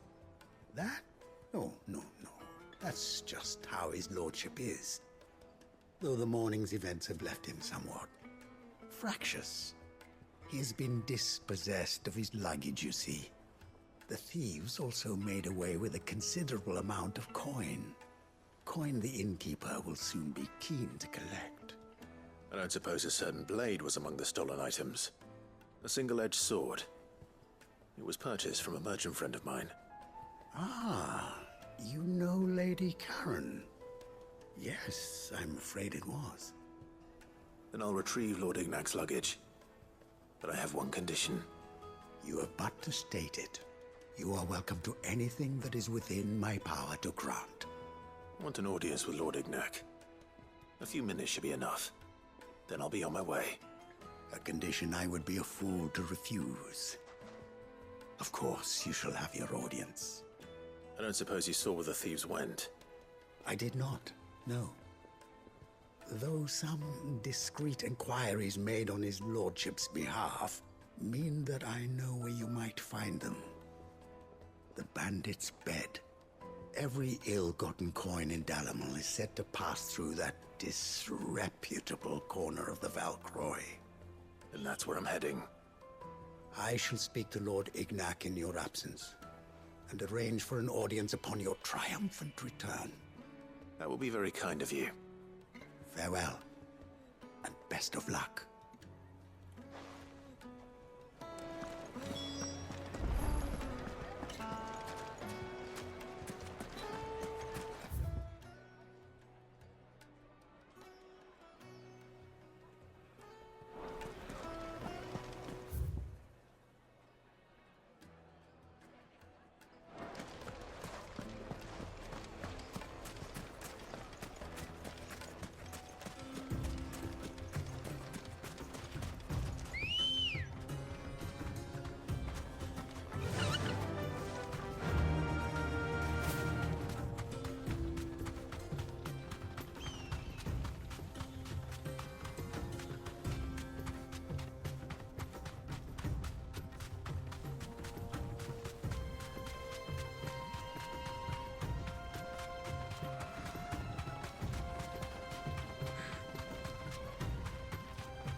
Got company!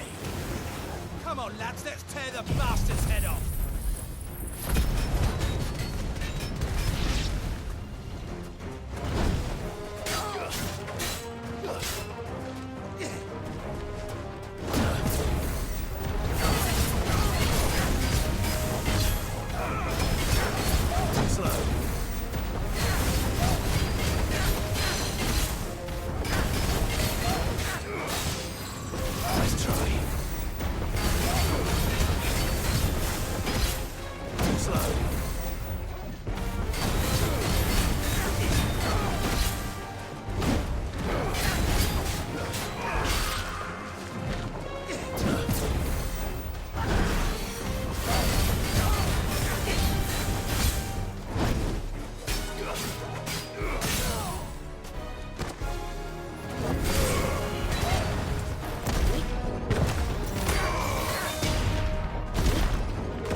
This must be Ignac's luggage.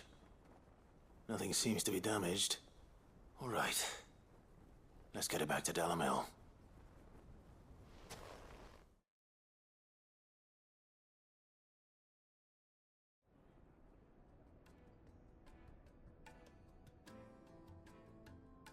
I hear I have you to thank for the return of my effects. What shall I call you, my good man? Wyvern. Glad to make your acquaintance. A formidable name indeed. Well, Wyvern, I appear to be in your debt. Redeem here tells me you wished for an audience. Is that all? A few moments of your time should suffice, yes. You're a peculiar fellow, Wyvern. All right, speak. Master Wyvern was wondering if you could tell him about a certain single-edged sword you recently acquired.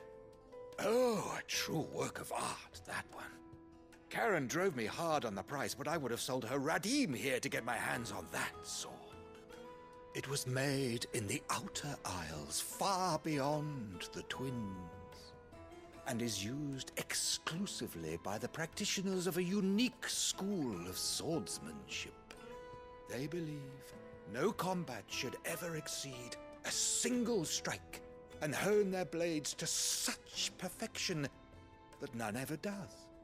Each sword is made for that one perfect stroke, and for that stroke only.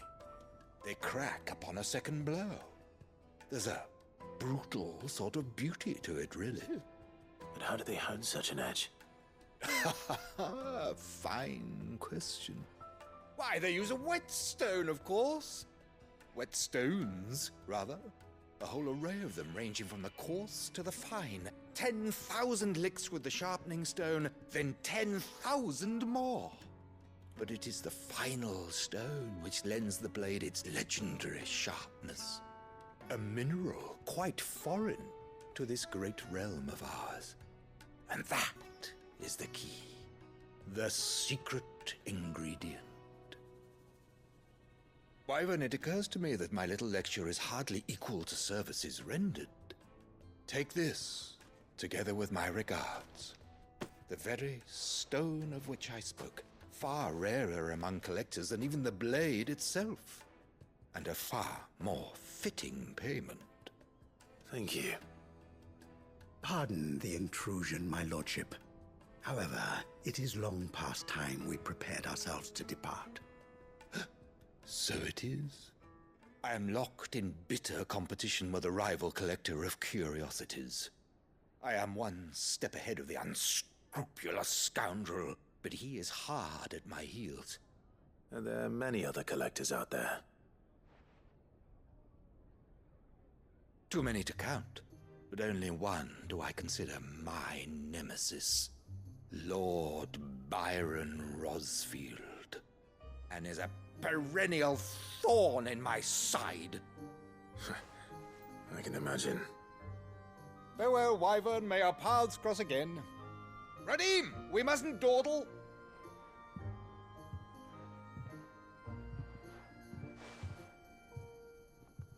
I think his lordship is rather taken with you, Master Wyvern. Thank you again for your assistance. Coming, my lordship. I'll be right there.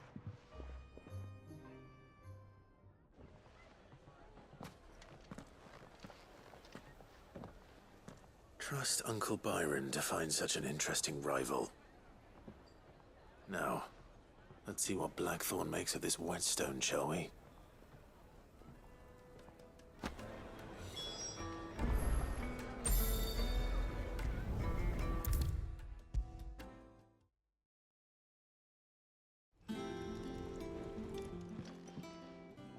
Sorry for the wait, but hopefully you'll agree it was worth it.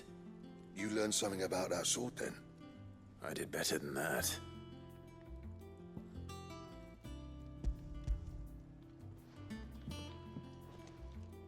A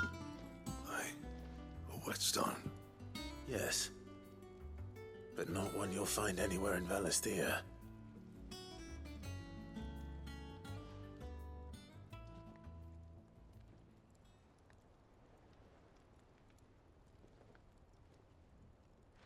No wonder I couldn't get the same finish on the grinding wheel. One hit and all done, eh? Might not be so bad if all you ever fought were duels. Good luck on the battlefield. Your second opponent would be your last, no matter how good you were. Even so, is there some way it could be used to give the Cursebreakers an edge? I think so, yeah. With this whetstone and the right kind of steel, I could probably even make a twin of the blade that rattled me. But there'd be no replacing this little rock once I worn it down to a sliver. I reckon we get a dozen swords from it, if that. Swords that the Cursebreakers wouldn't know how to wield properly, and that would see them through a single fire piece. Nah, no point trying to copy that thing. Be about as much use as a wax anvil. But finishing our blades with a whetstone this fine, now that's something to consider. And what's finer than fallen masonry, eh? Or more hard-wearing, for that matter. Just imagine it. Good Valisthean steel with an edge as sharp as any found in the Outer Isles. I won't make a copy, nah. I'll make something much better.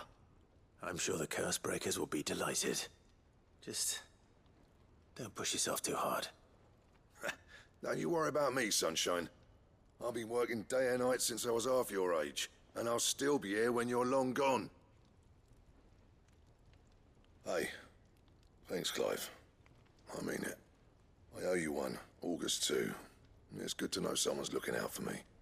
He'll be happy to hear you said that. And I'll see that my debt to you's paid. First new blade I make's got your name on it. You come and find me when you've got the materials. All right. I will.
Wish I could take one of our birds from them.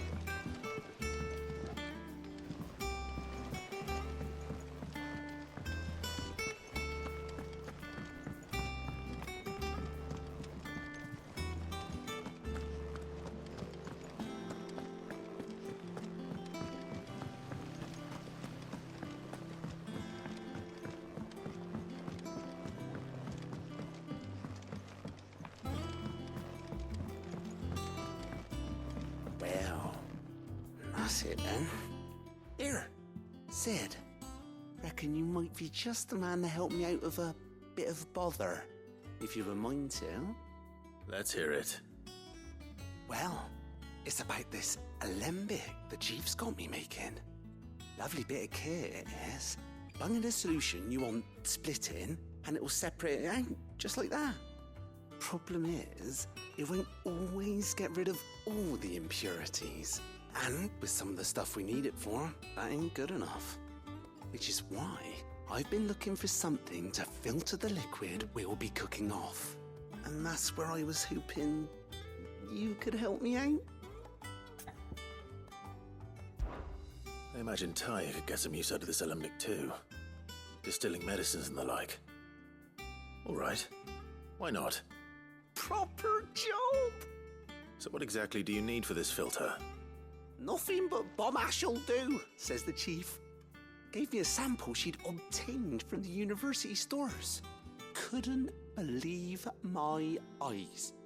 You pour the blackest blight water through it, and it comes out clear as a mountain stream. So, I did a bit of reading about where I might be able to get hold of some. And do you know what I found out? It's only the blimmin' bones of a bomb king. They leave them behind when they die, see? I take it that's where I come in. If you wouldn't mind. I saw a billet on the hunt board for one just the other day. Would have gone myself, but, well, fighting dirty great balls of flame isn't exactly my forte. You, on the other hand... All right. I'll see what I can do. Thank you kindly. And good hunting, eh?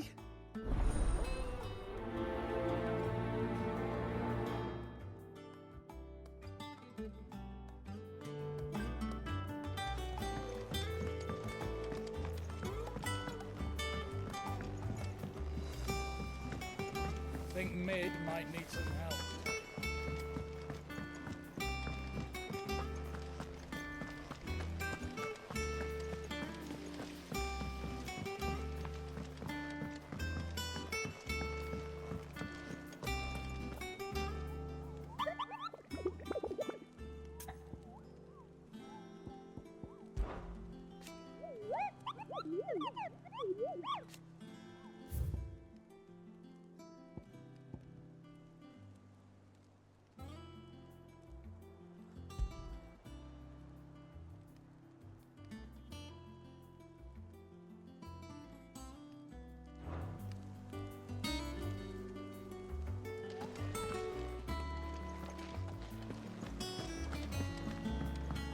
Mid told me she was building a ship. Is that the thing Tomes helped?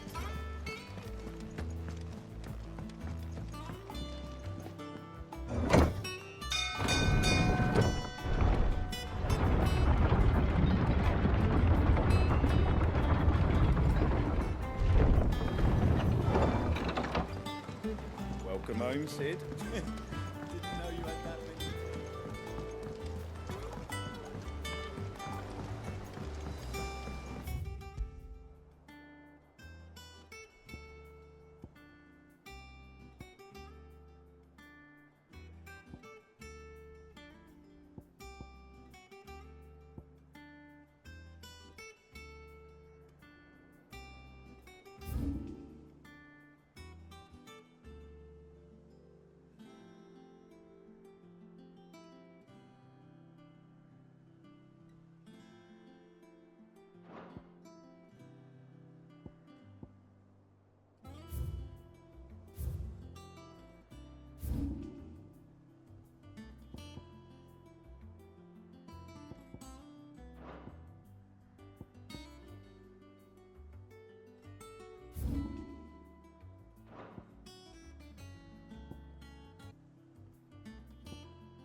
run like the wind.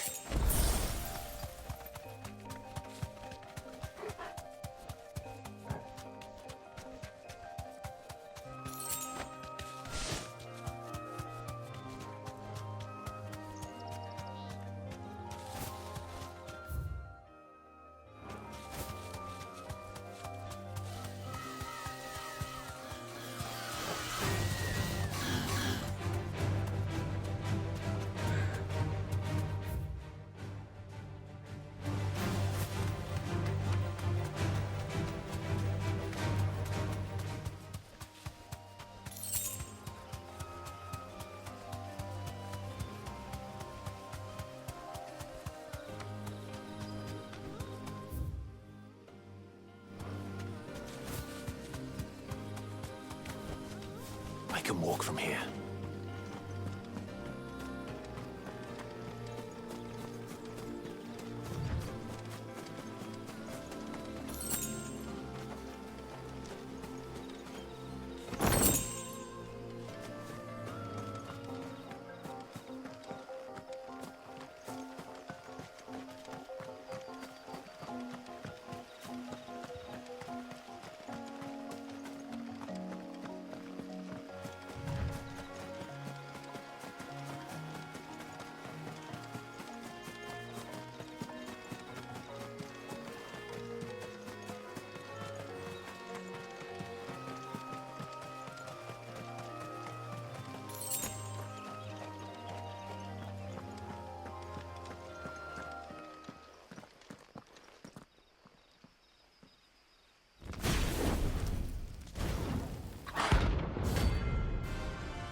Here.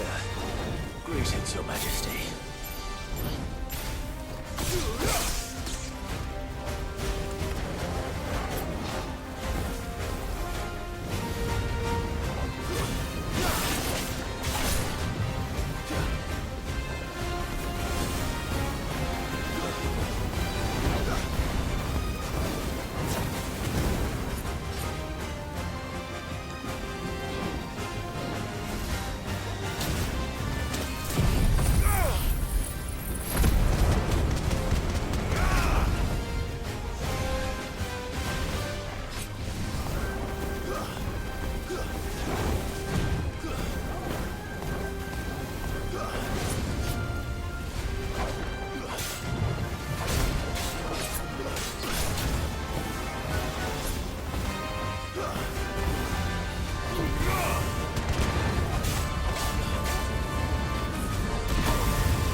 Your reign is over. Now to collect the ash. This looks like the stuff. Let's see if there's any more.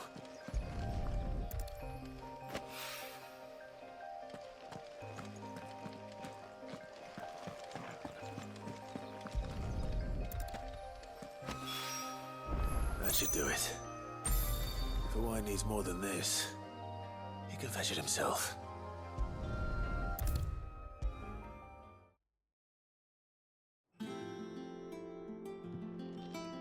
All right there, Sid?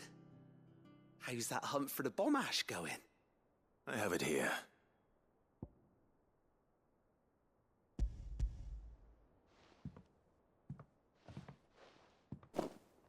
That's the stuff. And plenty of it, too. Enough to keep the alembic bubbling away for a good old while. You're a gent, Sid. Let nothing say otherwise. Right then, let's get this contraption up and running.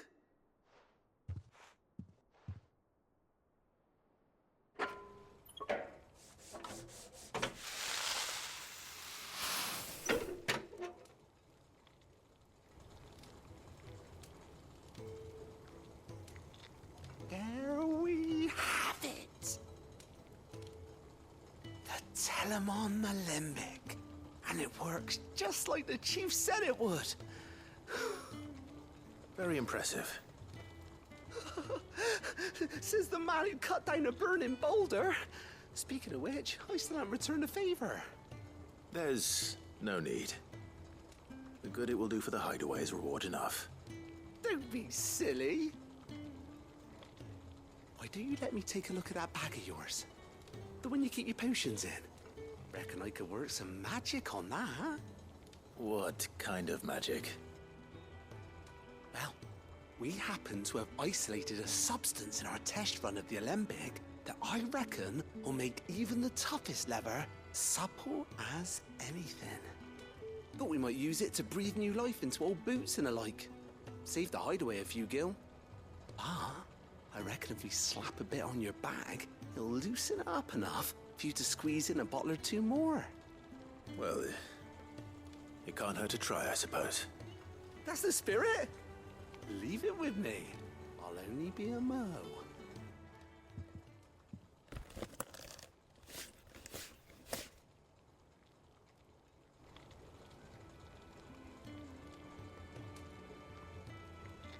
Well, what do you reckon? It certainly feels more flexible. Right? Told you. Thank you. I think. No. Thank you for supporting Mid and the rest of us in our endeavors. Without you, we'd never have been able to discover wonders like that stuff I rubbed on your bag. And I'm telling you, there's plenty more where that came from.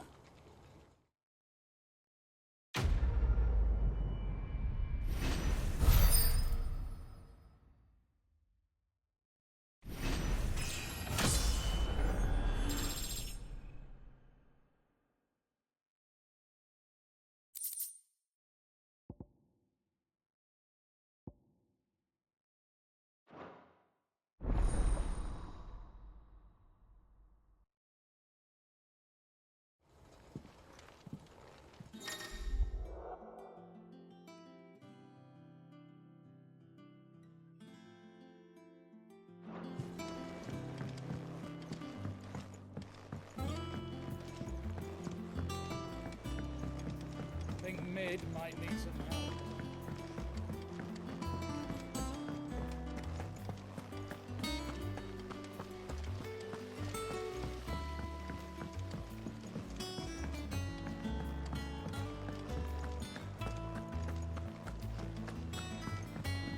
Mid told me she was building a ship.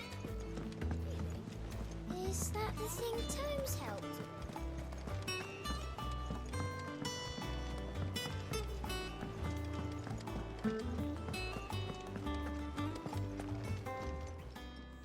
Is it business or pleasure? Coin purse weighing you down?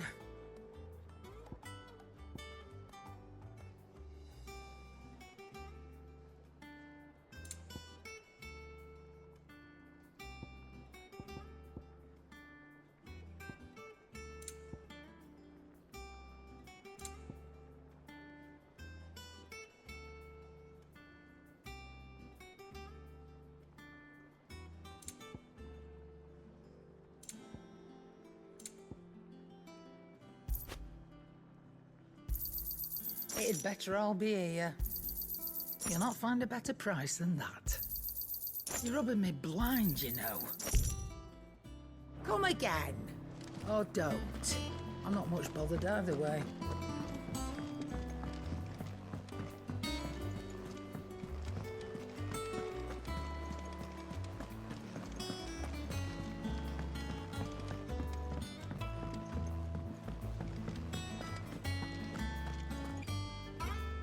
All right, Clive. Asterix. We'd finished sending half the hideaway traipsing across the twins, has she? I swear, that girl'd do anything to put off visiting her old dad's grave. No excuses now, though, eh? Not quite. She said there was one final thing she had to take care of. I'm sure she'll be finished soon enough. She said that? In those words? She did, yes. Clive? Were you born yesterday or something? There is no thing. She'll probably be halfway to Canva by now. Mid. I might still be able to catch her.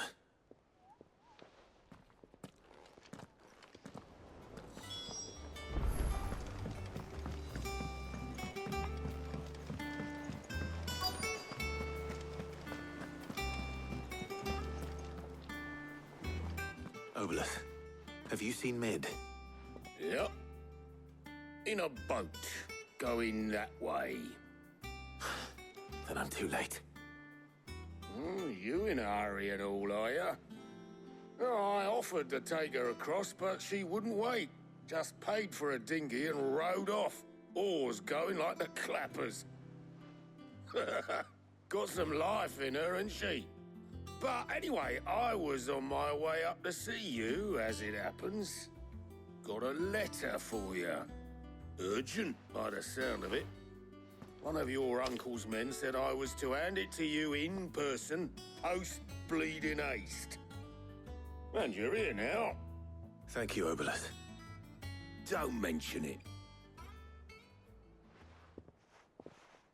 What tidings, Uncle?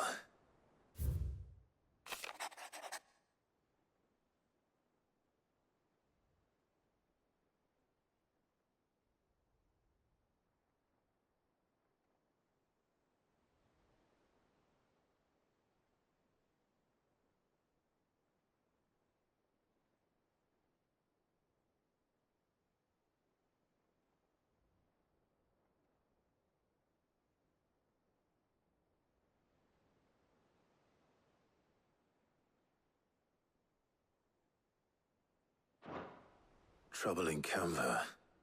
Well, I'll need someone to keep an eye on Mid.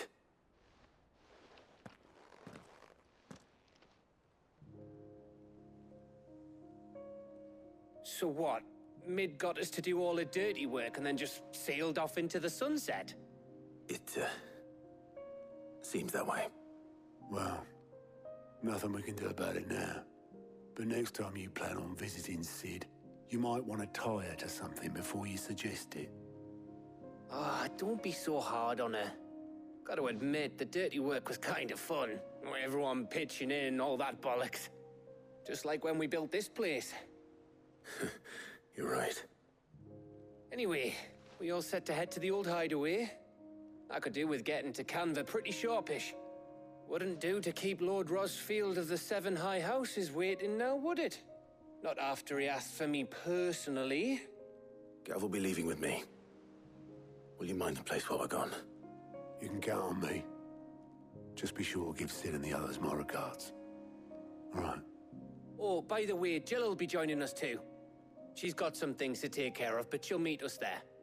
I hope she's telling the truth at least.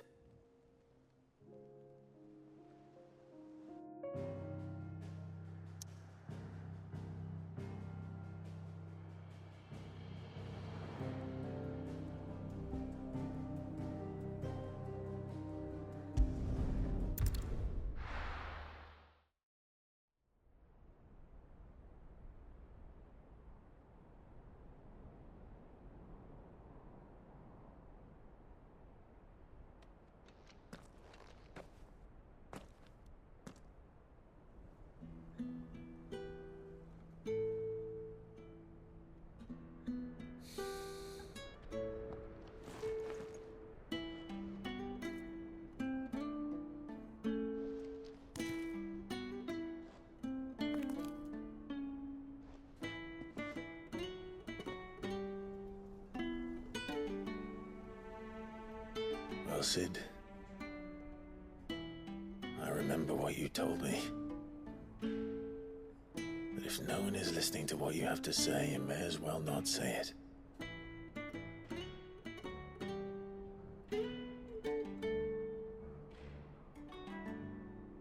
But I will say this, old friend. Hugo Kuka is gone. His shadow looms over us no longer. It's a pity the Phoenix can't be in two places at once. If he'd have been with us, maybe he could have done something for the lost. Not even the Phoenix can bring people back from the dead. Life has a beginning and an end. So we must live while we have the chance. And not as slaves to the crystals, but as free men. May we join you?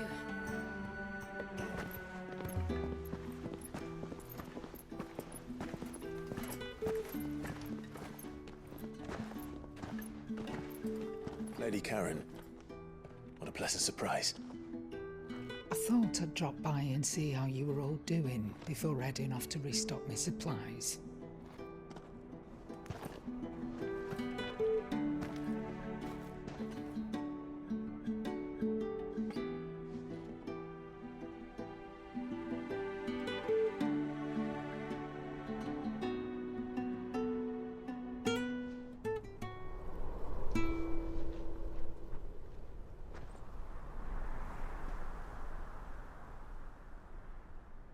It wasn't the most scenic view back then, but it were never as bad as this.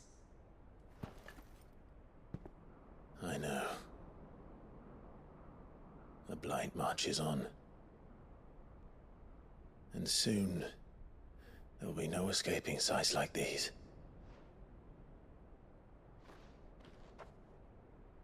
So our mission remains unchanged. We cannot stop until every Mother Crystal is gone, and their thirst for ether with them. The only one that remains in Storm is Drake's Tail in the Crystalline Dominion. Our next target. We're going to Twinside. It's the capital of the Empire these days. I wouldn't like to think how tightly guarded they've got the place. Not that that'll stop you, but we do well to scout it out before you go charging in. We would indeed.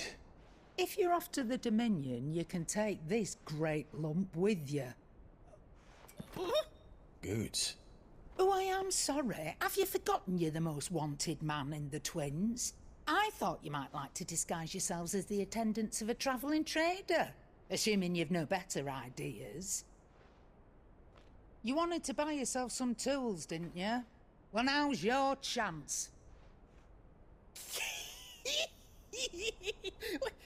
You're letting me go with them? Oh, thanks, Nan. Stop that! You'll break me bones, you great galoot.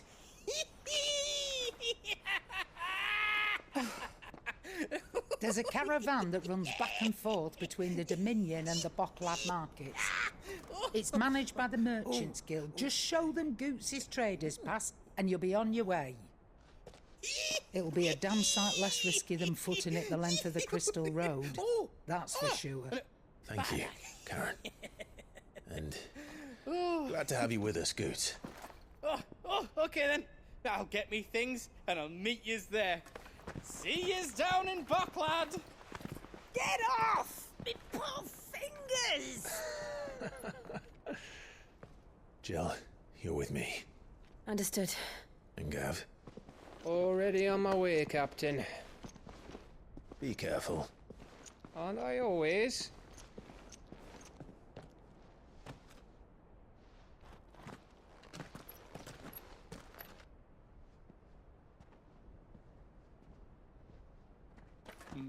Do you see that, Sid? Your protégé's making a proper little outlaw of himself.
How are you feeling?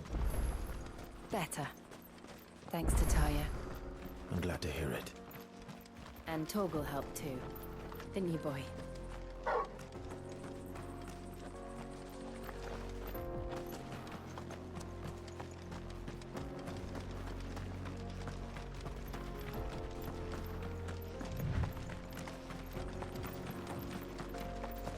This used to be a trade route for merchants crossing the Scars, till the Republic laid a new road wide enough to let wagons pass, and all official traffic moved there. Leaving this one for those living outside the law. Indeed. I doubt we'll be the only outlaws on the trail today.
So what do you think? That we'd be lucky to make it out alive.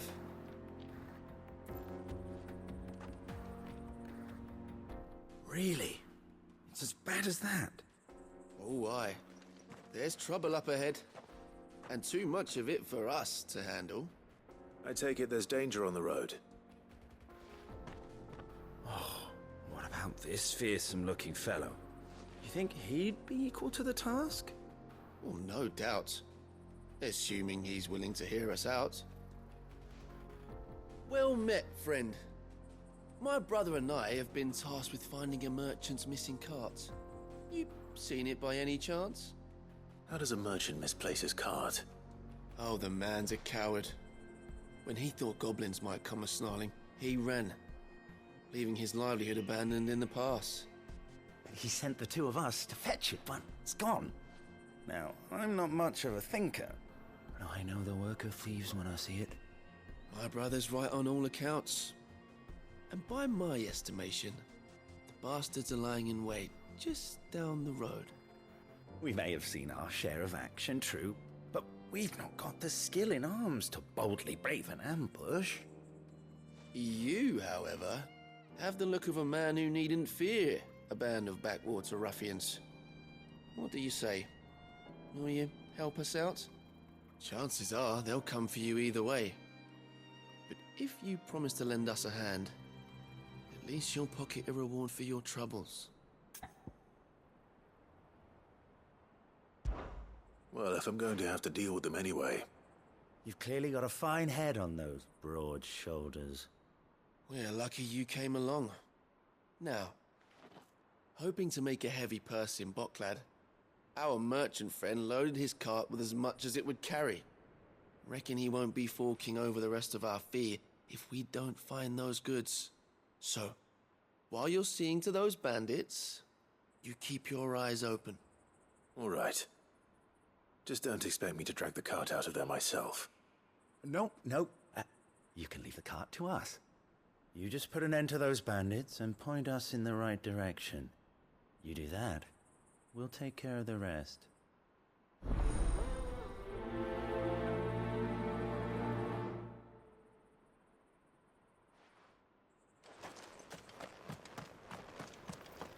I'm not sure I trust those two.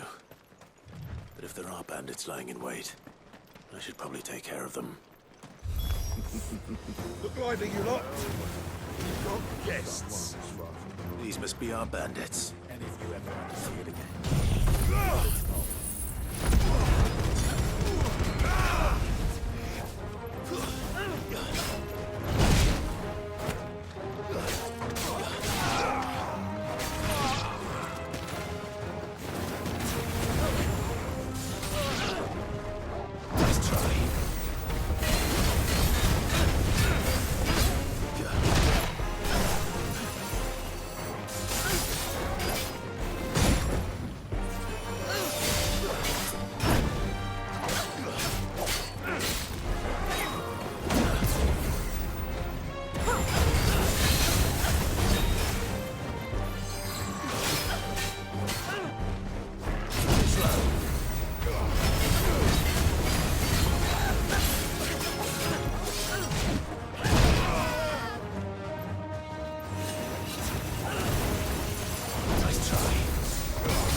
That's them dealt with.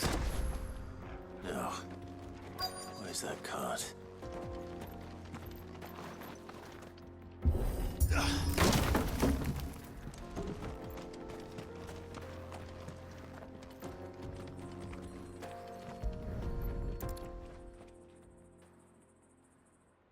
Getting all of this out of here will be a nightmare.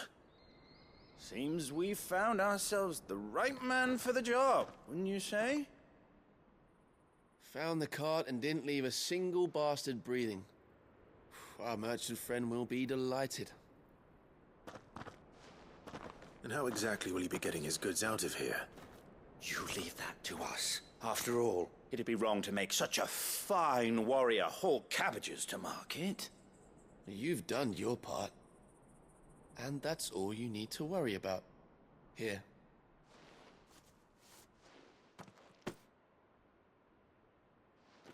It's been a pleasure. Now piss off. There's no need to be so rude, brother. What if we want his help again next time?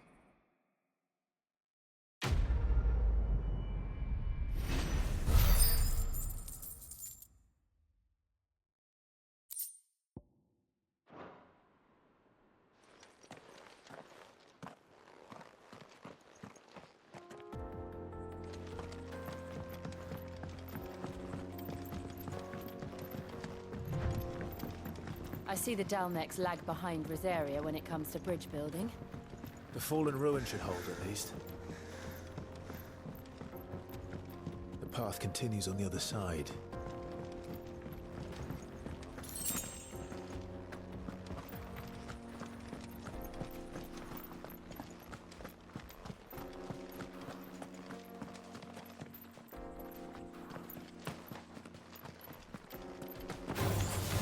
Enough of you, are there?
So this is Zemeckis. The land of the gods. It's even more impressive than I imagined. I remember being captivated by the story as a child. Long, long ago, man was overcome by avarice and challenged the gods in a bid to win their power. The final battle took place here, at these falls. Or so the legend goes. If anyone ever manages to plumb those depths, perhaps we'll learn if there's any truth to the tale. That the gods emerged victorious and punished man for his defiance by visiting upon him 2 curses. Dominance and bearers. To tell the truth, I always thought it strange that the dominant and their Eikons were deemed a curse. Back home, the dominant inherited the throne. They were admired and exalted, not spurned. Whenever I got to that part of the story, I always assumed there must be something I'd misunderstood. You had a lot of storybooks, didn't you? In your room, I mean. When we were young. The old legends were always my favorites. Epic battles between gods and men. Father encouraged me to read as much as I could. He thought it good for my education. You really were a boy like any other, weren't you?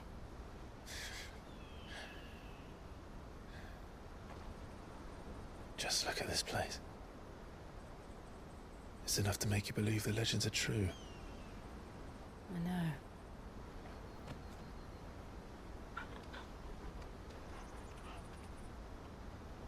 We're not far from Boklad. The road will be busier up ahead. Then we'll have to keep our wits about us.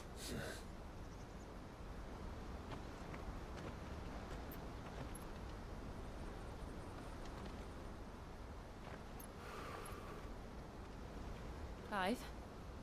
Something wrong? Nothing. It's nothing.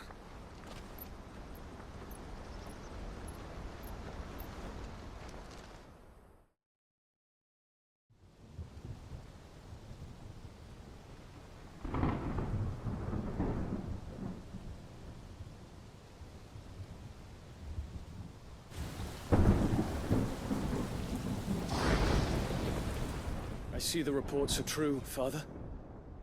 You have surrendered the throne to Olivier. I have. Emperor Olivier shall rebuild the Holy Empire of Sanbreque.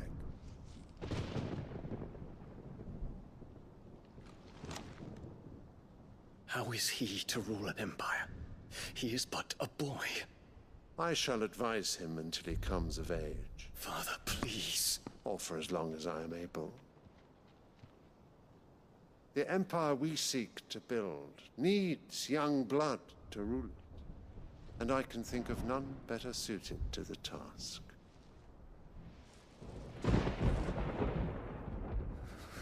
There is other news, Dion. Hugo Kupka is dead, and Drake's Fang destroyed. The pillars of the Republic have fallen. Ere long, the Imperial banner shall fly over every city in storm. And then Valisthea. All shall bow before their Emperor. Father, these are the words of a tyrant. They are the words of a god. The Emperor whom I gladly serve. Great Grieger, made flesh.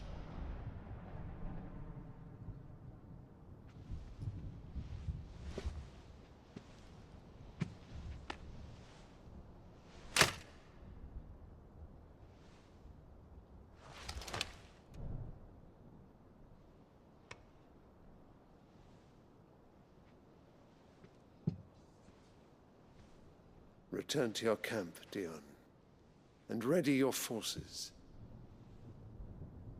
It is time to show the world the true power of Sanbreque.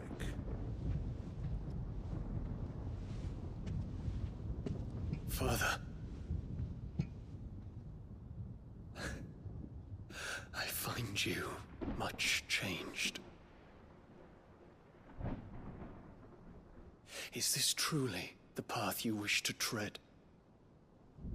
Or are these the ambitions of another? Of Ultima, perhaps? What nonsense is this?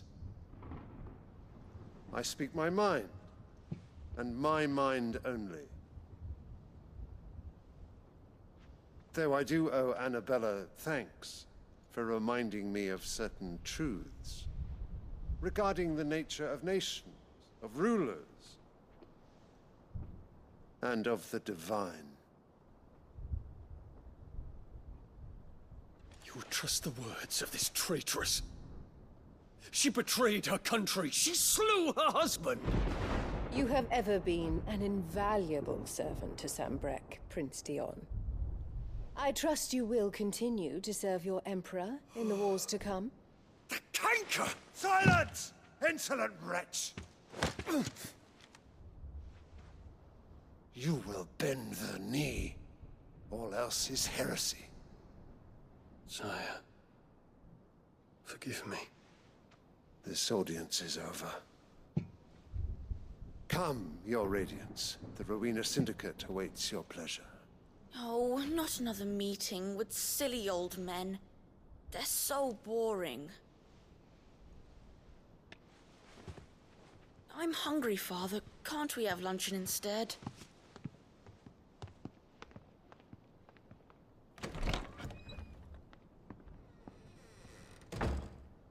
Does it pain you that you will not inherit your father's throne? I have suffered worse.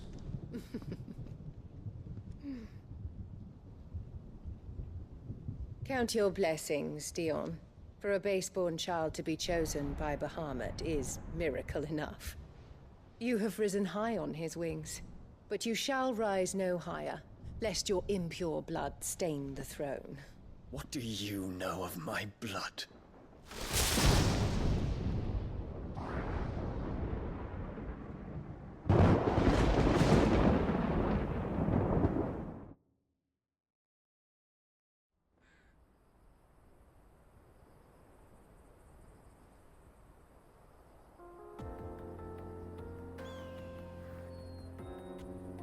The Boklab markets are to the north.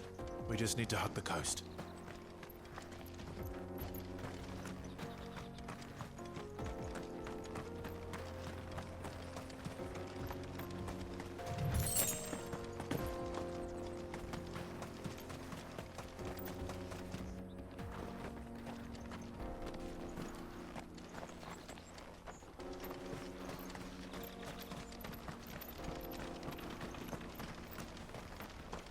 Infiltrating the Dominion won't be easy with the Imperials on high alert. No. His Radiance has lost one capital already. We can be sure Sylvester will do everything in his power to hold on to Twinside. His troops are well-trained and increasingly battle-hardened. But it's not as if we can wait for the siege to end.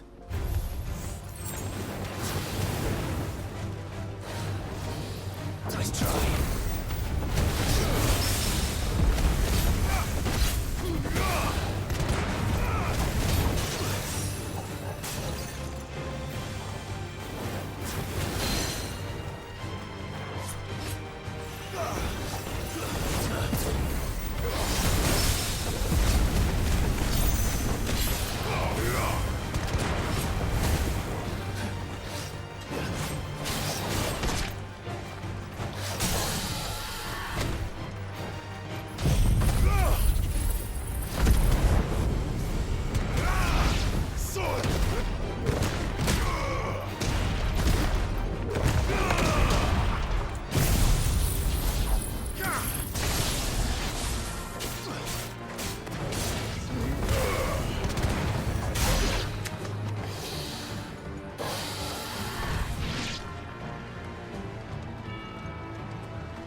refugees. And they're all making for the crystalline dominion. Because they don't know how to live without the crystal's blessing. We're not alone.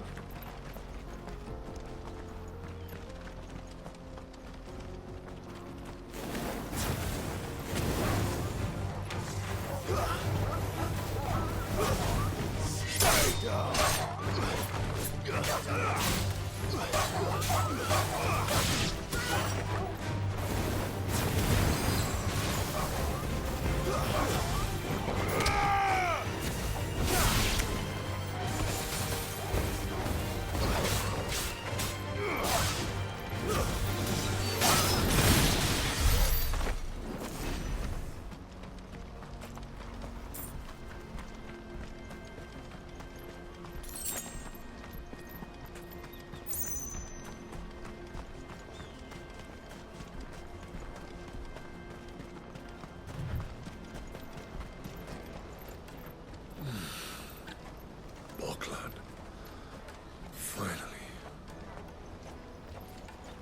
There are no crystals here. We have to keep going. The crystalline dominion is our only chance. I know. This is where we're supposed to meet Goots, isn't it? That's right. He said he'd wait for us here after replenishing his supplies. I dare say he'll have finished by now. Porter for hire. The best service at the best price. Others will carry off your fortune.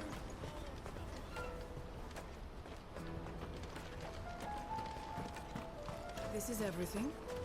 It must be transported.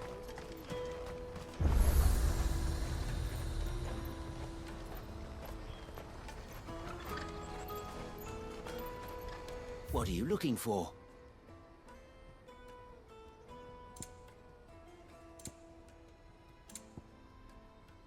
You're welcome anytime. Out of my sight, wretch. I've no use for a branded who can't even fill my cup.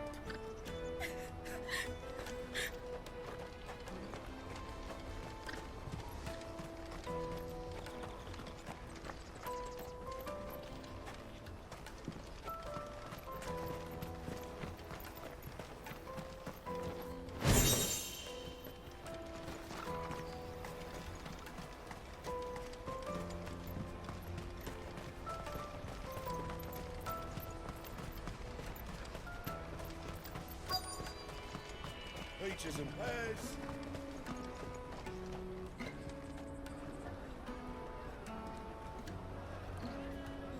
Wonders from across the water. Come one, come all. Feast your eyes. Good sir, can I interest you in...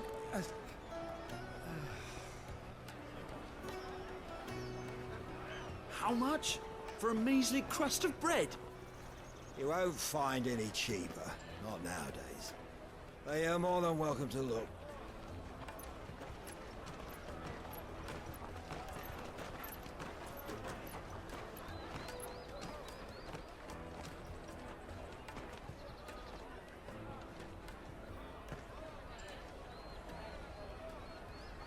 The Empire's unlawful and illegitimate occupation of the crystalline dominion is still in effect.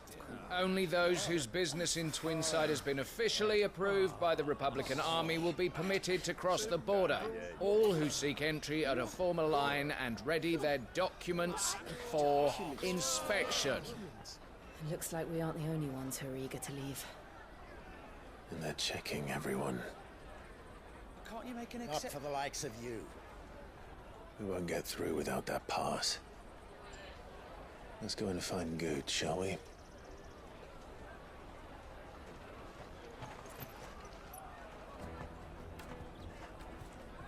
He must be around here somewhere.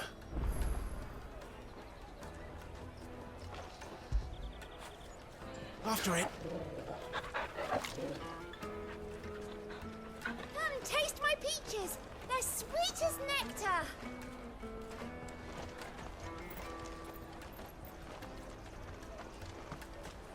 I'll take the large one. An excellent choice. Ah, good. There you are. Clive, I'm so sorry. Don't tell Nan, will you? Slow down, Good. Just tell us what happened. It's me trader's pass. It's gone. We cannot ride the caravan without it. We won't even be able to get through the flipping checkpoint. Do you remember when you last saw it? It was in my pocket a minute ago.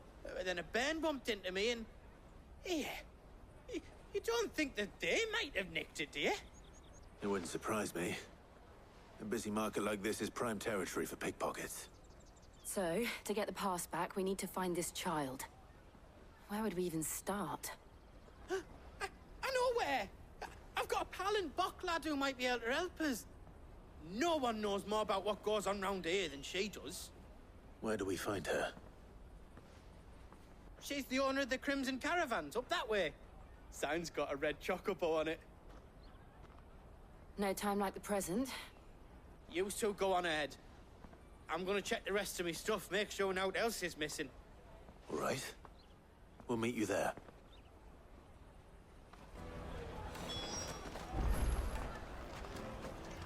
Let's keep an eye out for this red chocobo, then. And the other on our purses. Next to the check.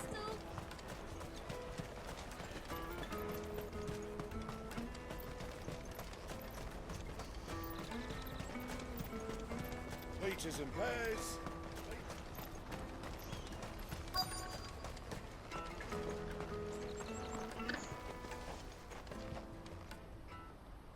Looking to hire a coach?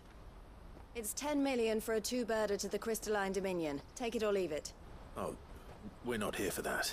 Then I bid you good day. Oh, wait! Don't go, El. He's me mate. As I live and breathe. Goots, what are you doing back in Bocklad?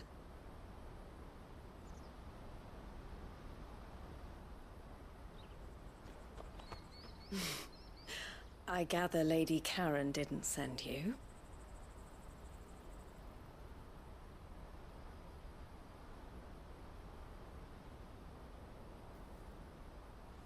So what trouble have you got yourself into this time? It's me trader's pass. It got stolen. By a little bairn. Of all the... You're the size of a marble. Honestly. Ugh. Goots told us that you know the markets well. Might you have an idea which little bairn could have done this? We don't intend to punish them. We just need our pass back.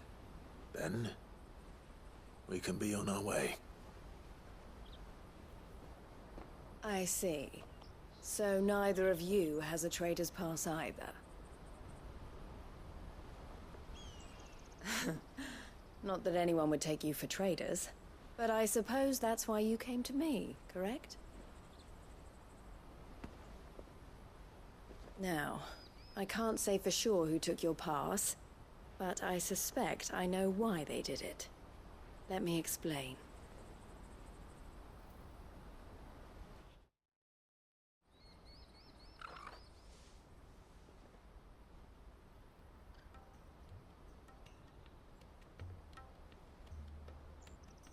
Ever since the Fist marched on the Dominion, the Republic has been clamping down on any commerce that might aid the Empire more than it does us. Which means traders' passes have gone from being merely a way of easing one's progress to being essential if one wishes to cross the border at all. And with demand outstripping supply, they've become a precious commodity, leading some to seek to acquire them by less than legitimate means. So the children are stealing passes to sell on the black market? Yes, and no. Passes are inscribed with the names of their owners, and yet none of the victims' names have appeared on the register of those passing through the checkpoint. Which means?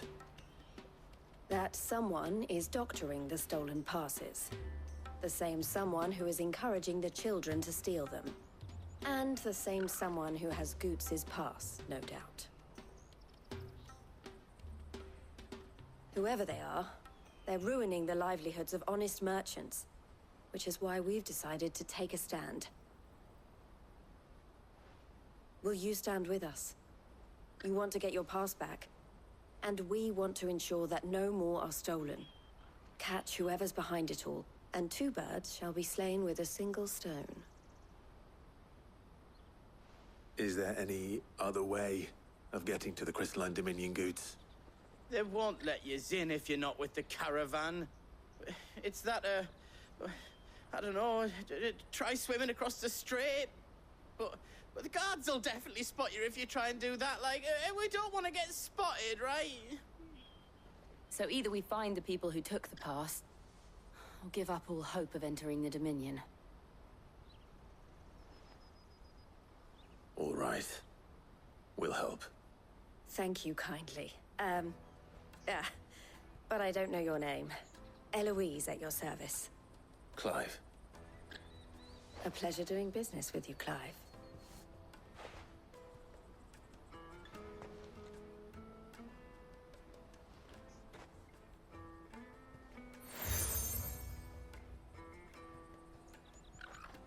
The proprietor of the furniture makers by the coach stop is spearheading the search.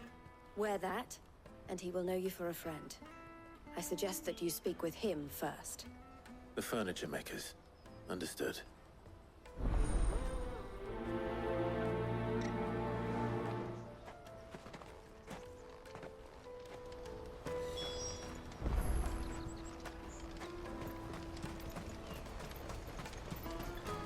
Out of my sight, wretch!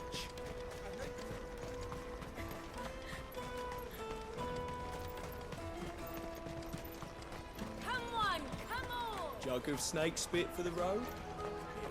The caravan stops next to the checkpoint. Juicy pears! Slake your thirst without a crystal. Are you the furniture maker? Looking for something in particular? Ah, Eloise collared you too, eh? Then I expect you want to know more. She told me you were leading the hunt for the pickpockets. What have you learned?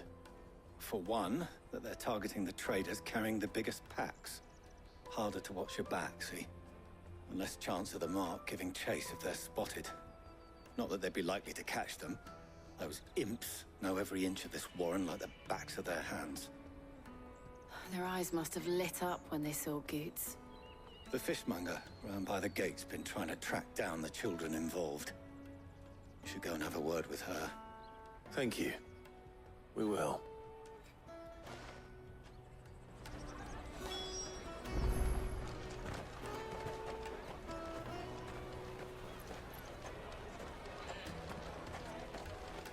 You won't find anything of this quality in Twinside. You should come with me to the Dominion. Life will be different there. Fish for sale! Fresh sorted and smoked!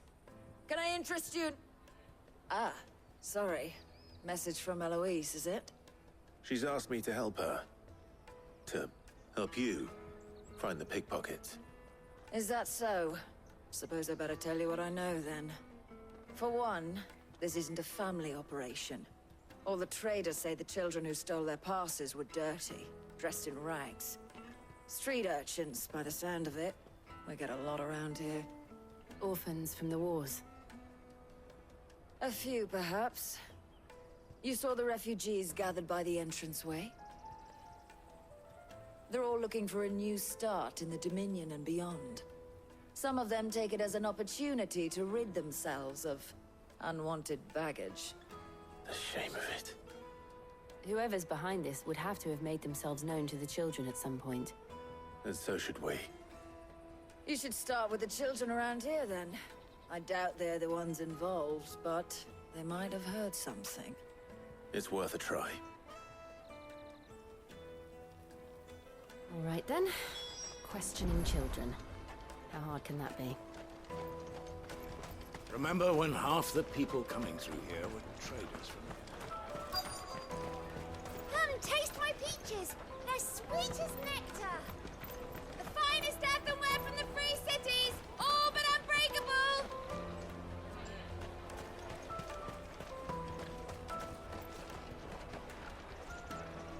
Excuse me. Do you mind if I ask you something? Can't stop you. I was just wondering if anyone has asked you to do anything out of the ordinary recently. Anything you grown-ups ever ask us to do is shut up and go away. So guess what I'm about to tell you to do? Sorry. I'll leave you alone.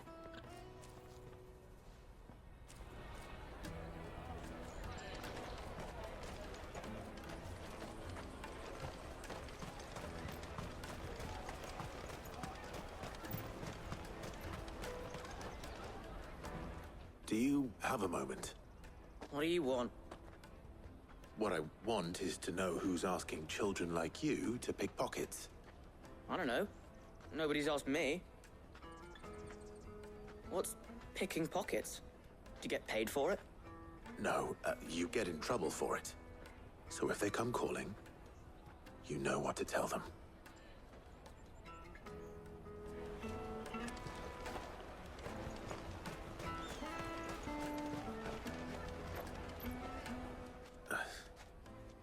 Excuse me? What do you want? I don't have any money. It's all right. We're not going to hurt you. We just want to talk. What about? We've heard that some very bad people are making children like you steal from travelers. We need to know who's behind it so we can stop them. I don't know much about it, really. But my friend, Honza, he said he got a job doing something dangerous. Sounds promising. We need to find him and ask. Do you know where your friend might be? He's usually by the tents outside town. Thank you. You've been very helpful.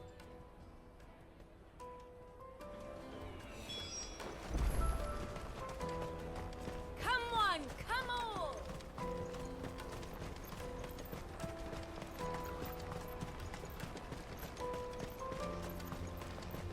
Let me carry your goods. I'm cheap.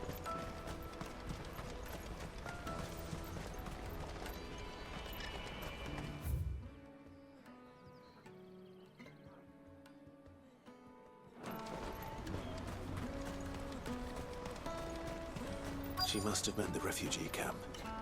Let's hope he's still nearby. Daddy, I'm hungry.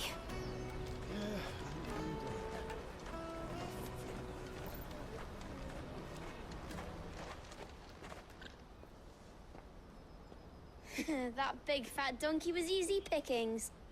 He wouldn't have noticed if we'd robbed his boots off him. Yeah. Wish we hadn't handed over the pass, though. Could use one of those things to get out of this dump. Chance would be a fine thing. The moment they found out, they'd string us up by our guts. Would they now? Perhaps you'd like to introduce us to these charming characters. Shit, we're in trouble now. What do we do? You two get caught if you want. I'm off. Hunter, where are you going? So that was Hunza, eh?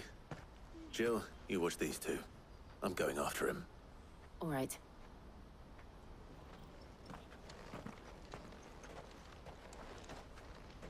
He can't have gone far.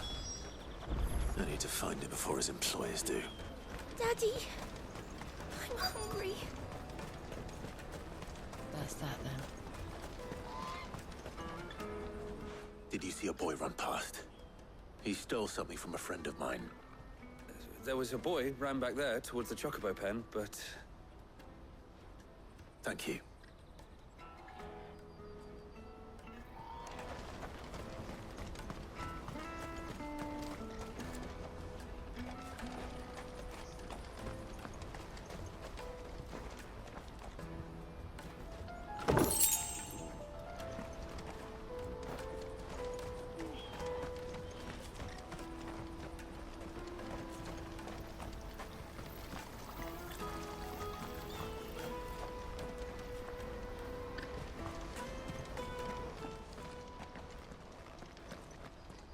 Shit.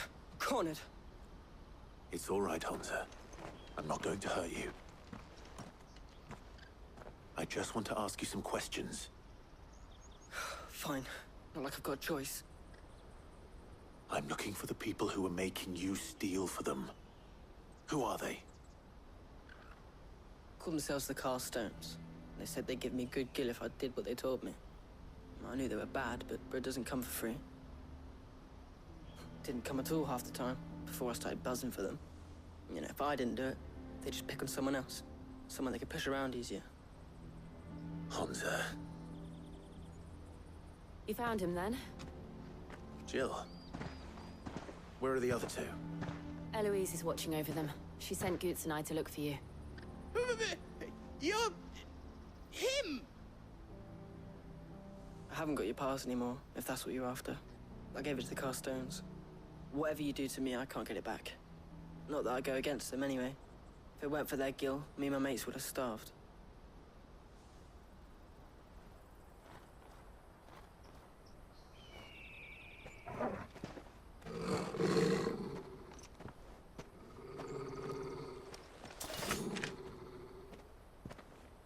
Cowards. You will not force another child to do your bidding. Wait, we're not... Don't hurt him.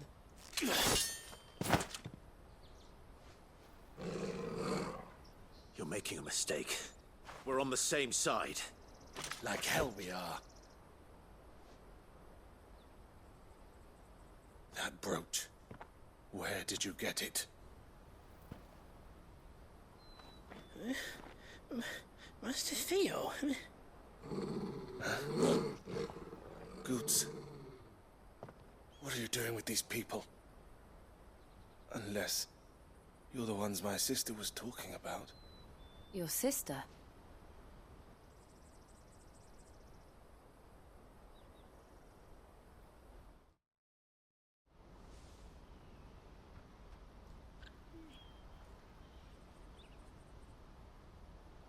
Eloise didn't tell us she had a brother. And why would she? I'm just her back and a blade. Theodore, at your service. Sorry about before. Theodore, what do you know of the cast stones? Vultures who have made Boklad their hunting ground. They prey on the desperate, stealing from those with gil and bullying those without it into joining their flock. I'd been looking into their activities in hope of sparing the refugees any further hardship. But it seems they've already stooped even lower than I'd feared. Hansa's a good lad.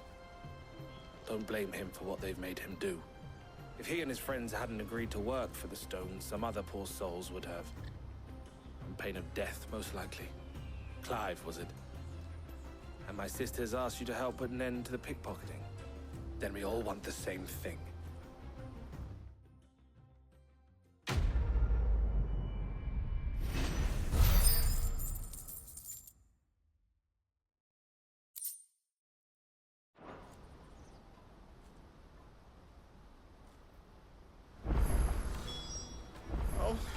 Where is it?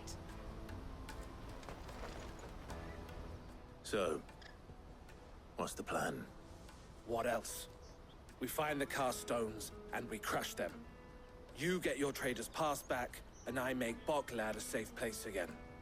All right then. All right then. Hansa, where are they camped? Don't worry. They'll never know you told us. Couldn't if I wanted to. They always come to town to collect the passes. Meet us outside the gate. I tried following them once, but they spotted me halfway down the trail. Said they'd string me up. We'll try it this time. Which way were they going? Back down the road towards Leitney's Cleft. To Leitney's Cleft, then.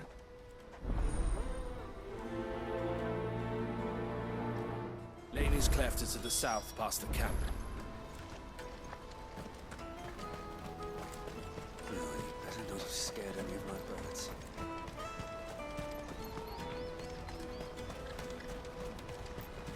That's that then. There are no crystals here.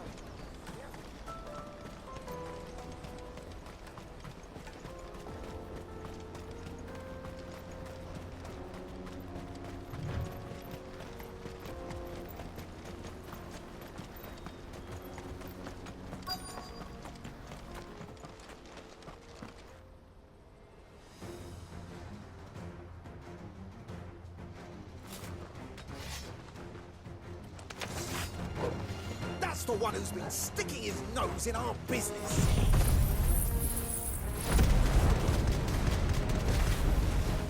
You should have minded your...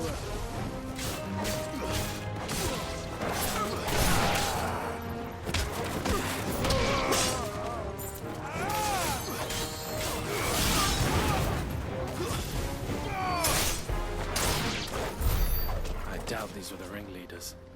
But but at least we know we're on the right track.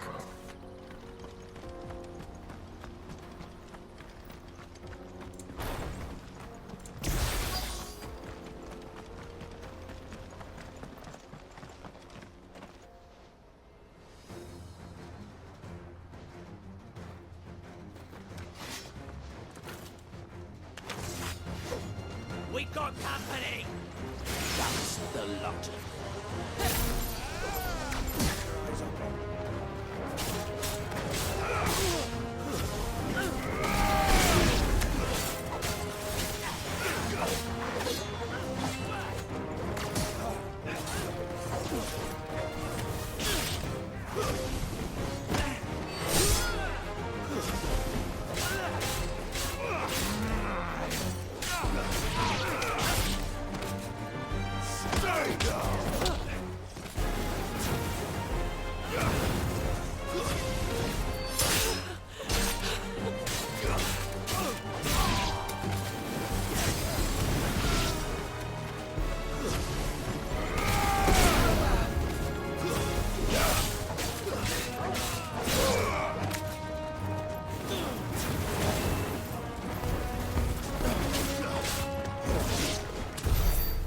Soldiers.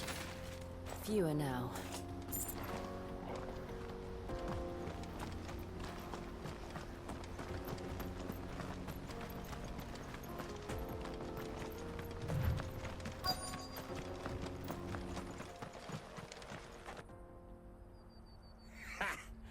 Not a bad haul today, eh? Aye.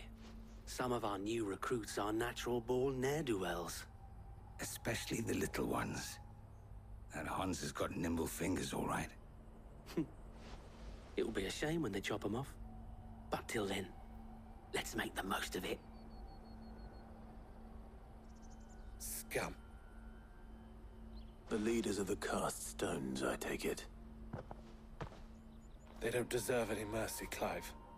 I wasn't planning on showing them any. We're ready when you are, Theodore. Oh, I'm ready.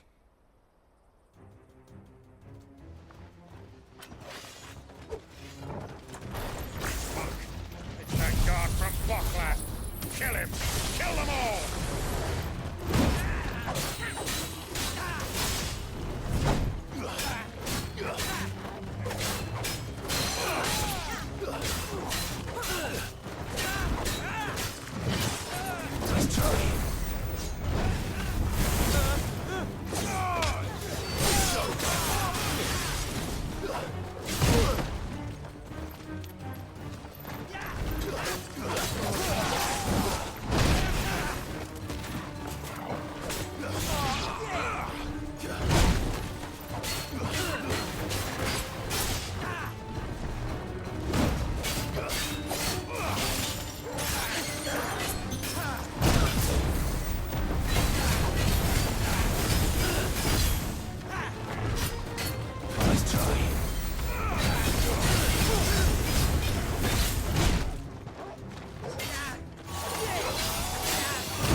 And they say crime doesn't pay. Gold chains, rings, purses.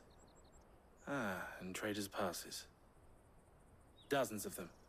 Have the names been changed? Not yet. I recognize some of them. No doubt Goots's is somewhere among them. Now I just need to sort through it all and return everything to the people it was taken from. We should go and give Eloise the good news. Can we leave things here in your hands, Theodore? Of course. Oh, and, be sure to tell her of the part I played, won't you? We'll be glad to.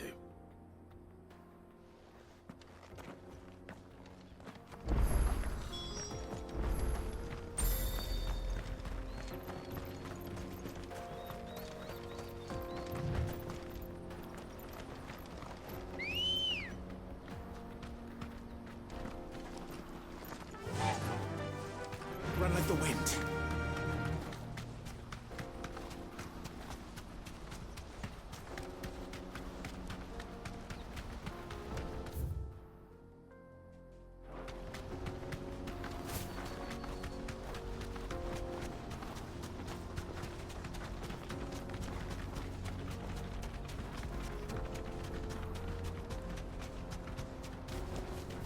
That'll do, girl.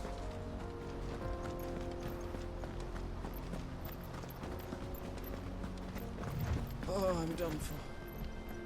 If I can't get these goods to Randalar, I'm lucky. Just have to beg for it. Like everyone else fleeing the fall of the Fang.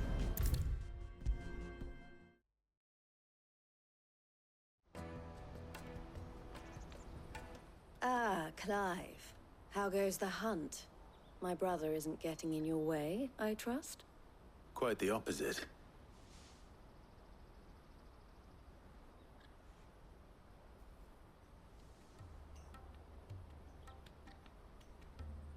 So it was the cast stones who were behind it all. Theo told me he'd been on their trail. And their demise solves 3 problems at a stroke. That of the pickpockets, the bandits pulling their strings, and the passes they were stealing. I only hope yours is among the items you recovered. Only time and Theo's return will tell. Speaking of whom, welcome home, dear brother. You are too kind, Eloise. Here, Clive. Goods' pass. Ask him to keep a closer eye on it from now on, would you? I will. Thank you. El, I've asked our boys to carry the rest of the goods back. Can I count on your help in sorting through it all? Of course. I'll make some space in the storeroom. I expect you'll soon be on your way then. But it wouldn't do to leave without introducing yourself properly. Would it now? Sid. Don't look so shocked. We're on the same side. I don't understand. As you now know all too well, we at the Crimson Caravans are always happy to help those in need. For a small fee, we will move anything that needs moving. Be that goods to market, or bearers away from it. I was the first my sister helped escape. If it wasn't for her, I'd have been branded as a boy. I had no idea. It just so happens that we are seeking to expand our operation. And who better to join forces with than the leader in the field? Wouldn't you agree, Theo? I would. It seems our purpose is the same in more ways than one. So what would you say to working together again? It would be our pleasure. And our honor. The honor is ours. Here, Clive. This is for you.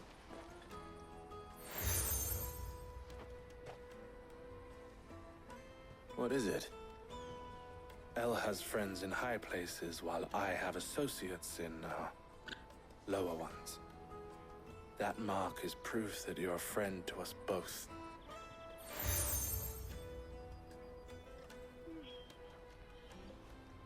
I shall bear it with pride. Well, all that remains is to wish you a safe onward journey. Goots' pass should secure you a place on the caravan, but if you encounter any difficulties, we would be delighted to provide you with a coach of our own. For a discounted price, of course. Say, 9 million? We'll try the caravan.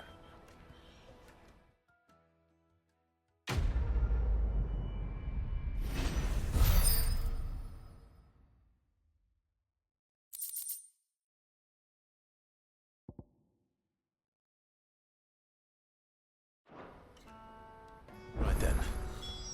Let's get this back to Goots. And then it's on to the Dominion.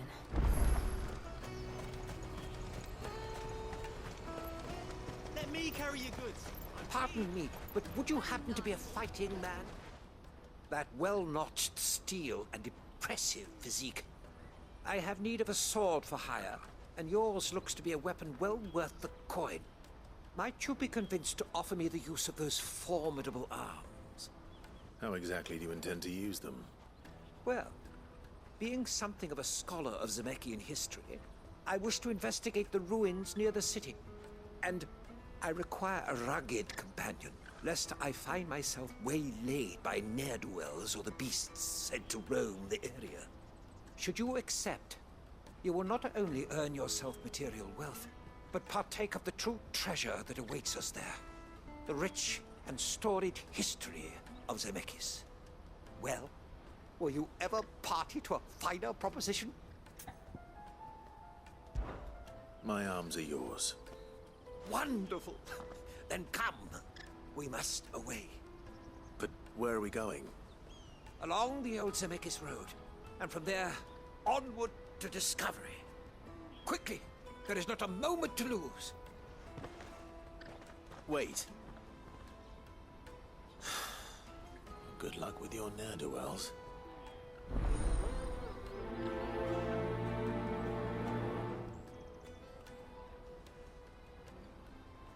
I'd better make sure he doesn't get himself killed. Porter for hire. That's that then.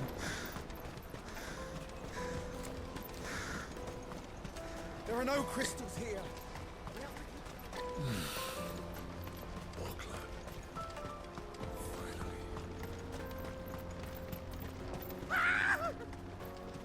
Why am I not surprised? You'll hand over your coin if you know that's good for you.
Are you hurt? Happily not, good sir. Thanks to your timely intervention. More importantly, we have arrived. Now, feast your eyes upon the marvel before us. Ruins, a relic of the fallen civilization. A sight so common that man is oft blinded to its wonder. Colossal vessels, dashed from the very heavens. Airships, we call them, with very little thought to what wonders such a word might describe. Oblige me if you would. Does anything strike you as peculiar about this particular specimen? Though we ourselves find fallen ruins to be nigh indestructible, whatever gouged the final sin from the rock cleaved clean through the structure you see before you. A tantalizing mystery, no doubt, but merely one of countless enigmas in which Zamekian history is steeped. Come, good sir. Our expedition continues, and we still have much to learn.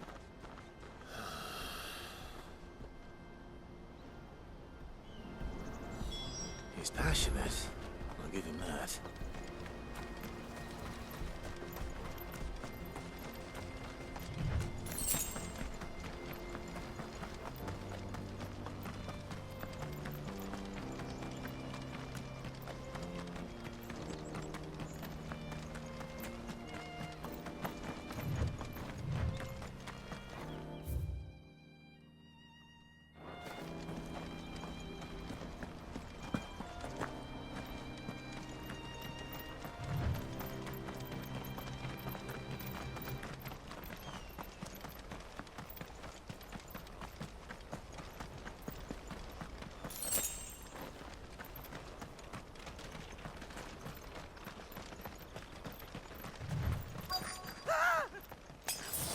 Not again. All right then. Who's first?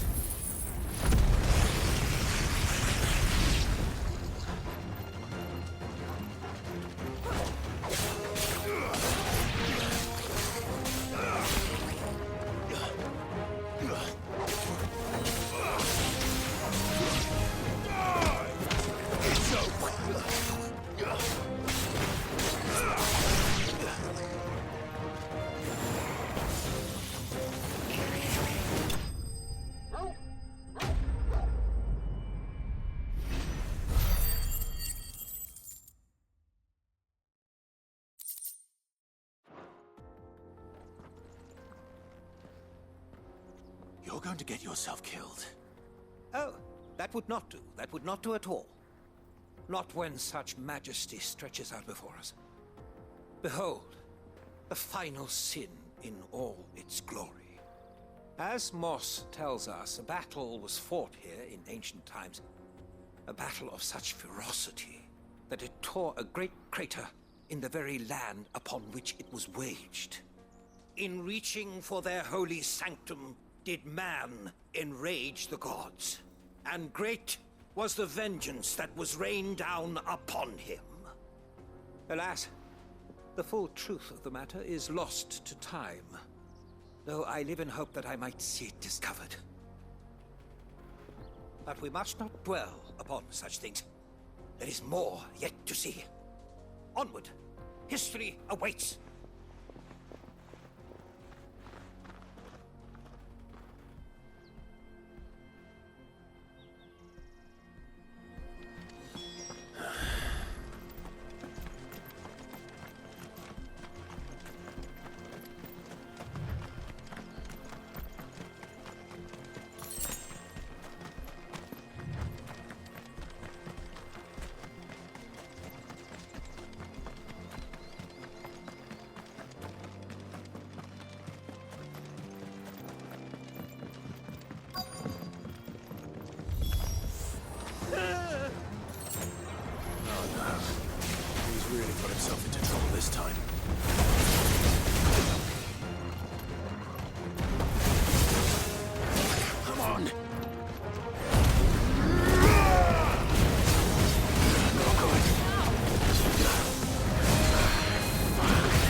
Still in one piece?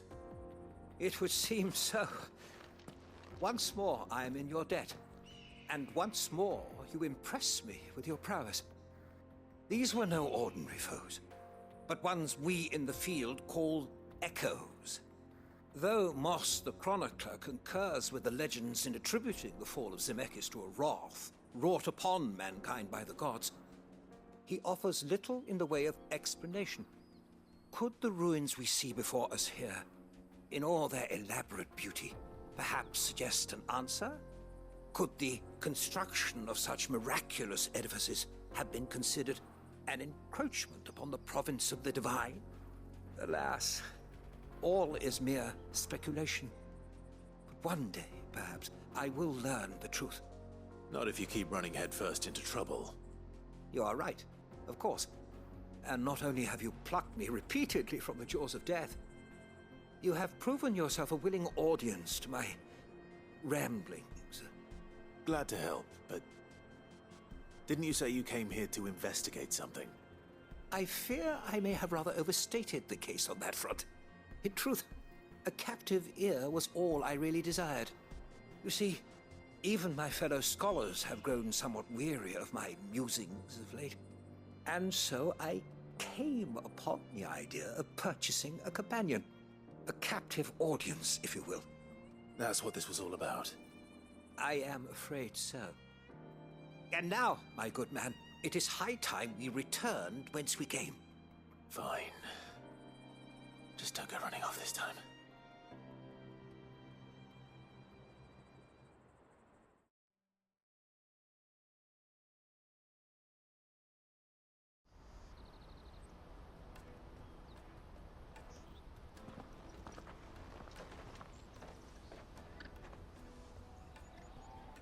And so ends a delightful day. Here, your reward for humoring my selfish whims, plus a little extra for the trouble I have put you to.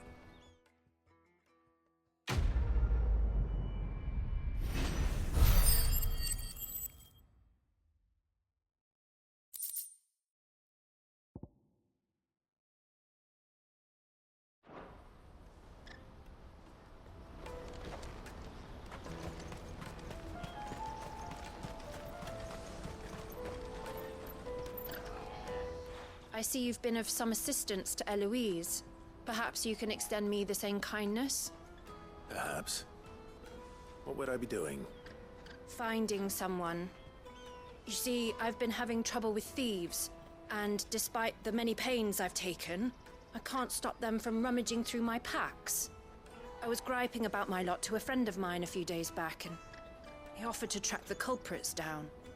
Now, Joseph's a sellsword, and a good one at that. But he's been gone days, and I'm beginning to fear the worst. Any idea where his search for the thieves might have taken him? The old Zemeckis Road, perhaps? He doubted they would be fool enough to linger here in Boklad. Joseph's lived a hard life. Made him grey long before his time. I just pray he hasn't been killed over a few sacks of grain.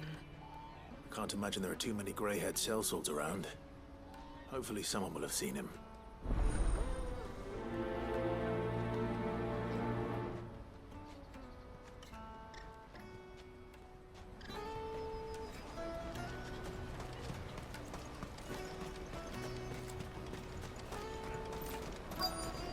Daddy, I'm hungry. What do you want? I've no coin on me. Just information. Has a sellsword passed through here? Grey hair. Now you mention it, there was a young man with salt in his mane sneaking around out there a while back. Which way did he go? How am I supposed to know? Buggered off down the road, I expect. Now why don't you do the same and leave me be?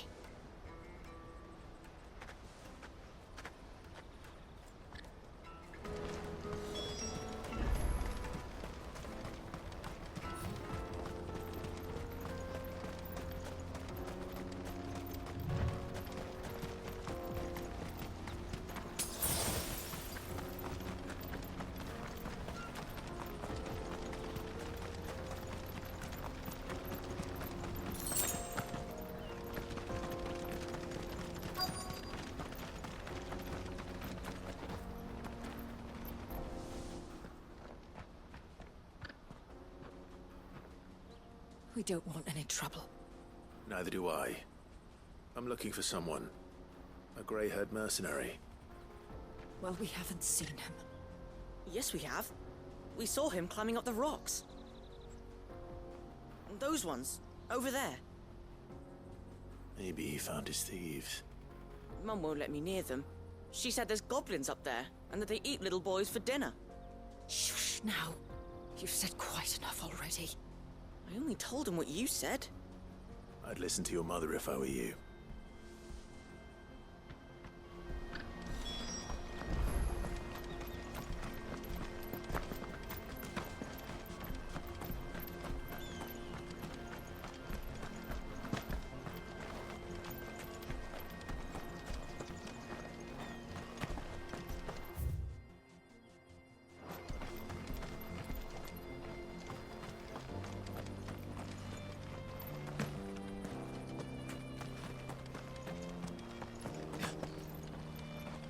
Joseph's thieves really lug their stolen wares all the way out here.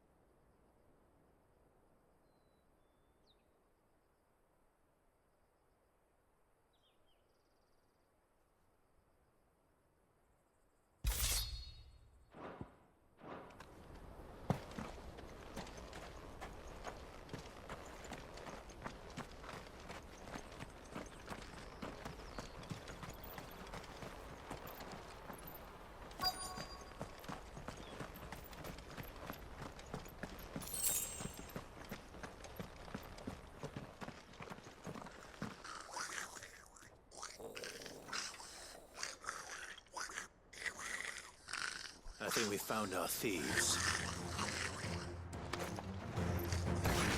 They don't look happy to see me.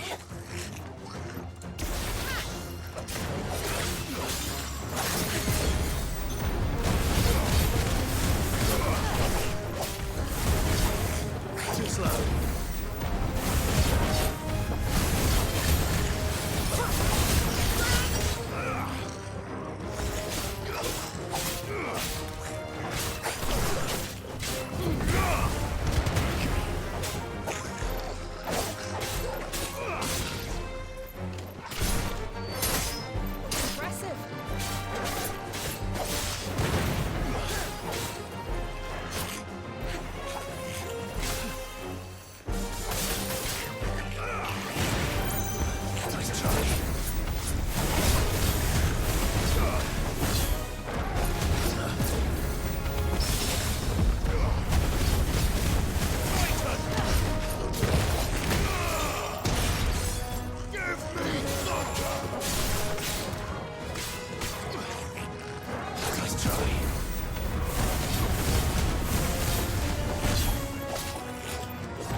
Farewell.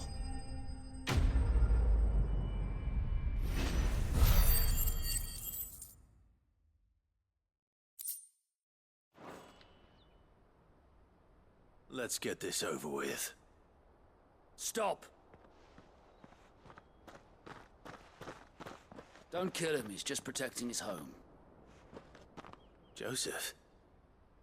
So the boy was right. I don't know you. Your porter friend sent me to find you. She was worried you might have got yourself killed. Have I been gone that long? Wasn't hard finding the thieves. The problem was knowing what to do with them when I did. I take it things are more complicated than they appear.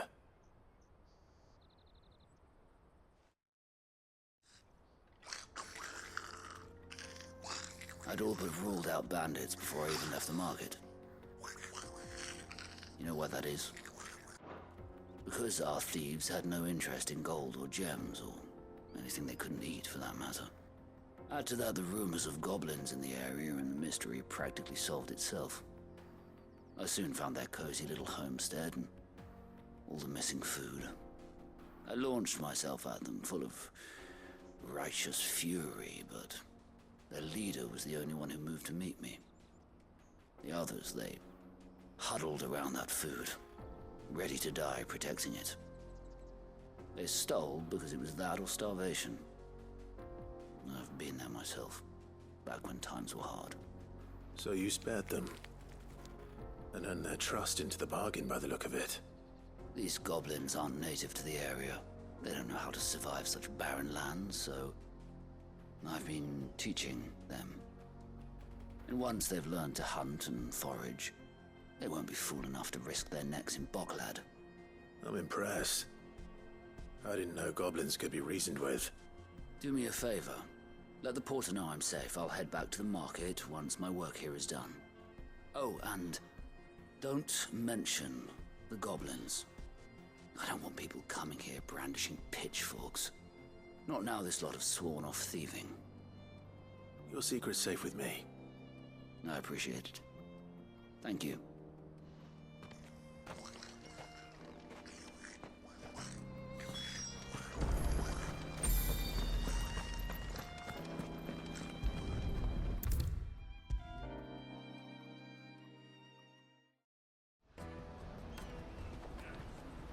Joseph's fine. He'll be back once he's tied up a few loose ends. That's a weight off my shoulders. He certainly knows his business. You found your thieves all right.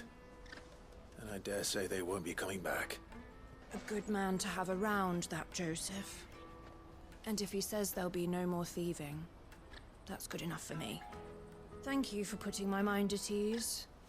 Here, for your troubles.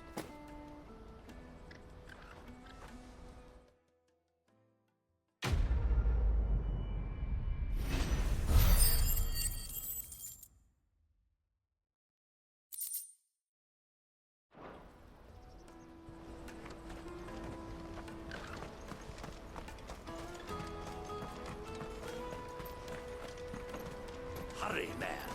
I must leave for the Bloody cruising caravan, scooping up all the best customers. Leave some for the rest of us. If our new arrivals had brought any coin with them, we'd Now be I just need to rich. see about getting the word out to everyone. I want to know right away. Bad news. Good, actually. Something worth celebrating for a change. Only trouble is, the serving girl's still new to the job, so I can't leave her while I go and invite those I'd like to celebrate with. What exactly are you celebrating, if you don't mind me asking? I've come by a particularly fine bottle of red. A Gotan 66, no less. Gotan Rouge is the only good thing to have ever come out of the Empire. And most wouldn't part with a 66 if you held a knife to their throats. So I've heard. Oh, so you know of it then? Clearly you're a gentleman of taste. A gentleman who might sympathize with my predicament, perhaps? Would you pass the good news to a few friends of mine? I'll give you a little something for your time, of course. Sounds simple enough. So you'll do it? Marvelous. Thank you. You won't need to go far. All three of them should be right here in the market. There's Aldrich, the porter, Milan, the butcher, and Bolek, a guard over at the north gate. Three of the finest fellows in Boklad, if you ask me. Tell them to come to the tavern when they finish for the day. Stop by again when you let them know, and I'll give you your little something. I'll be right back.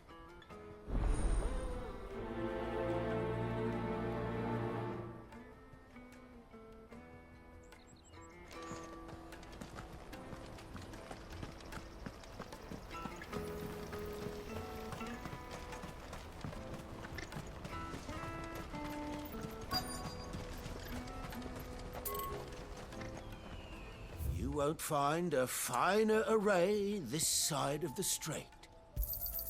You've a discerning eye. You're welcome any time. Out of my sight, wretch.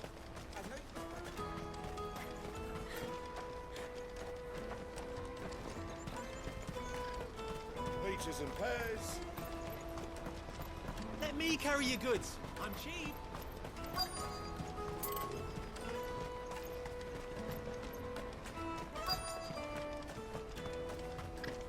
Hurry, man. I must leave for the... I've been asked to find Aldrich, the porter. I don't suppose that's you, is it?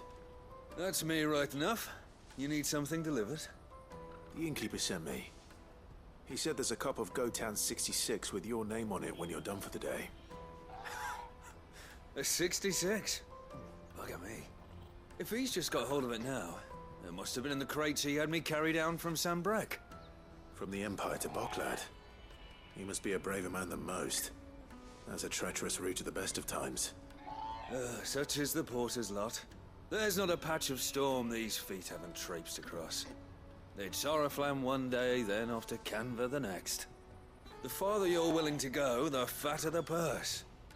Which is why there's no shortage of competition for some of the longer routes.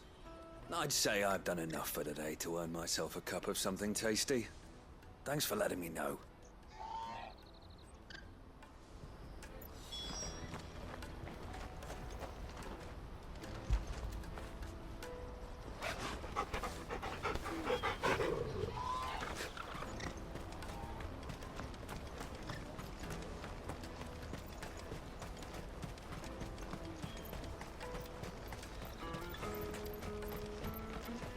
Peaches and pears.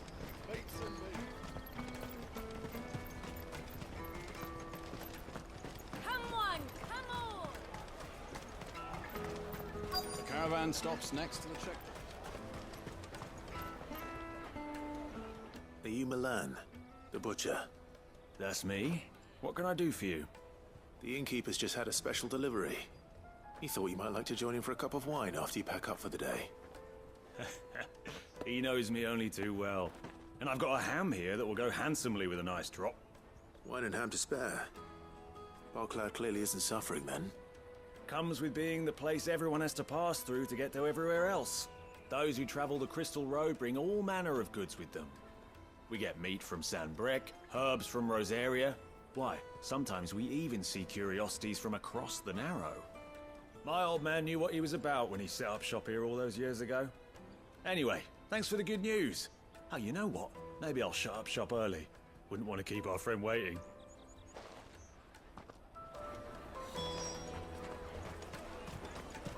You won't find anything of this quality in Twinside.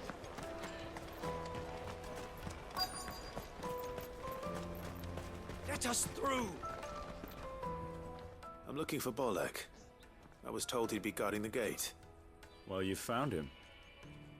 You're not here to enlist, I take it? The innkeeper sent me. He's just taken delivery of a rare vintage, a Gotan 66.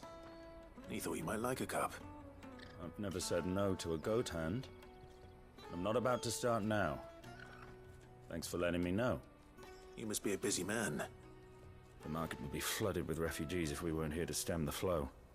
Oh, my heart goes out to them, all right, but we've got our orders. No papers, no passage. Plenty try to slip past us nonetheless. And every now and then, one of them's foolish enough to try and force their way through. And when they do, well, things can get nasty. You know what?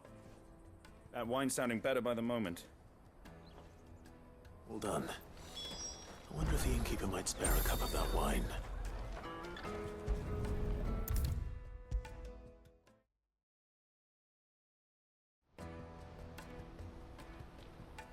I spoke to your friends.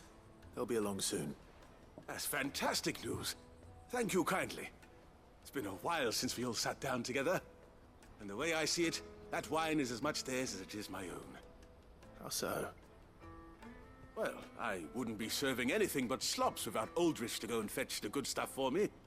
And then there's Milan, who always sends customers my way. And Bolek, an even-handed keeper of the peace, if ever there was one. Those three are the backbone of Boklad. Lose any one of them, and the market would soon fall apart. And without the market, I wouldn't have a single customer. I'd say that's worth a bottle of 66, wouldn't you? And more besides. Everyone needs a shoulder to lean on.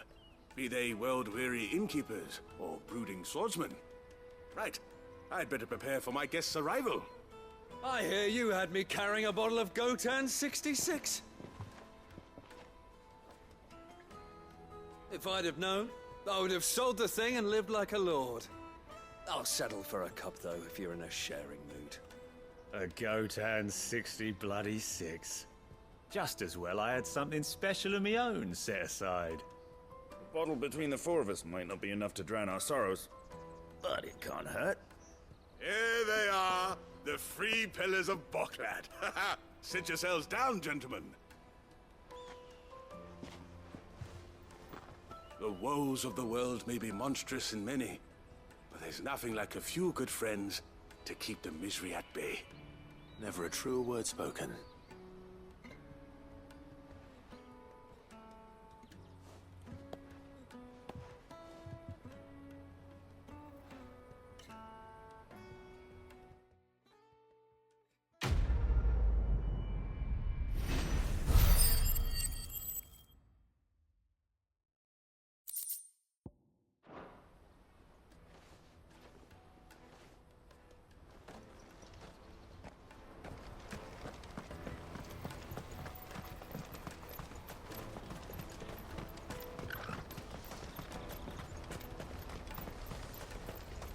Out of my sight, wretch!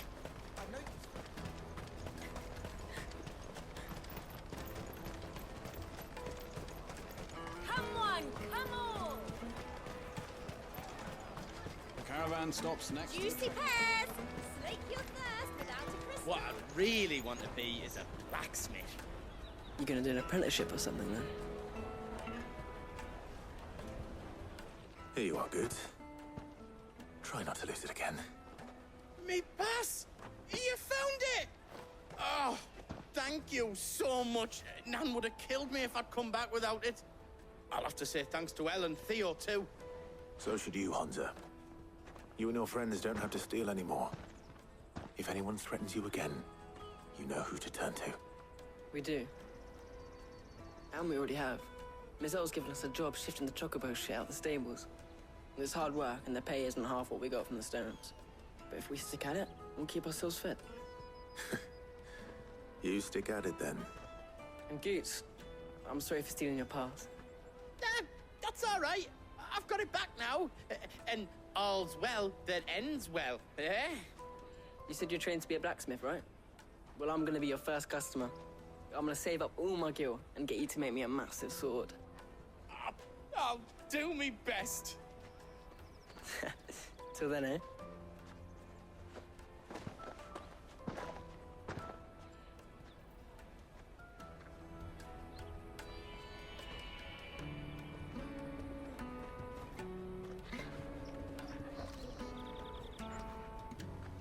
All right. We have a place on the wagon.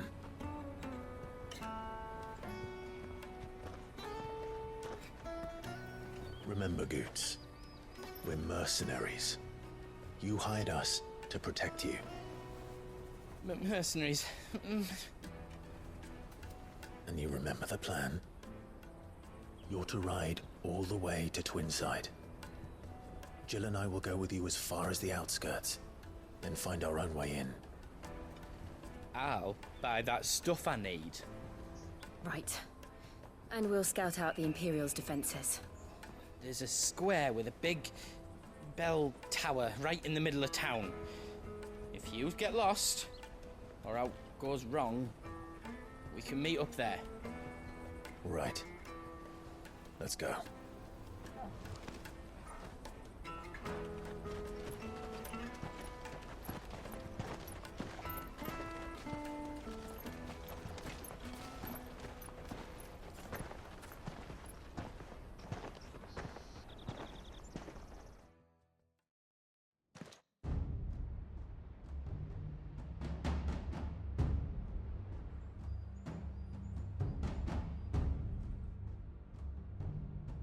I see. And you're quite certain your father has no knowledge of Ultima? I am. I have no difficulty believing a sinister force has come to exert an influence on Sanbreque. But be that as it may, it is yet to claim my father. For better or worse, his radiance speaks his own mind. Then the fiend works from the shadows. I confess, when first you told me of this fiend, I had my doubts, and more than a few at that. A beast that labors to plunge Valisthea into turmoil, all in pursuit of your brother. But that wound is proof enough that evil is afoot. Then I have your answer, Your Highness. You will join me in my fight. I cannot. Not yet. Your Highness, please. As you are aware, the Dhalmekian army is at our gates. They have lost their Mothercrystal, and with it all hope of a negotiated withdrawal. It is but a matter of time before they invade. If Bahamut is not here to meet them, my people will be slaughtered. Though not by Hugo Kupka, thanks to Ultima's machinations. I know the fate of your people weighs heavy on your conscience, but if we do not put an end to Ultima's plans, they shall face a far darker fate. The chaos he would wreak would sweep all of Valisthea into the abyss.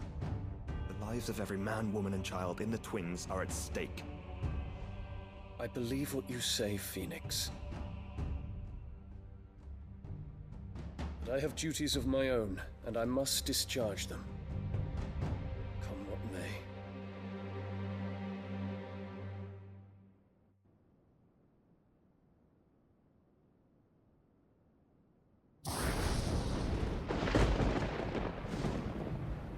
What do you know of my blood?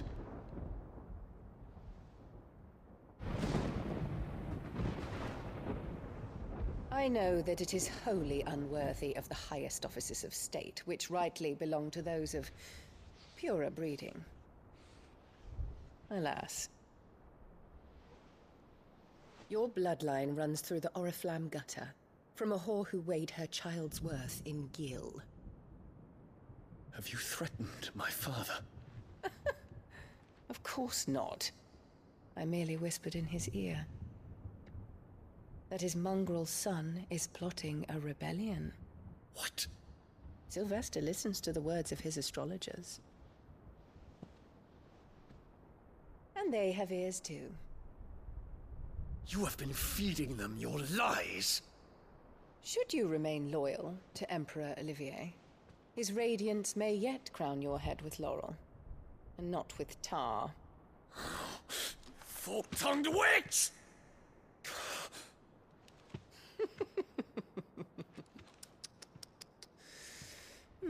In consideration of your long years of service to the Empire, I shall forgive this uncharacteristic rudeness. Now hurry and make ready, Your Imperial Highness. Emperor Olivier expects much of you, Dion. Or should I say, of Bahamut. May your fire reduce his enemies to ash, till all of Valisthea bows to its rightful ruler.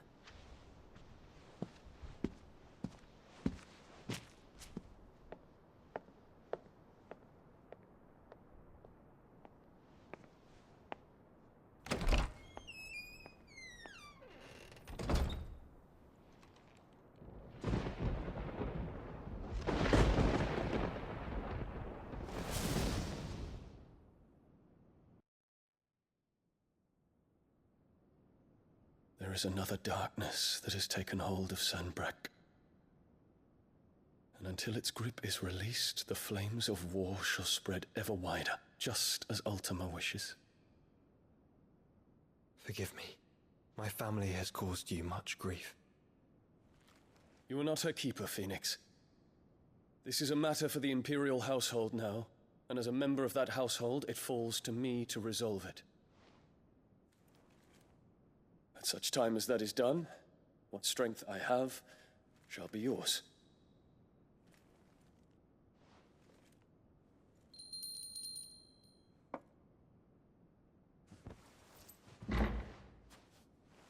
Thank you, Your Highness. Let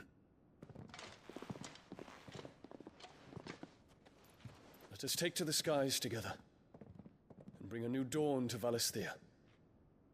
I should like nothing more.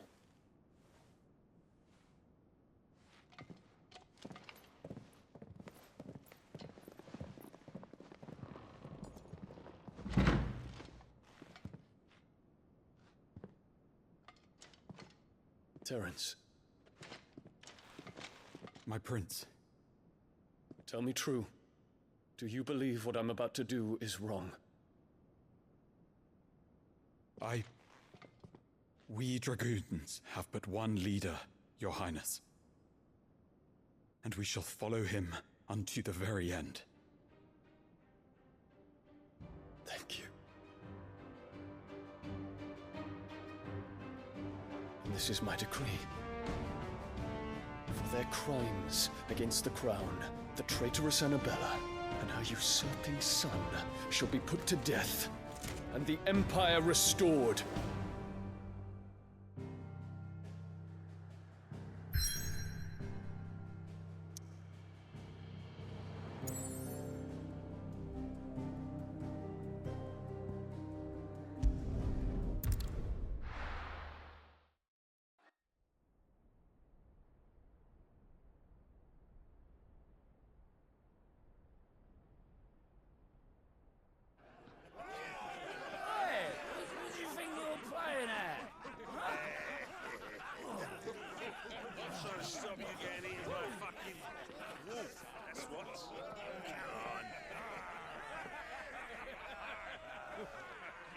One would never guess that these people stood on the brink of war.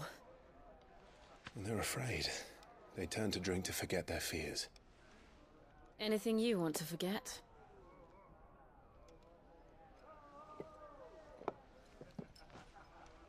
The harbor is empty, and half the market stalls too. The city may seem peaceful on the surface, but it's balanced on a knife edge.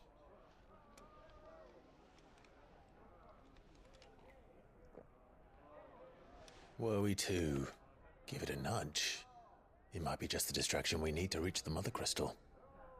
I thought you might say that. We should send for Gav. We'll need someone to keep the fires we start from going out. And we can busy ourselves scheming until he gets here. I'll send a Stolas then.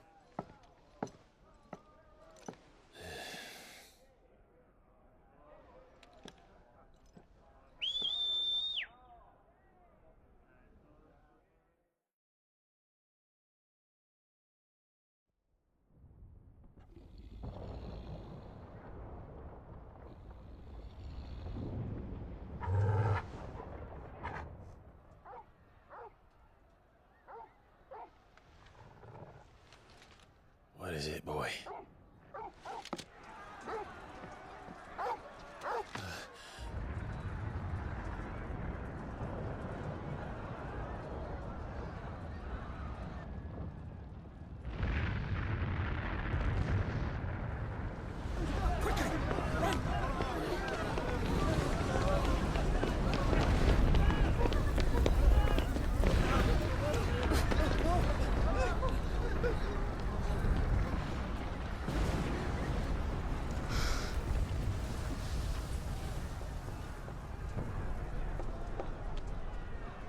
What's happening?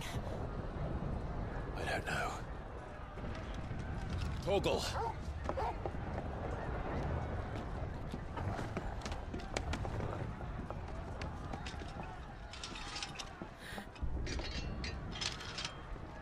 This way.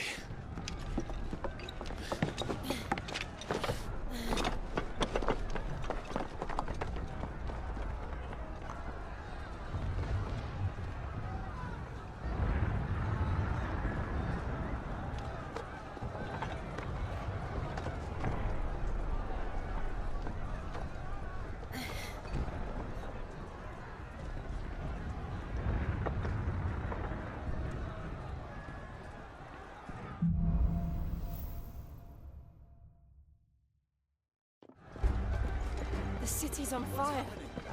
But Shogun's is fine. He'll be making for the square. The one with the bell tower. In the middle of town, right? Guard, watchman or sentry is to be slain on sight. But spare the citizenry. His Highness's orders were clear. The people are to... Those were Imperial Dragoons.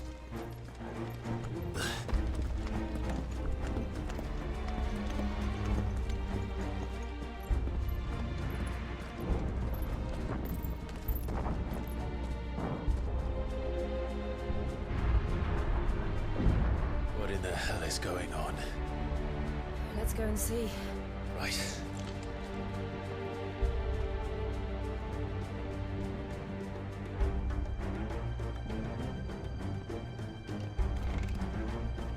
But first we find Goots. I just hope he's all right. Do we have to?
Be glad to fall into a sewer.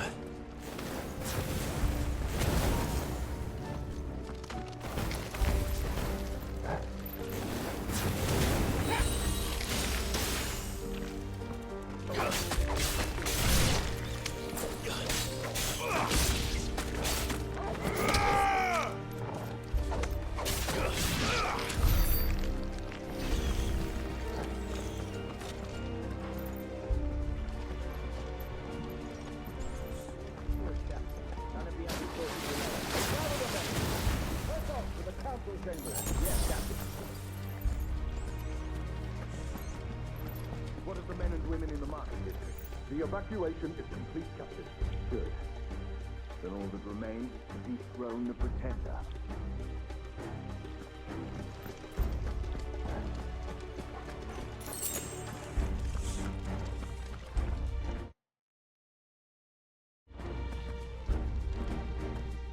There it is. The bell tower. Right. Let's go.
A goods lift.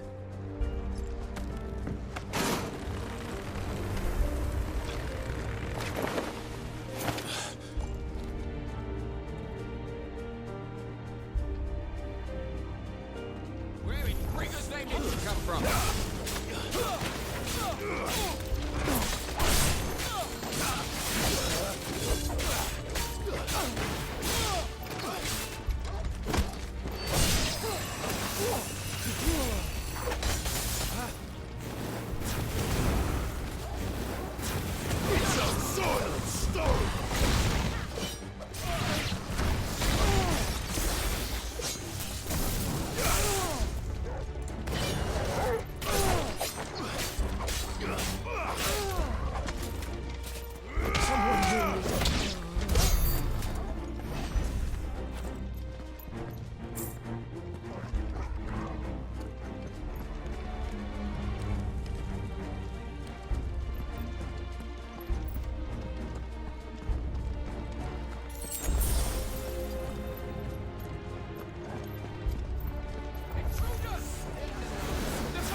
done, kids.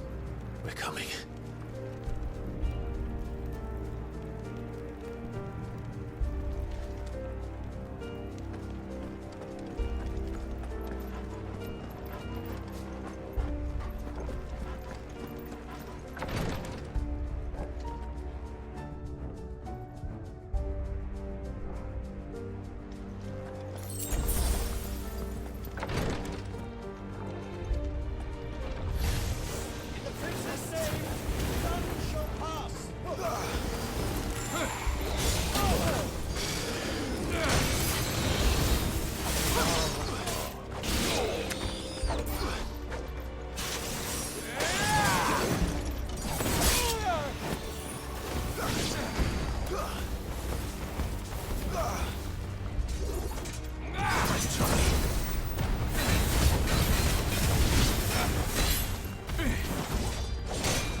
Enemies on the ramparts! Kill them!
Can you see him anywhere?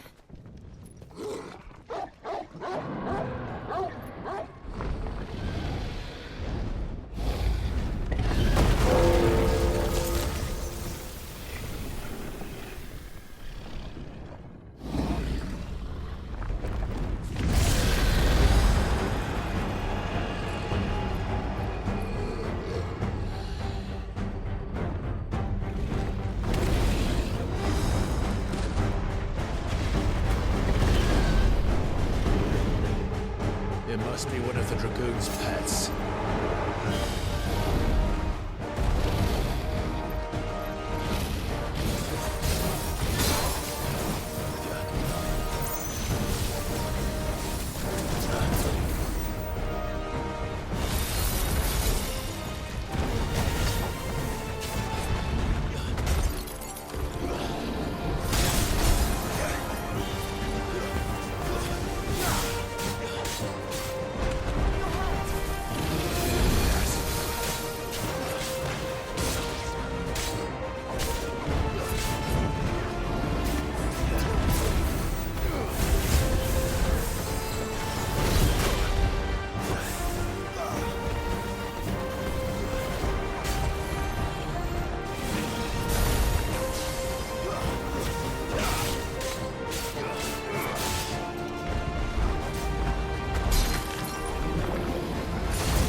store for us.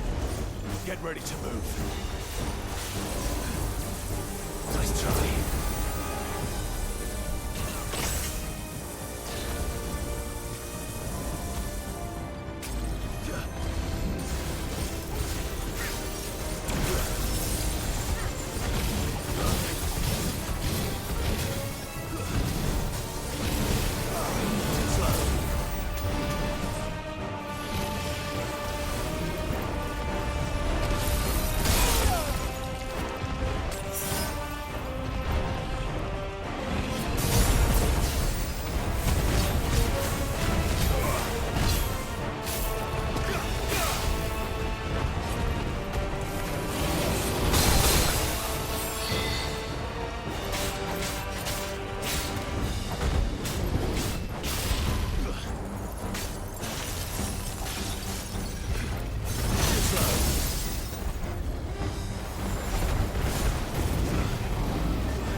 Over here, Clive! Are you alright? Goods, there you are. I didn't know there'd be a dragon. All right, let's get out of here. Oh! What now? Is that Mothercrystal's heart? What the hell is it doing up there?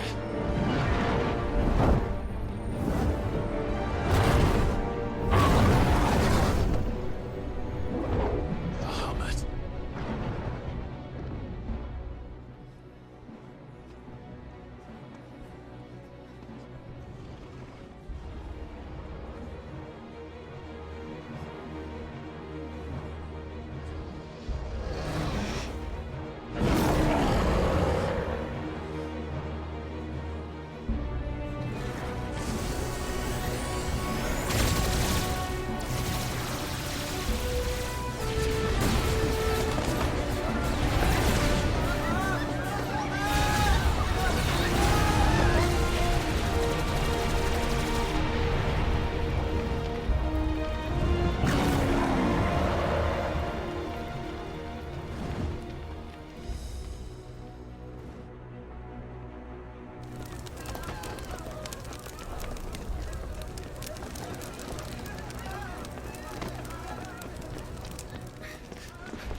Your Highness, don't do this.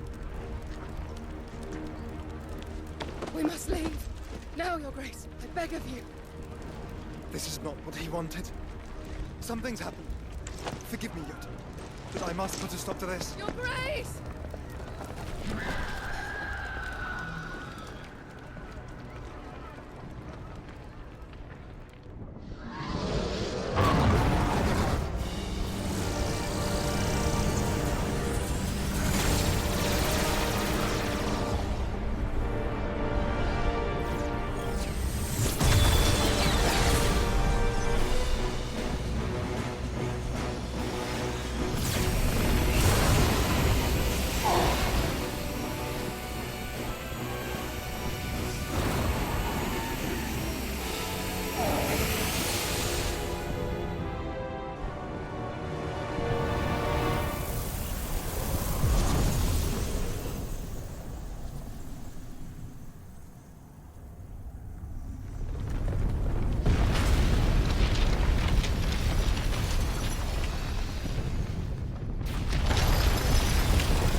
So, what do we do now then?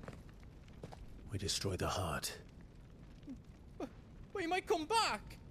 As soon as the flames die down, the Imperials and the Dalmex will move in. This may be our only chance. And Bahamut has gone for now. You should get as far away as you can, Goots.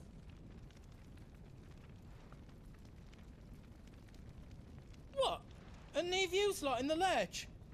I can't do that. If you're staying, then so am I. I packed everything up before I made a run for it, so if there's out yous need, just ask. But I won't be giving it away for free. Nana'd never forgive us if I did. Thank you, Goots.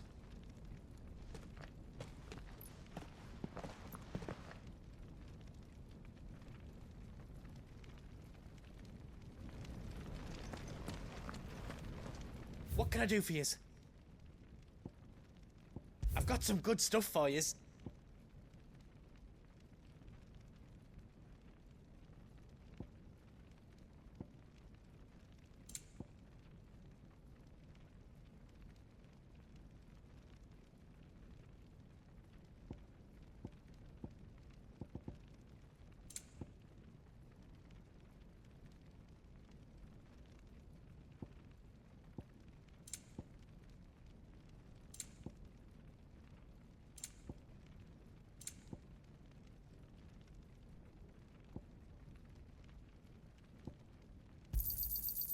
So, here you go.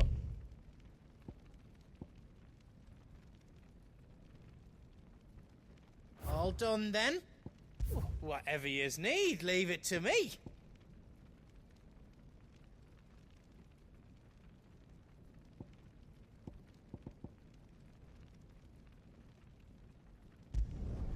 Reckon I did a good job.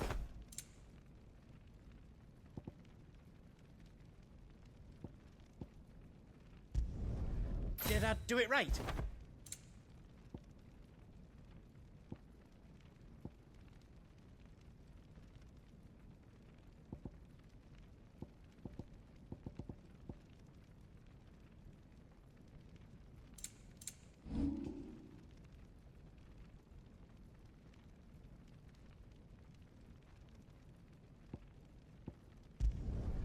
I hope you like it.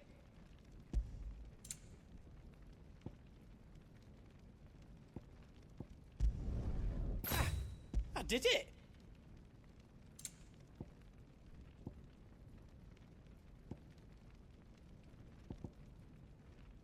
You've not got enough materials?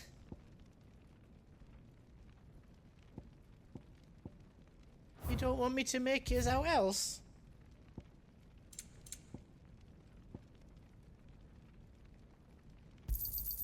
Is there out else you need? Out else I can do for you?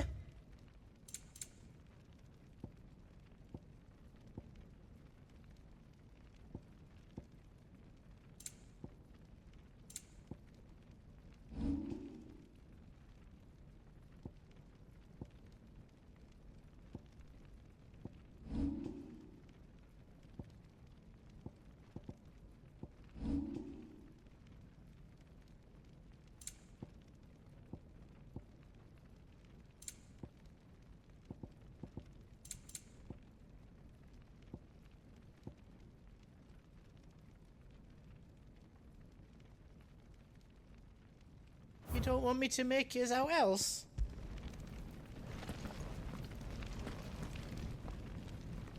You be brave now, boy.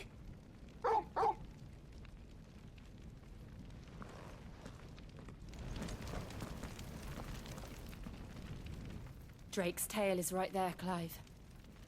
It's time to free Storm from the crystal's curse.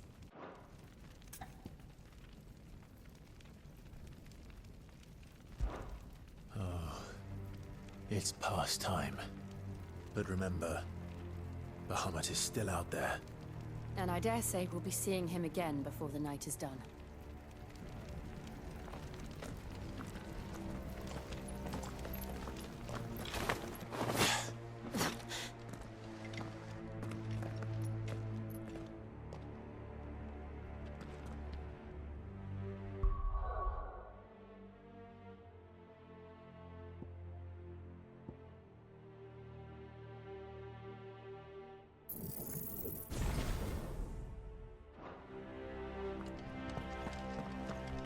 No more roads. We'll have to find our own path. Do you feel that, Clive? Ether.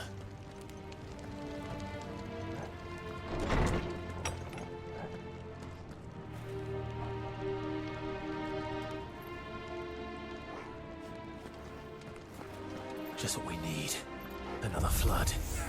It's already turned them. Then there's no reason to hold back.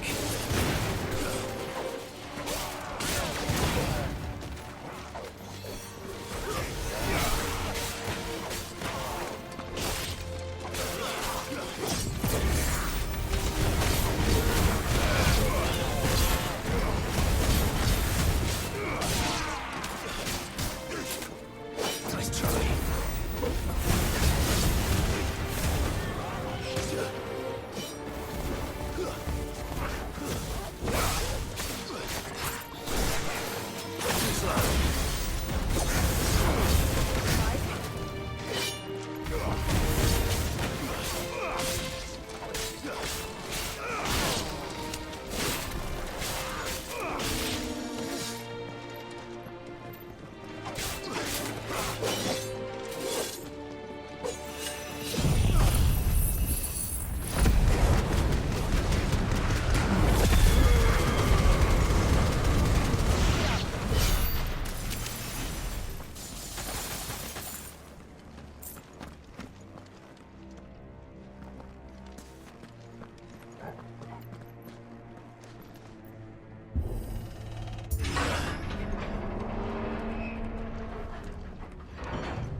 climb up.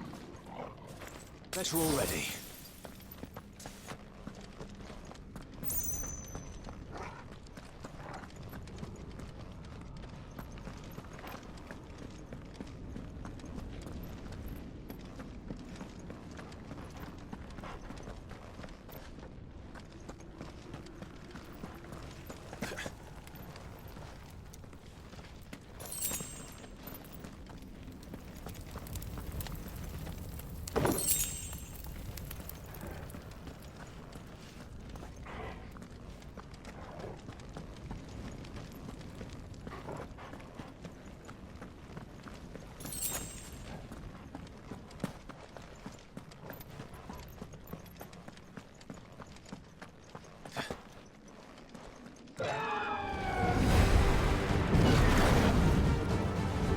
Is that the Phoenix? Joshua! What is he doing? Keeping the Harmon occupied.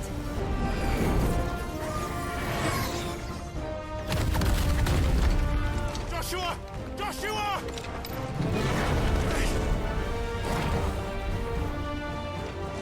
Don't, Clive. It's too dangerous. Fuck. Hold on, Joshua! I'm coming!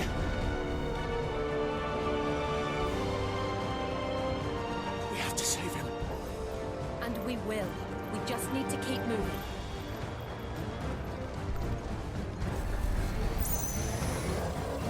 Them again! Not now!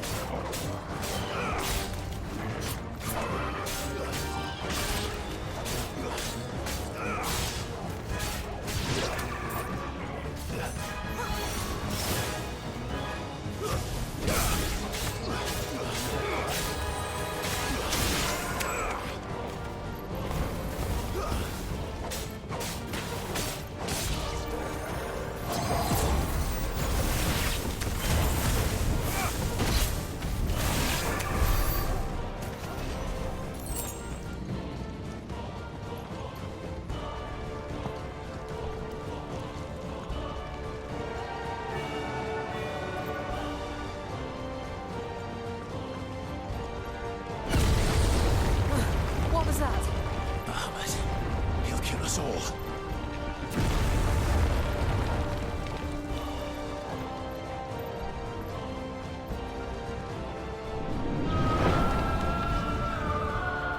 There he is. Joshua! I'm here, brother! Clive. He can't hear you. Joshua! They're heading for the heart. Then so should we.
those the council chambers?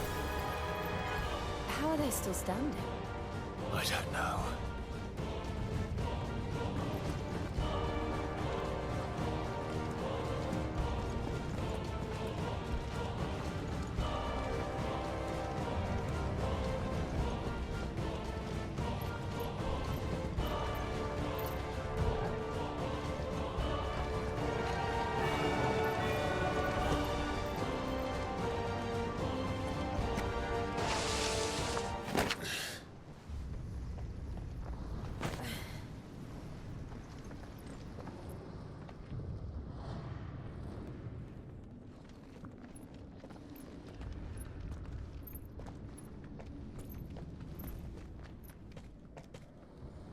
He'll be all right, Clive. He's a survivor. We're getting close.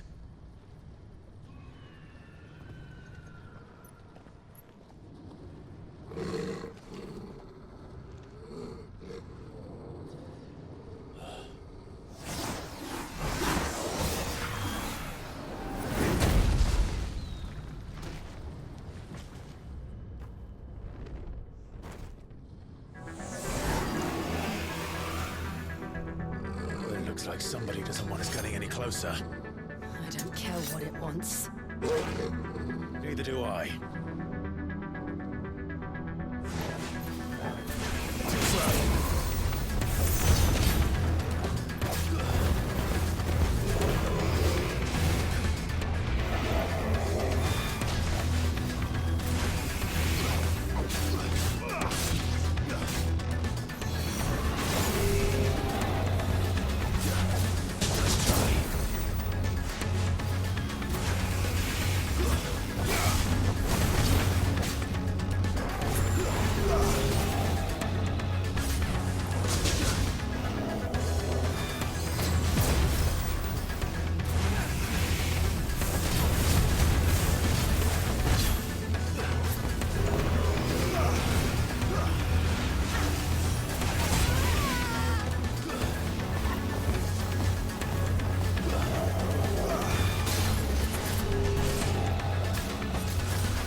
slow.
These beasts, they're getting stronger.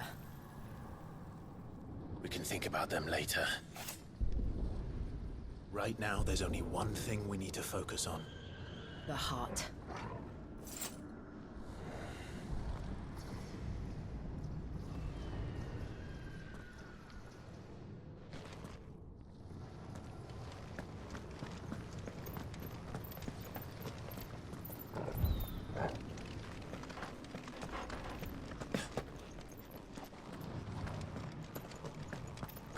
We might be able to get up through the building.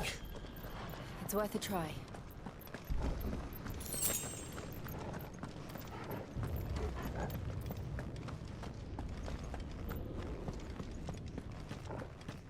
Quiet. There's someone up there.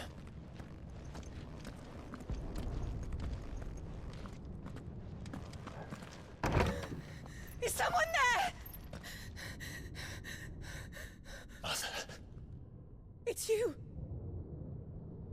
What happened here? He tried to take him from me. Oh, my boy.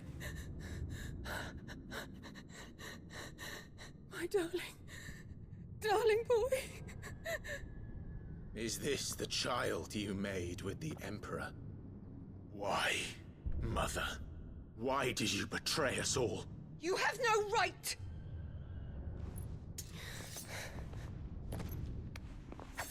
Answer him.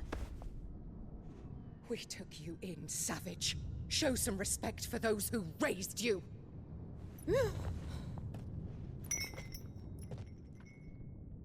Honorable Elwyn, always thinking of his precious homeland. But what worth is a homeland in a world beset by the Blight? Father did not seek to protect his country. He sought to protect his people. A leader's duty is not to protect his people. It is to protect the source of his sovereignty. The noble blood that runs in his family's veins. So long as this bloodline remains unbroken, what does it matter if a nation falls? One can always found another. Unlike him, I did my duty. I preserved my line. I bore a son of the noblest blood, to whom the whole world might kneel. That is why I gave Rosaria to Sanbreque, that I might join my line with the Lesages and birth a savior of this benighted land, blessed by both Bahamut and the Phoenix! You sold your country for a child. Why did he need another? You had Joshua. I had nothing. You were always your father's son, so very strong and bold and daring, and yet you failed to awaken. Would that Joshua had been granted 1/10 of your strength? Oh! How the nobles laughed that Elwyn's firstborn was surely the son of a concubine, and my own, not long for this world. The shame of it! The shame of being slandered by one's inferiors! How could you ever know how that feels? It should have been you! Why didn't the Phoenix choose you? Joshua's every waking moment was spent trying to shoulder the burden that you and the Phoenix and the Duchy foisted on him. That's why I became his shield. To help bear the weight. But what did you do? You betrayed your own blood and surrendered your son to his fate! My darling boy. I never meant to hurt him. The soldiers' orders were clear. He was to be spared. Why did you survive when the only one I truly cared for died? What? Have you not looked out of the window? Joshua is here! The Phoenix lives on! He's battling Bahamut as we speak!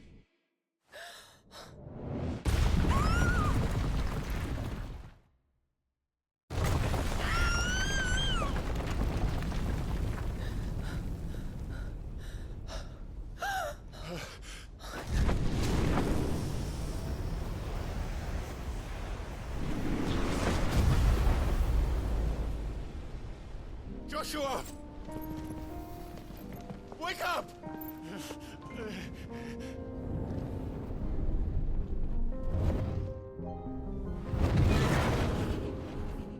I am a Shield of Rosaria.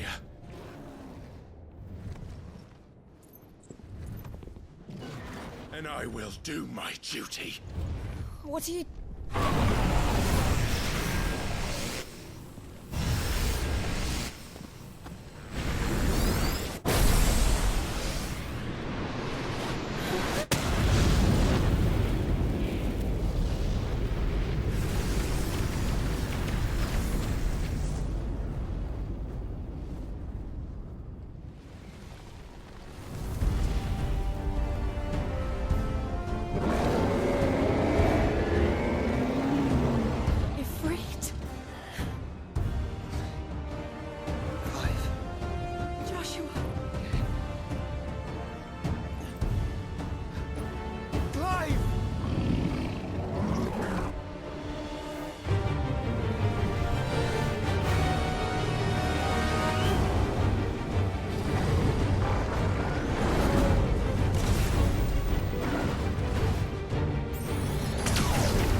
Things are growing more ether than I've ever seen.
Thank the Founder!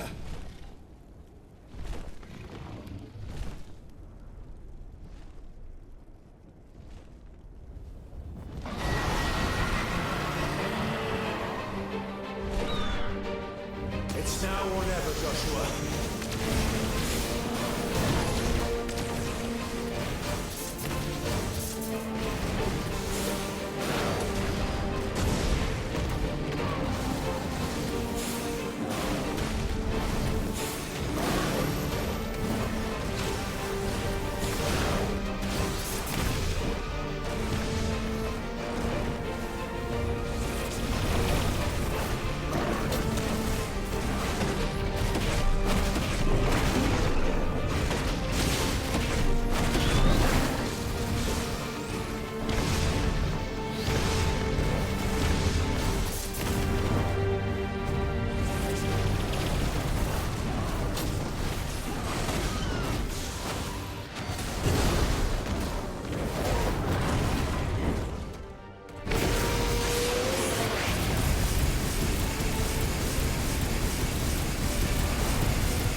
This is drinking me.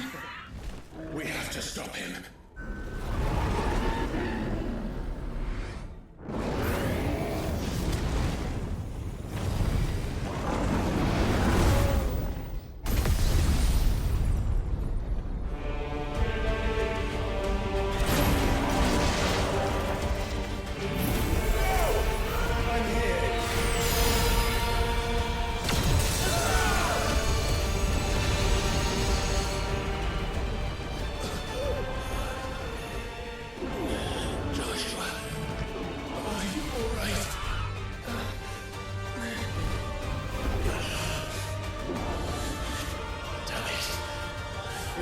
Stronger than this. Come on, Ifrit. Show us your true power.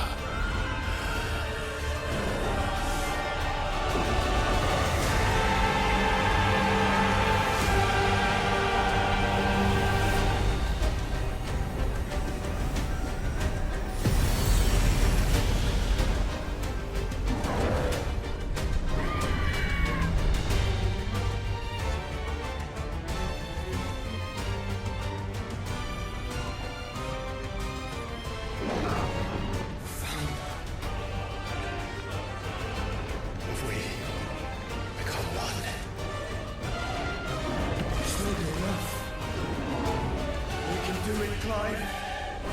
We can. We will. Together.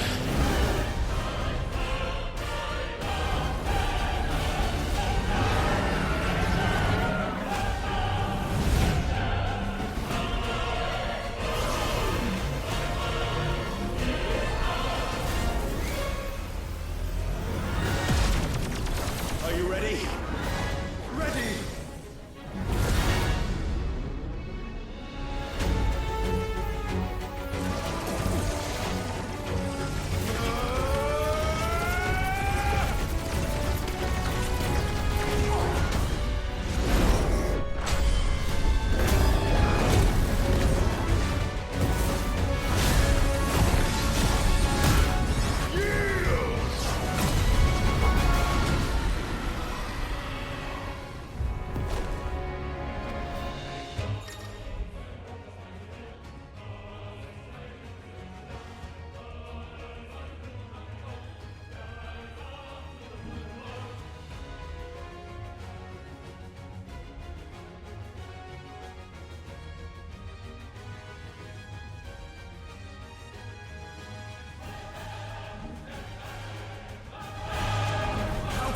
To match such power by trusting in our own.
Clive!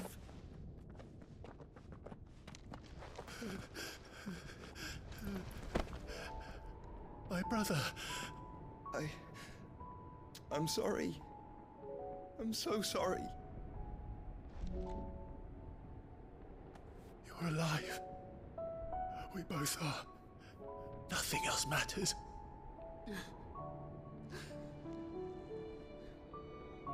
I never dared hope that I would see this day.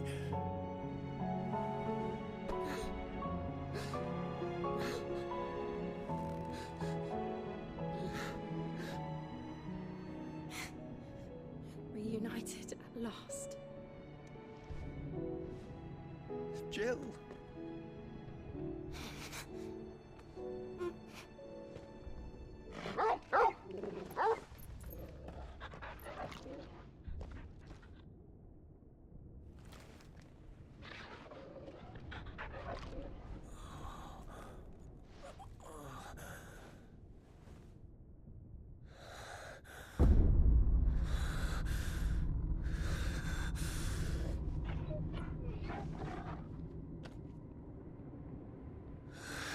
This is for my father!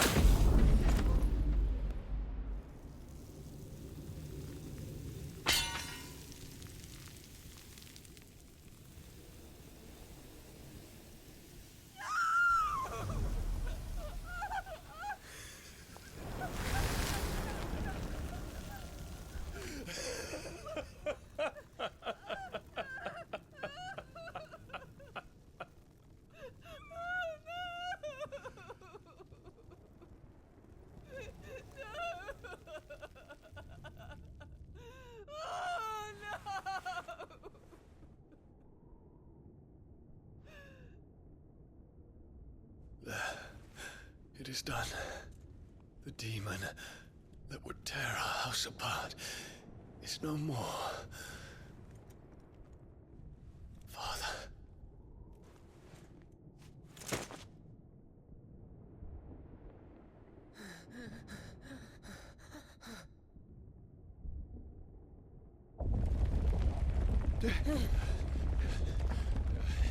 The Mother Crystal. It's collapsing. Right. We need to leave. No. Wait.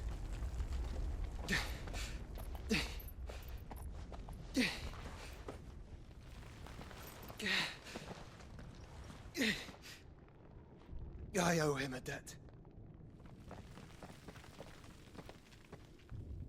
Fine.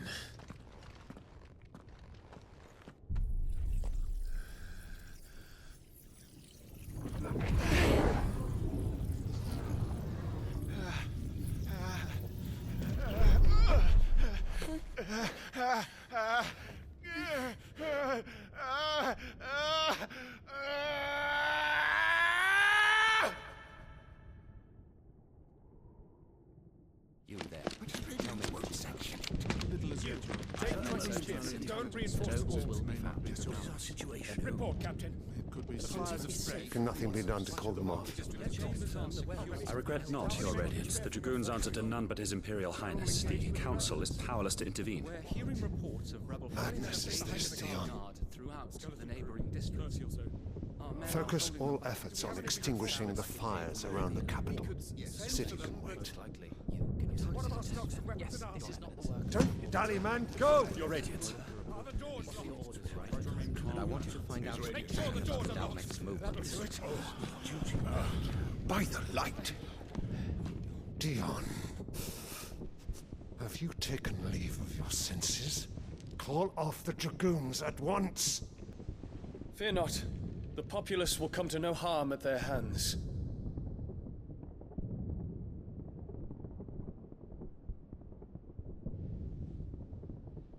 I am here to save you, Father. Save me? A creeping darkness hides in the heart of Sanbreque. It stems from your wife, the traitorous Annabella.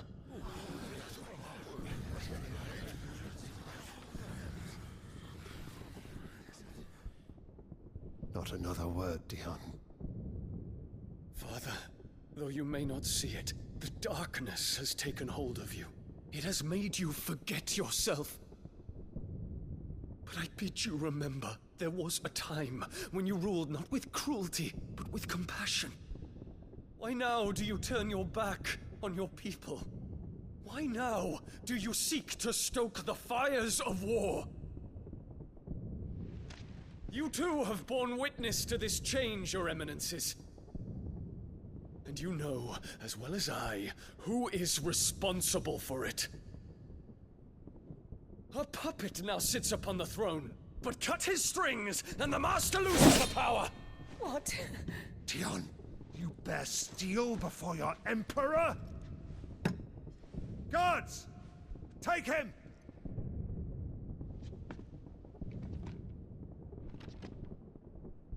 For every citizen who falls, another can be bred. For every home that burns, another can be built. Those were your words. But when the last of your citizens has fallen, and all of their homes have been reduced to ash, what will become of your empire, of its rulers, of your god? As the Mothercrystals crumble one by one, and the Blight sweeps in to claim all that we hold dear, our people look to their emperor for protection. Yet he labors not to secure their futures, but to seize what is left of the twins for himself. Even if it should come at the cost of everything his loyal citizens have labored to build. Dion, you must understand. A small price to pay, is it not? You've been blessed with great power, Dion. Enough to win me the world. So go, claim Valisthea for me, brother.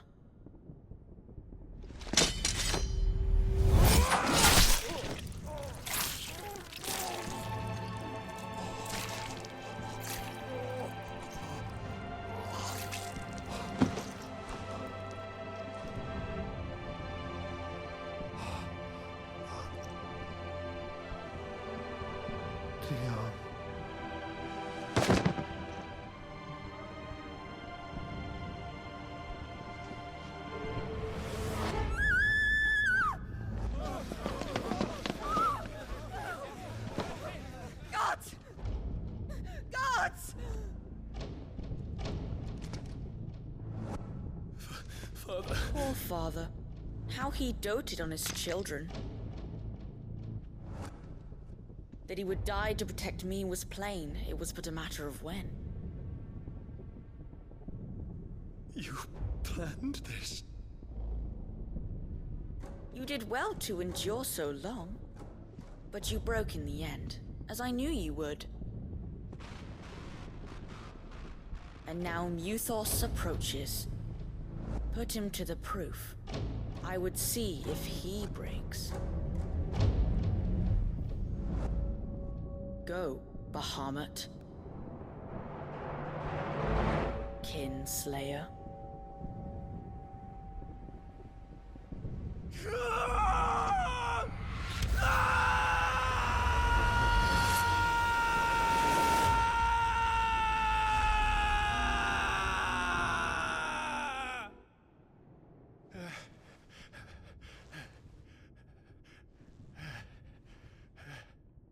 Not again. Brother? It's a long story.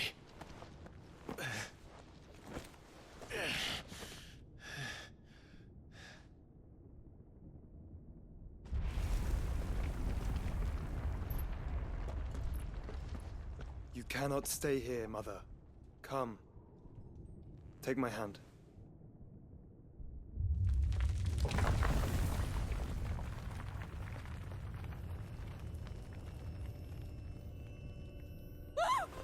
Get away from me!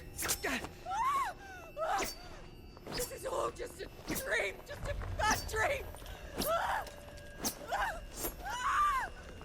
You will not take me, Shadow! You will not take me!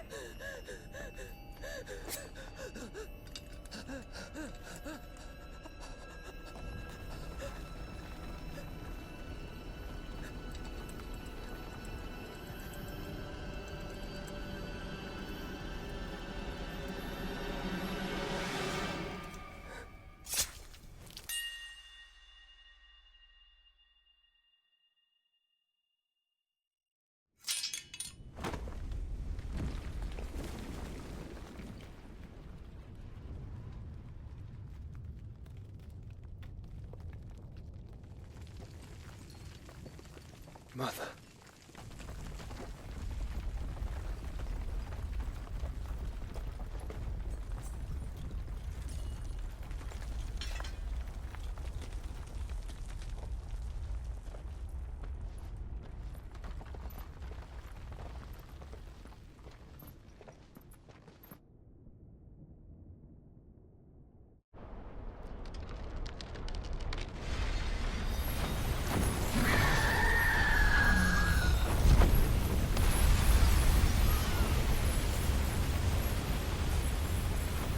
If it is consciousness that weaves your wills together, consciousness that blurs the boundary between your own will and that of others, then we shall set you apart once more. The ties that bind you shall be severed, and humanity return to its proper place.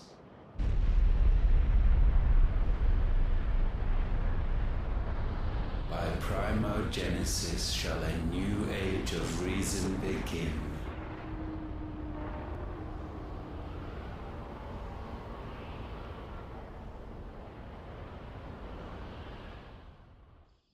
Relax, Your Majesty.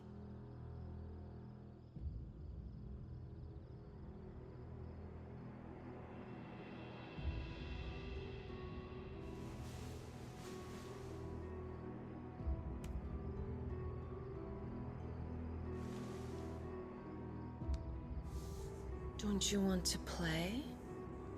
It's been a long time. If that is your wish. Men, you are as meek as all the others.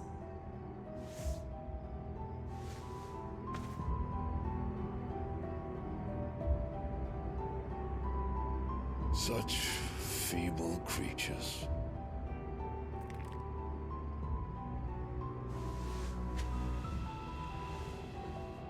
Gifted the power of Eikons, yet slaves to fickle emotions which usher you to your doom. And so you bind your fragile wills with strands of consciousness. The wretched handiwork of a wretched people. The Sons of Fire were united at last, and for but a moment, their flame burned bright. Soon, Mythos shall become our perfect vessel. And then shall the world be remade. Not before the bonds are severed, of trust, of respect, of love. Only when every strand of consciousness is cut away, may Mythos return to our side. By primogenesis shall all be undone. Mankind shall be rid of his wretchedness, and Mythos of his will. But while he yet clings to it, he has the power to forge bonds anew, and so we bid you. Find Mythos, and sever every one. To destroy that which has no physical form, you ask the impossible. There is nothing your black blade cannot cut, Odin. We shall unite with Mythos, and bring forth a new world. So long as our vessel remains unclaimed by humanity. It shall be done, Master. My will is yours.